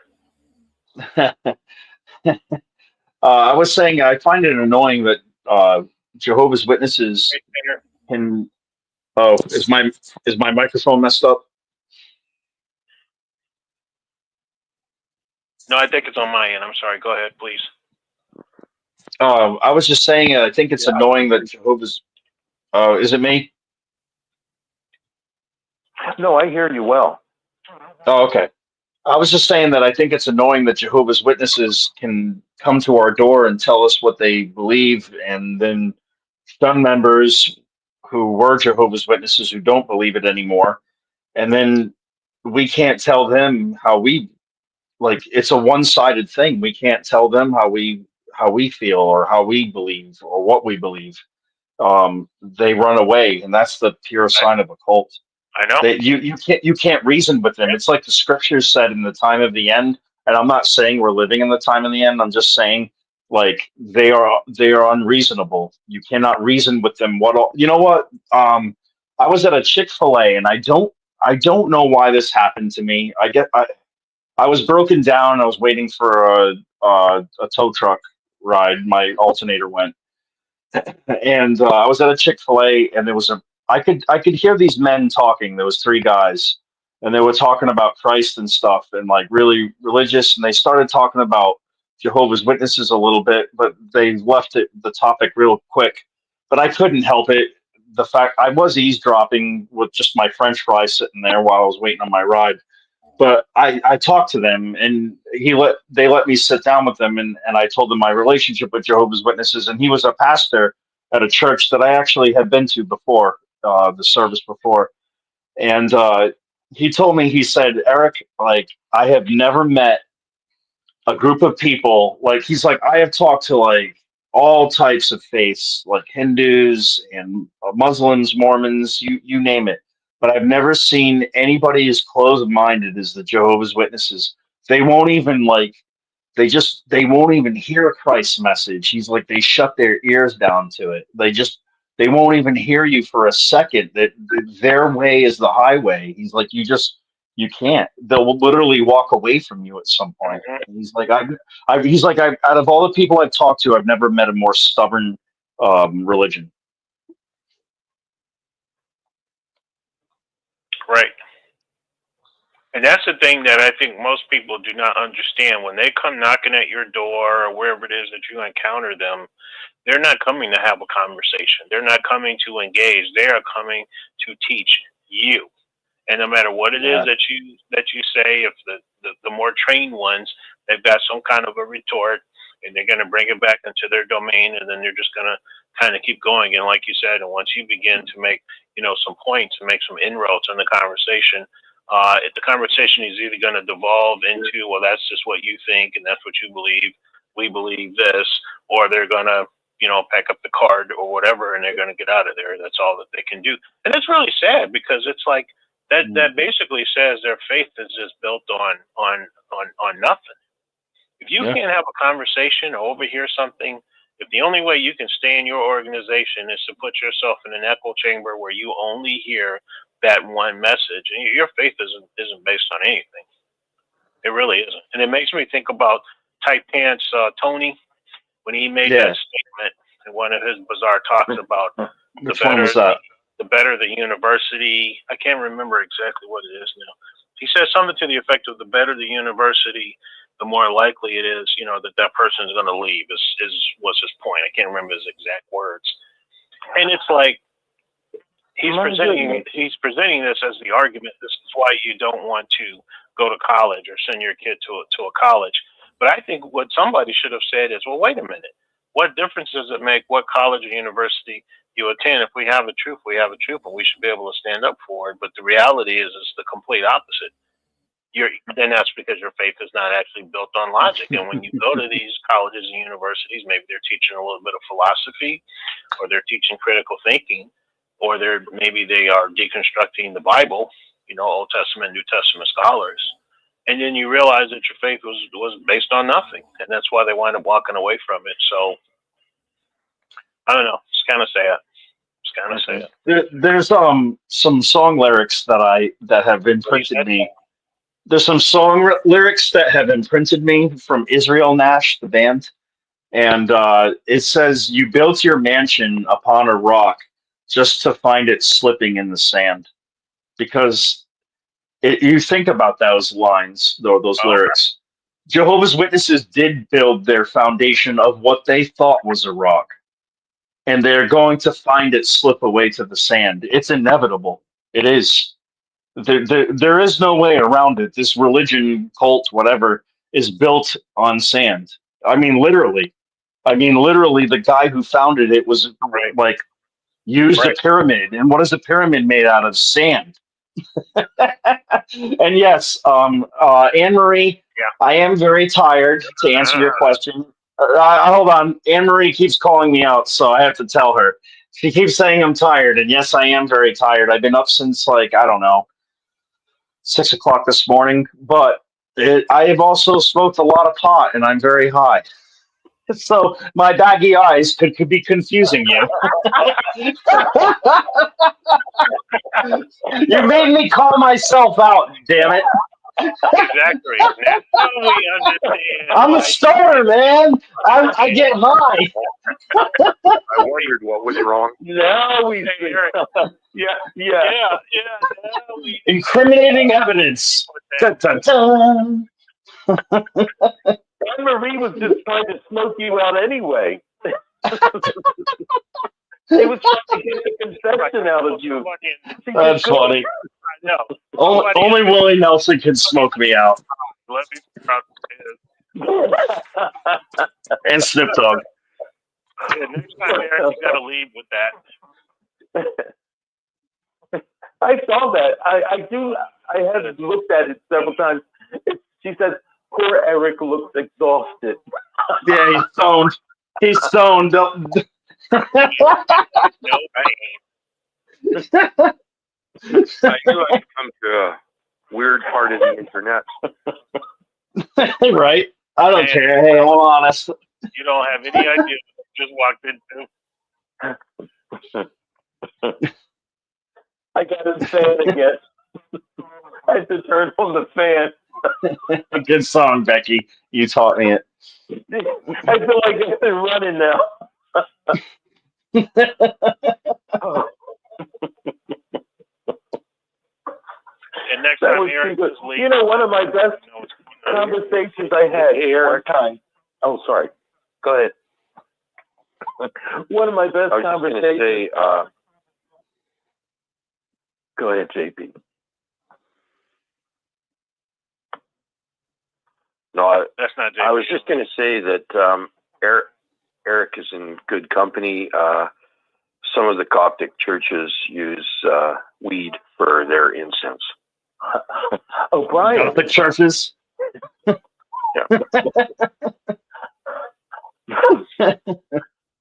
Well, I don't go to church, so. Wait a minute. Wait, what kind of weed do they use for their incense? Yeah, indica or sativa, call it or is it a hybrid? They'll use some of the Eastern churches do use like a hashish incense. Oh yeah. To, That's expensive to just use the crystal heads. Swing that thing. They got a hash in there. Hash is expensive to make. Is that It's what a lot of you're labor. saying? churches, some of the When they Eastern swing that churches censer? use, they use hash or like a. All right, sign me up. I'll become a fucking priest. Maybe. Sorry to swear. Just started doing that, more people would be going to the meeting. Maybe if the witnesses started doing that, more people would go to the meetings. That would bring them in. That might bring them in. I got my book off the shelf. We will bring them in. Coptic Egypt. There you go. I looked and see if it said anything. I feel bad when Rick and Susan review this show tomorrow. It's been all over the place. Put one in the chat if you're getting a contact high from the show. Exactly. Oh, that's funny. I think I read someplace that in the Israelite worship, they used marijuana on some kind of a level because when they did some discoveries and they found some artifacts from something, that they just decided to analyze it, and it was marijuana. And then at the same time, I read that in Egypt, way before the Hebrews were even thought of, they were actually using marijuana medicinally. And in fact, they had a woman that I guess went into distress while trying to give birth, and she unfortunately did not make it, and neither did her child. But anyway, when they found the skeletal structure and they analyzed it, and they found the womb area completely packed with marijuana, and that's how they realized that they actually were using marijuana for medicinal purposes way back in ancient Egypt. They've always. I mean, they say that that's what George Washington too. Yeah, they said that that's what the so-called Apostle John may have been under the influence when he wrote Revelation. They said he had to be. No way, dude. John was on acid. John was on straight up hallucinogenics. Fucking dragons. I'm sorry. Dragons. Scholarly book that says it was mushrooms. Mushrooms. That makes sense. Yeah. Because like mushrooms would have been around back then too. Absolutely, before acid. Yeah, that makes way sense. Because what the heck did he come up with? Man, I don't know. We to this day still can't figure out Revelation. Man, yeah, it's a mystery, right? It must be in code. Maybe it's just because it's in code. How hotly debated. Yeah, they were talking about how hotly debated the book of Revelation was because many of the individuals that were involved with the canonization of the Christian Greek scriptures did not want Revelation in there. So they actually had to change aspects of it. I don't know how they know this, but they had to change aspects of it in order to get it to pass whatever the criteria was, and to put it in the Bible. So it was not a book that was openly received. They didn't like it, didn't want it in the Bible. So that's really interesting. There's all kinds of arguments. There's an argument that the going from Hebrew to Greek, that it actually was Greek all along. There's all kinds of arguments, all kinds of scholars. Mm-hmm. This is one of the reasons the witnesses didn't want anyone to go to university, because they'd learn to think. That's exactly they'd see how a lot of their dogma didn't make any sense, and they'd also start taking the Bible apart and realize, hey, it's always been Greek. They made it up and stuff like that. Hey, Rebecca, Becky Wise. A couple minutes ago. When Becky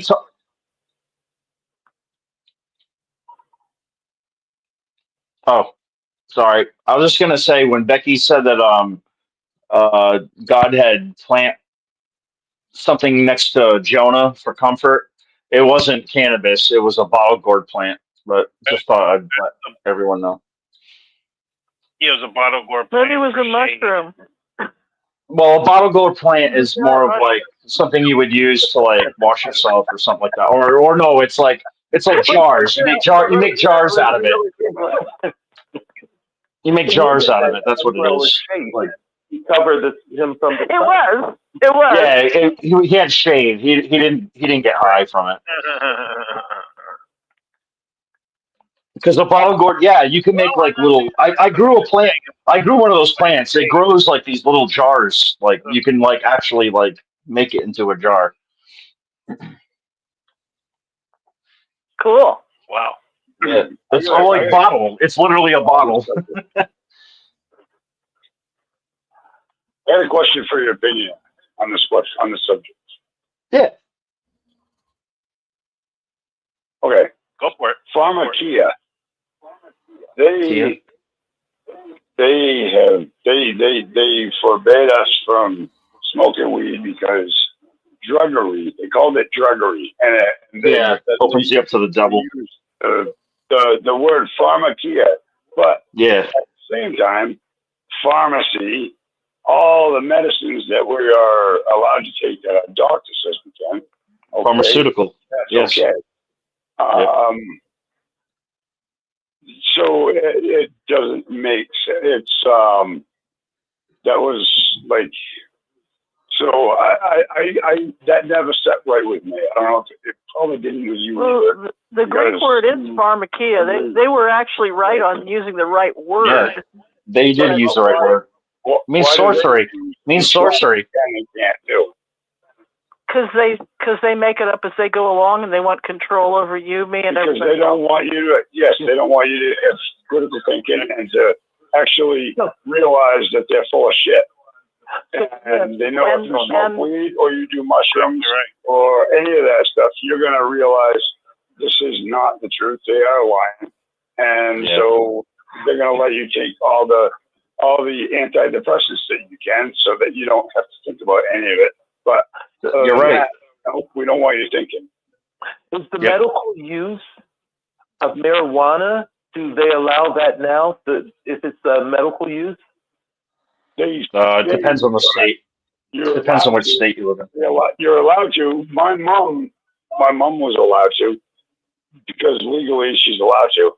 But they have shamed her so much that she doesn't even dare to even try it. even though it would be in a How do they shame you? Again, whose business is it? That's between her and her pharmacist. That's not the business of the elders. What her pharmacist hands her over that counter but they has make no it. business They make it. in any elder's mind. They make it. Somebody in the comment section. Do they? It's Somebody not, in the. It's not. It's between you and your Somebody in pharmacist. somebody in the comment section asked me what peyote is, and I'll let y'all who's on the phone lines with me answer. I believe it's a hallucinogenic that's from cactus. Does anybody else have anything to say about that? It is from cactus, and you have to have a Native American person help you with it, or you could poison yourself. And the Native American Church has a legal right to have their ceremonies. That's all I know about it. Okay, well, thank you. I didn't know that. I got some of it right, though. I know it trips you out and it's from cactus. That's all I knew. Yeah, going back to how the witnesses shame you. They make you feel like you're not being, a real Christian or a true Christian or whatever. And then they'll start kind of soft shunning you.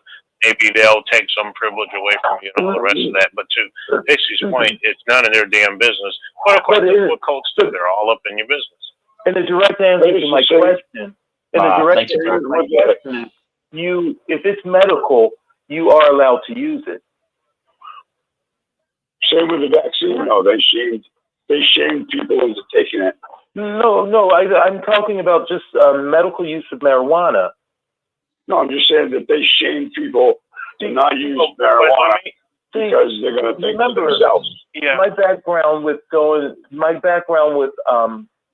college, I think that you can be shamed by everybody talking a certain way, but when it comes down to it, when the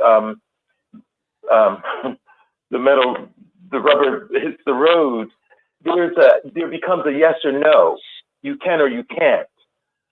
And, do enough research on it and you find that you can. People, you may not they act like they know everything and they don't. No, but my question is very basic and straightforward. Is it allowed? Medical use of marijuana. It is now. If you have a prescription. Yes, I think it is now within the subculture of the Jehovah's Witnesses. They may not like it. They may not encourage it, but right.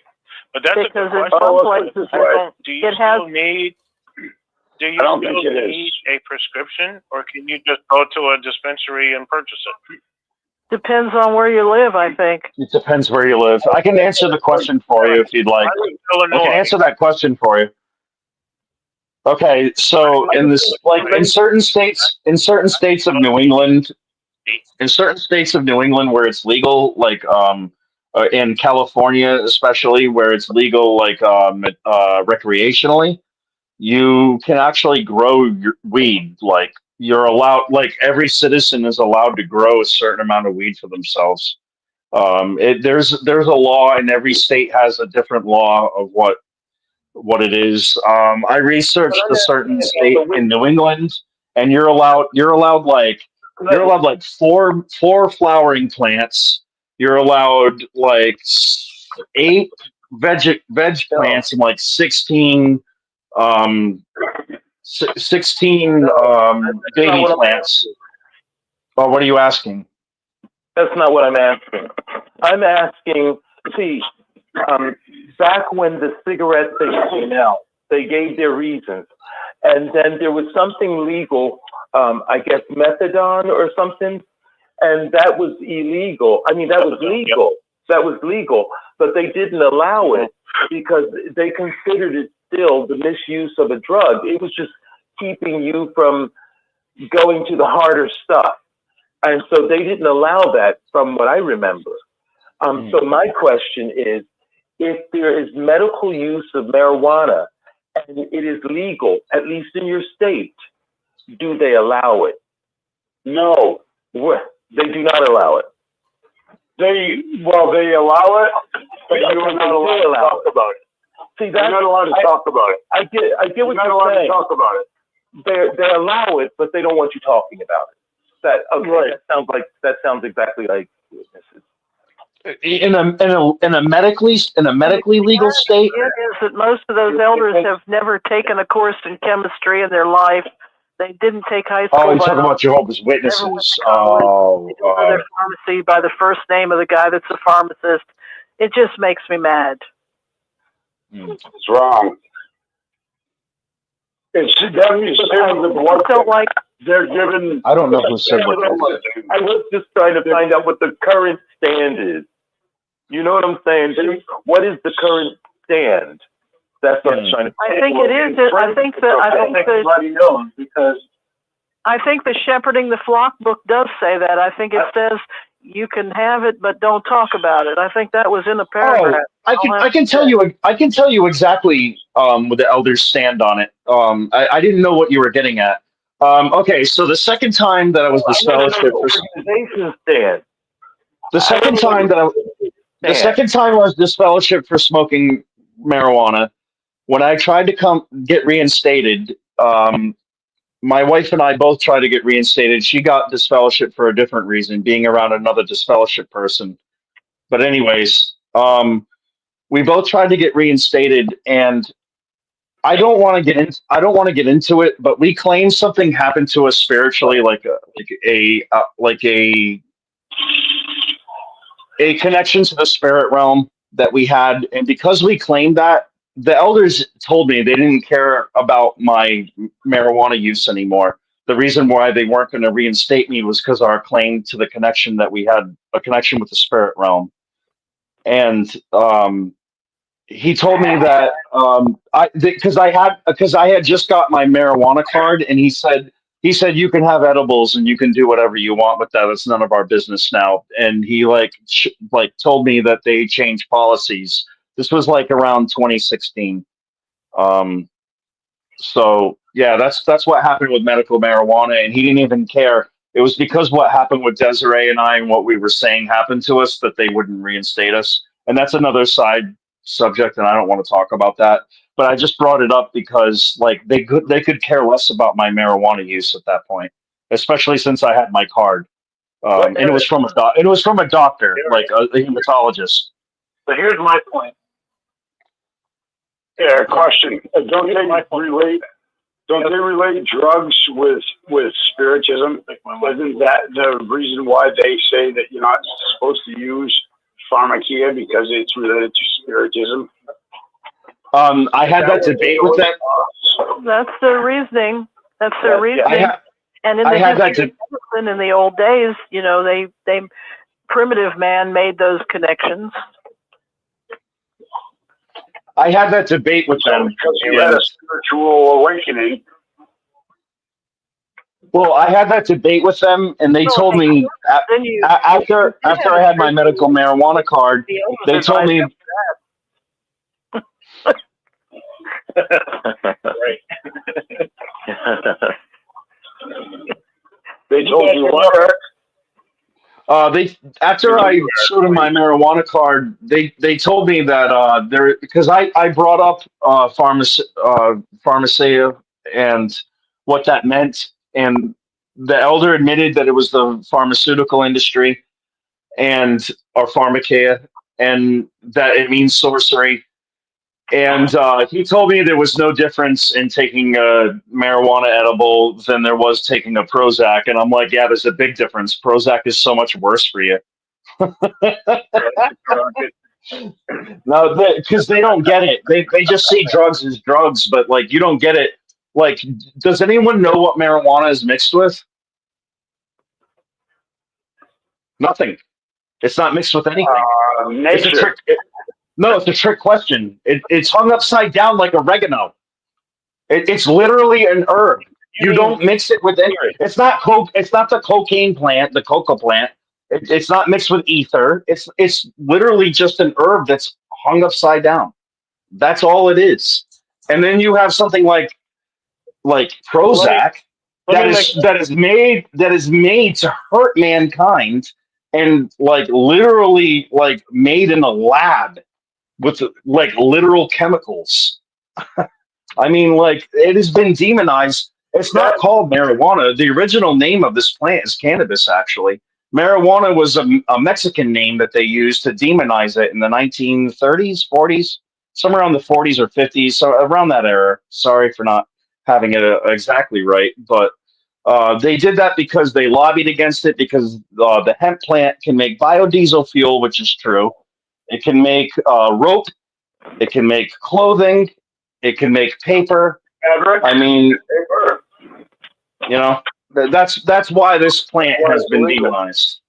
It's not even the pot itself. It's what the hemp can do. And they push Did you know the beautiful sails of the clipper ships were made of hemp? Yeah, of course. And our supposedly, I don't think the Constitution, but I think the Declaration of Independence was written on hemp, but not the Constitution. Yes. Yeah. Yep. Yeah. But some conspiracies say it was. I hear you. Hello? Yeah, go ahead, sir. I just wanted to make one statement to that brother's question. Yes, Stephen. This is Stephen, not a sir. If marijuana was legal, whether it's in your, city, state, or the whole country, right? Yeah. At that point, in my opinion, Watchtower would view it the same way they view tobacco products, cigarettes, cigars.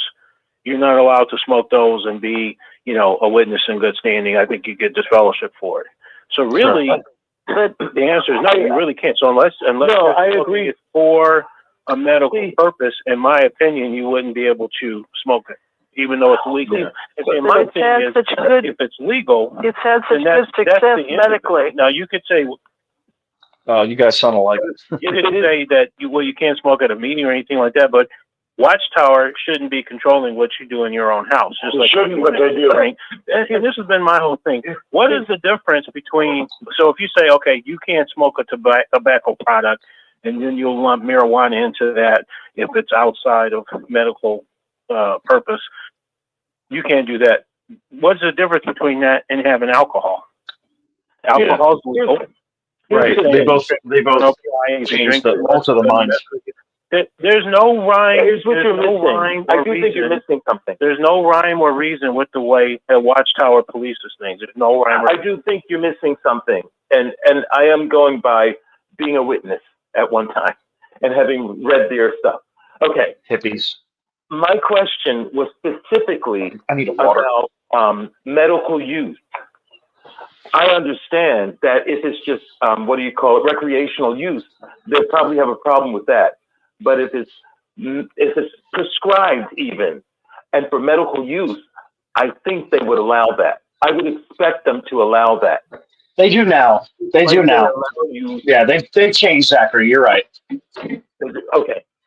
Yeah. No, they do now because even in 2016 they changed. Yeah. No recreation. Yeah. Okay. So has it changed their stance What is on the difference pharmacy? between me having alcohol? What is the difference between me having alcohol for purely recreational purpose and smoking marijuana or smoking a cigar purely for me? To me, there's no difference. Because Jesus. I don't see a difference either in a cigar or legally. Yeah. There's no difference. I don't see it either. I look in the PDR, and I look at tobacco, and I look at marijuana in the PDR, and I look at the side effects. I think if the person was a pothead, they wouldn't be able to stand sitting in a Kingdom Hall anymore. I've done it plenty of times. Tobacco and alcohol. I think that's one of the side effects of marijuana in the PDR. It says under the influence of cannabis sativa, one of the side effects is you will no longer be able to sit in a totalitarian Kingdom Hall. That's funny. But on the alcohol. That's the only way I could sit in it. I don't know, but it seems like you said what, Zachary? With alcohol. Not that I want it to be okay or anything like that, but it just is.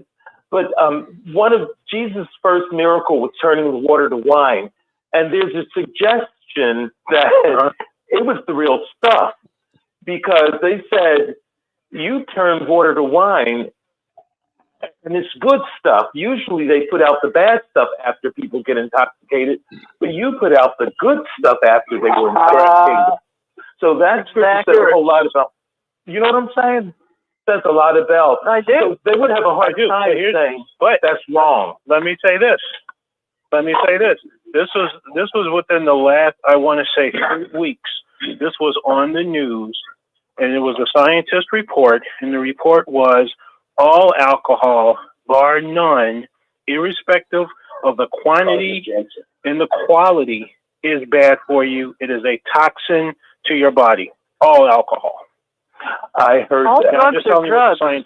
I personally would. I heard that. All drugs are drugs. Okay, you're correct. You are correct. Yeah. That's why when you drink too much alcohol, they say that you're what? They say you're intoxicated because it's a toxin to your body. But notice the thing you just said. There is when you drink no difference. When you said when you drink too much. Right. But the scientists say that all of it's bad. If you have one glass of wine or one beer, it's a toxin that you're introducing. In other words, there's no health benefits to it. It's a toxin. You're actually putting stress on your body. And so with that being said, again, there's no difference between me smoking a joint or smoking a cigar and having a glass of wine. It's all detrimental. Now, I'm not going to sit there and smoke, cigar to cigar or an ounce of weed or whatever. It should all, we should have some intelligence about it. But I'm saying there is no difference. And I don't understand how Watchtower. There is a difference in how it affects the body, though. But you can't do this. Okay. Never you have wine and you're last year. Okay. All this talk about peyote is making me want to trip. It's a depressant and it's going to relax you, so you're able to sit your fanny in the hard chair longer. If you're a pothead and you sit there, you're going to say, I don't take advice from authority figures, and you're going to get up and leave. So the two substances are different. No, alcohol. I don't know. I still feel like you. I feel sober and feel the same way. At the end of the day, scripture that says, "Drink this." And in my opinion, I think that the alcohol is the worst of the three in terms of overconsumption. Because how many people die every year? How do I get here?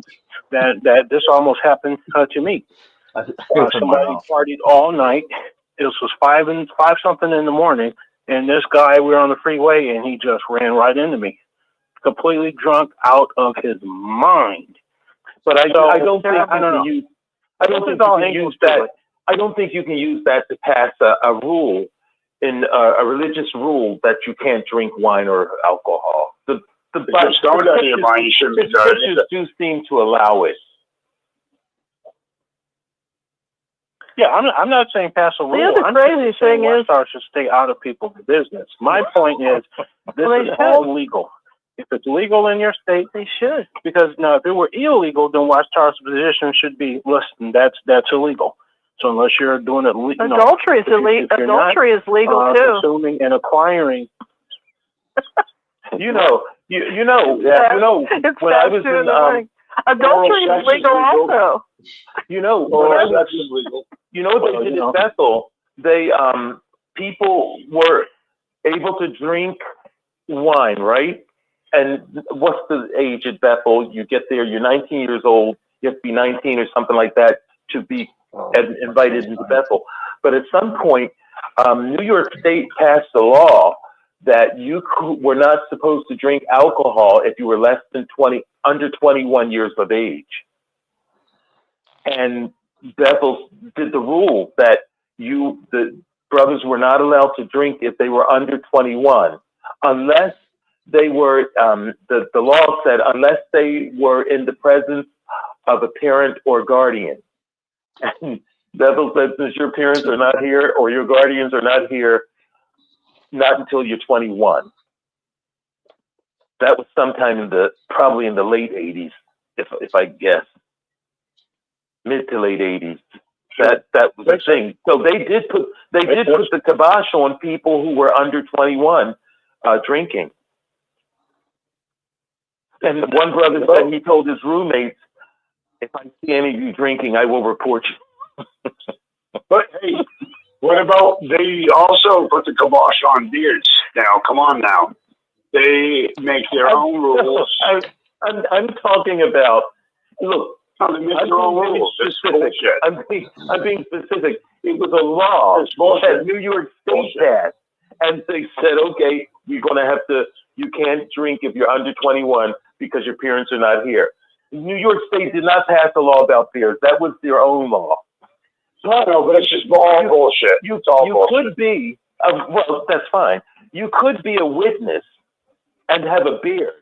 They couldn't stop you from being a witness from going in field service. I know because a brother that wore a beard, and this is, I may have been a ministerial servant at the time. This is like early 80s.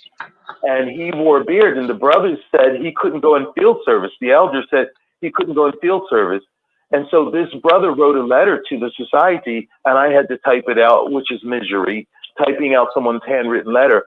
And he sent it to the society. The society responded back and told the elders, you cannot stop him from going in field service.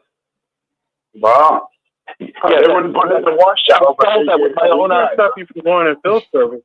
Yeah, they can't stop you from going in field service. They can stop you from being a ministerial servant or any position of any exemplary, as those are the words, position. Mm-hmm. Exactly. And now they wear beards and they look like the seven dwarfs.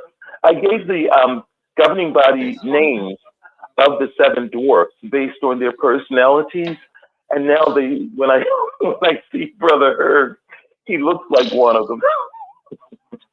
The only reason why I'm bringing that up is it can be legal to smoke pot, and it's legal to drink alcohol.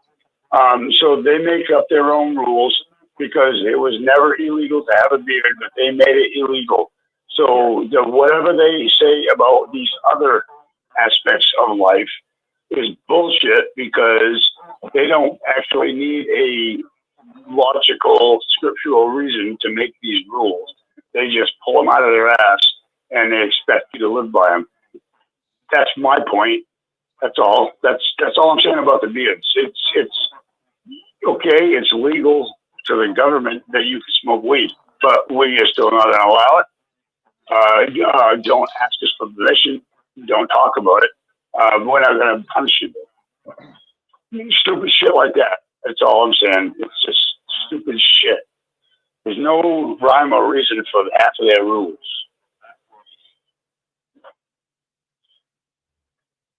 That's exactly right.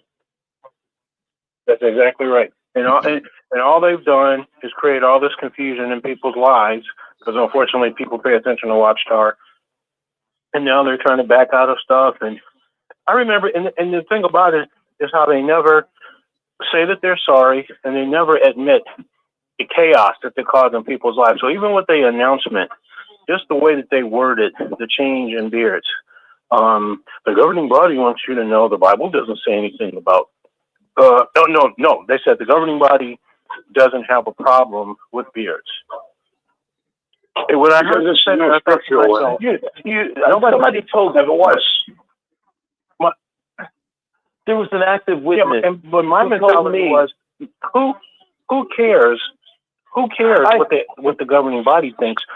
Does the Bible say it's wrong or it's right? And this is why I tell witnesses, you're not Jehovah's Witnesses. First of all, there is no Jehovah. That whole name is made up. You're not that. You're Watchtower Witnesses, because when Watchtower tells you to do or not to do, you run and do it. You don't sit back and take a step back and say, what does the Bible say? Because if the Bible doesn't say it, or there isn't some principle, then it shouldn't even be a matter for discussion. We're not worshiping men. We're supposed to be worshiping God. But it's the opposite. Whatever Watchtower says, that's what everybody runs and does. When I was talking to a witness who was growing a beard, I mentioned, what changed? What happened? And he said to me, the brother said that we don't want to judge each other. And I said, who was judging before? It was just a rule. Nobody was judging anybody. No one's declaring somebody bad because they have a beard. That's I can't stand guys with beards. explanation. We're not just. That's right. When Eric came on, thank you. When Eric came to 6 screens, it was within a year that they got rid I of know the it was pretty quick after that they allowed beards. Yeah. You made a funny joke actually when they announced it on Rick's show. I did. You're like, oh, I think they were watching Eric and this.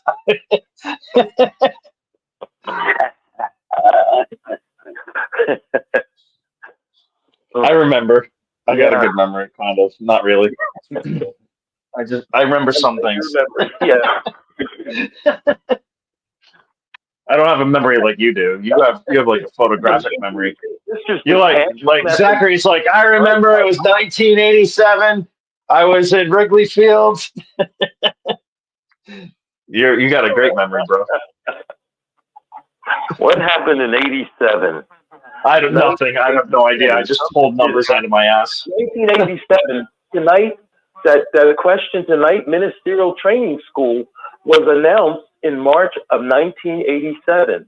Oh my God, bro! Right after the Gilead graduation. No, seriously. Damn. The Gilead graduation was over. They would have like a series of talks, then a break, then a Watchtower study, and then a drama after that. And after the drama, they would open up the curtains and the missionaries be walking around. They'd have their costumes on, maybe on stage. But this time, March of '87, they opened the curtain back up after everything was done. And the Gilead students were sitting in their chairs, like they were going to do a second Watchtower study. And it's like, what's going on here? And then the brother announced that there was a new school called Ministerial Training School. It would be for single elders and ministerial servants. And when they finished that school, they could be assigned anywhere in the world. And that school would start, I think it was September of '87. And the gossip was that Brother Jared did not like it. And so the graduation was in an assembly hall, but I think it was like in a side place, not in the main hall, because he didn't want it to become as big as the Gilead School. But it was said that it would be part of the Gilead School. But the new need was, they had people in all the lands, so Gilead wasn't a big deal at that point. They needed something extra. They needed servants in all these congregations around the world. And that's why they started a ministerial training school. And it was March of '87 that they made the announcement at the close of the Gilead graduation, and it started in September of '87. So, well, there's the scoop. And now, how many people do they really need? Because it doesn't look like they have many. I started all kinds of shit on here. Rebecca Wise says, 87, I was getting ready to have my son. I don't care. I just threw a number out there, everyone. Don't hate me. That's funny.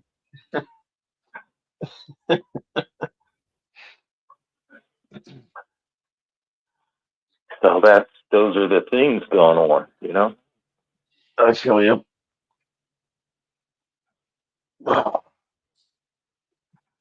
You know, I think back, you get to the point where, you know how everything was supposed to be wrapped up, and they never let us get beyond that, 1975 is supposed to be the end of it, and we're supposed to be in the new system by the end of '75. That was supposed to happen a long time ago. Yeah, and it doesn't happen, and you go through life, and it still hasn't happened, and at some point, you start thinking, something's wrong here. I'm not supposed to be at this assembly. You'd We're think. supposed to be in the new system. You know, you're still going to the assemblies, keeping up the pace, and no new system. And you start to realize something's not right here. You know, something's not going right the way it was supposed to. All the generations are dying off that were supposed to live forever, or they have died off. Yeah.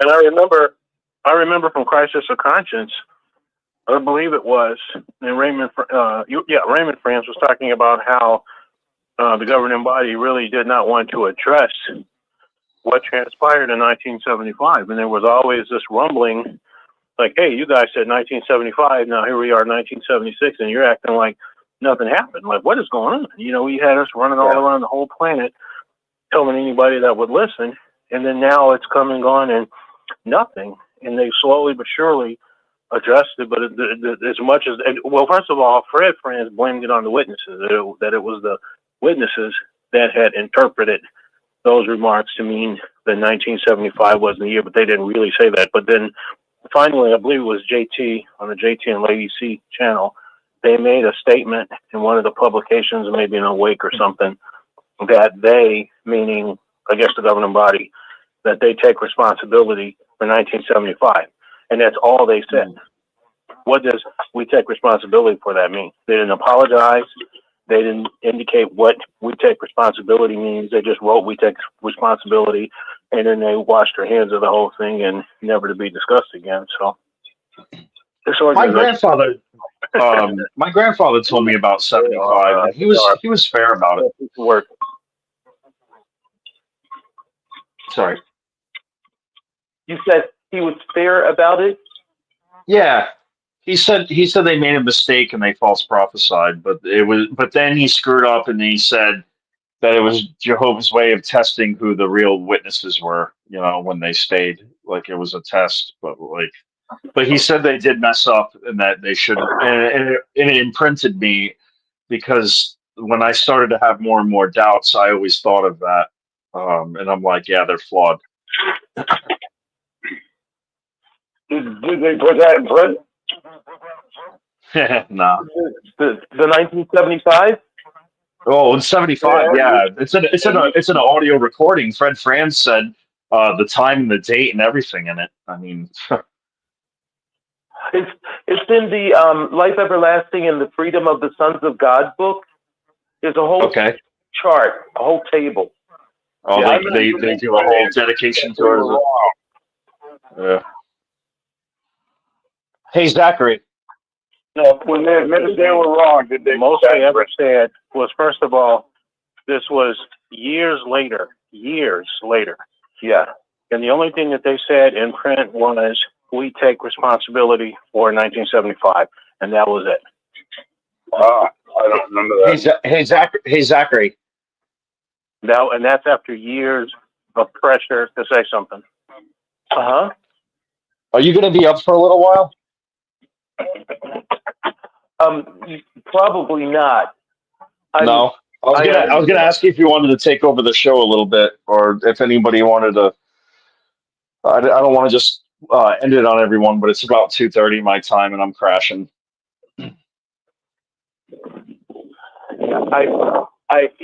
It's late my time too. It's 3:30 now.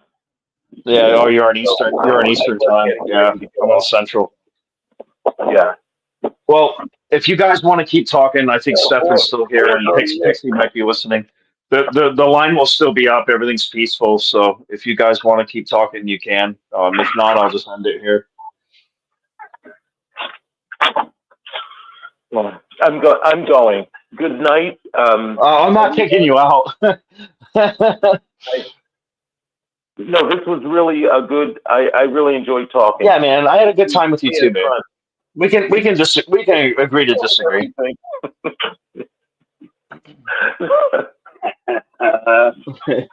politics is a little tricky, but the rest of it is really good. The politics won't be that. Fred Franz actually, yeah. Oh, really, Anne Marie? I didn't know that. Huh. Question for Eric. Eric, Did you say you were Bethel, brother? Go ahead, Stephen. Go ahead, Stephen. No, I was just asking, how did you say that we could remember JP's initials? Did you say it was J as in what and P as in what? Why you What did I say? going there, bro? Why are you going there? We heard him. We heard exactly what he said. I just couldn't believe he went there. If I was JP, I'd be like, you know what? I'm gonna get Eric if I ever see him in person. I was. All right. Okay, I was just being silly. Right. I wasn't calling him that. I'm just a smart ass. Sorry. I realize I live in a glass house. You can throw stones back and hit my world.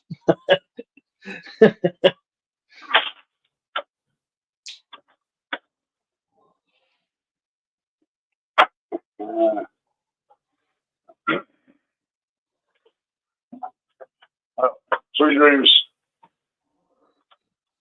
Oh, take care, Tom. You have a good night, brother. Well, I guess I'll end it here. If y'all want to keep talking while I'm gone, that's cool. But thank you, everybody, and love you all. I'm ready to go crash and call it a night. But thanks, everybody, for joining me and exposing the Watchtower, and hell, just having a good conversation and talking to one another. It's nice to talk if we don't got anyone else to talk to.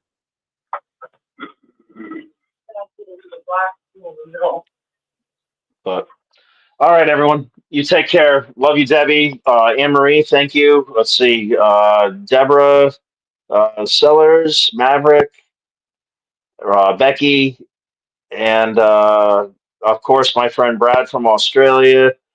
And anybody else I'm missing, I think that's everybody. We got about 20 people, 29 people left. But take care, everyone. Love you all. God bless. Yeah.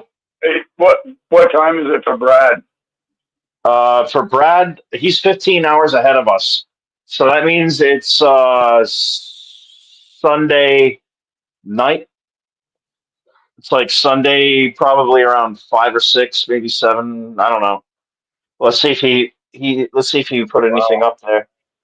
Yeah, he's definitely 15 hours ahead of us. It's like we joke around, and Brad's like, "Yeah, mate, I'm from the future." That's awesome. Yeah. Wow. All right, Brad. All right, everyone. Good twilight. Eric. Yeah. Take care, everyone. Peace out. Later.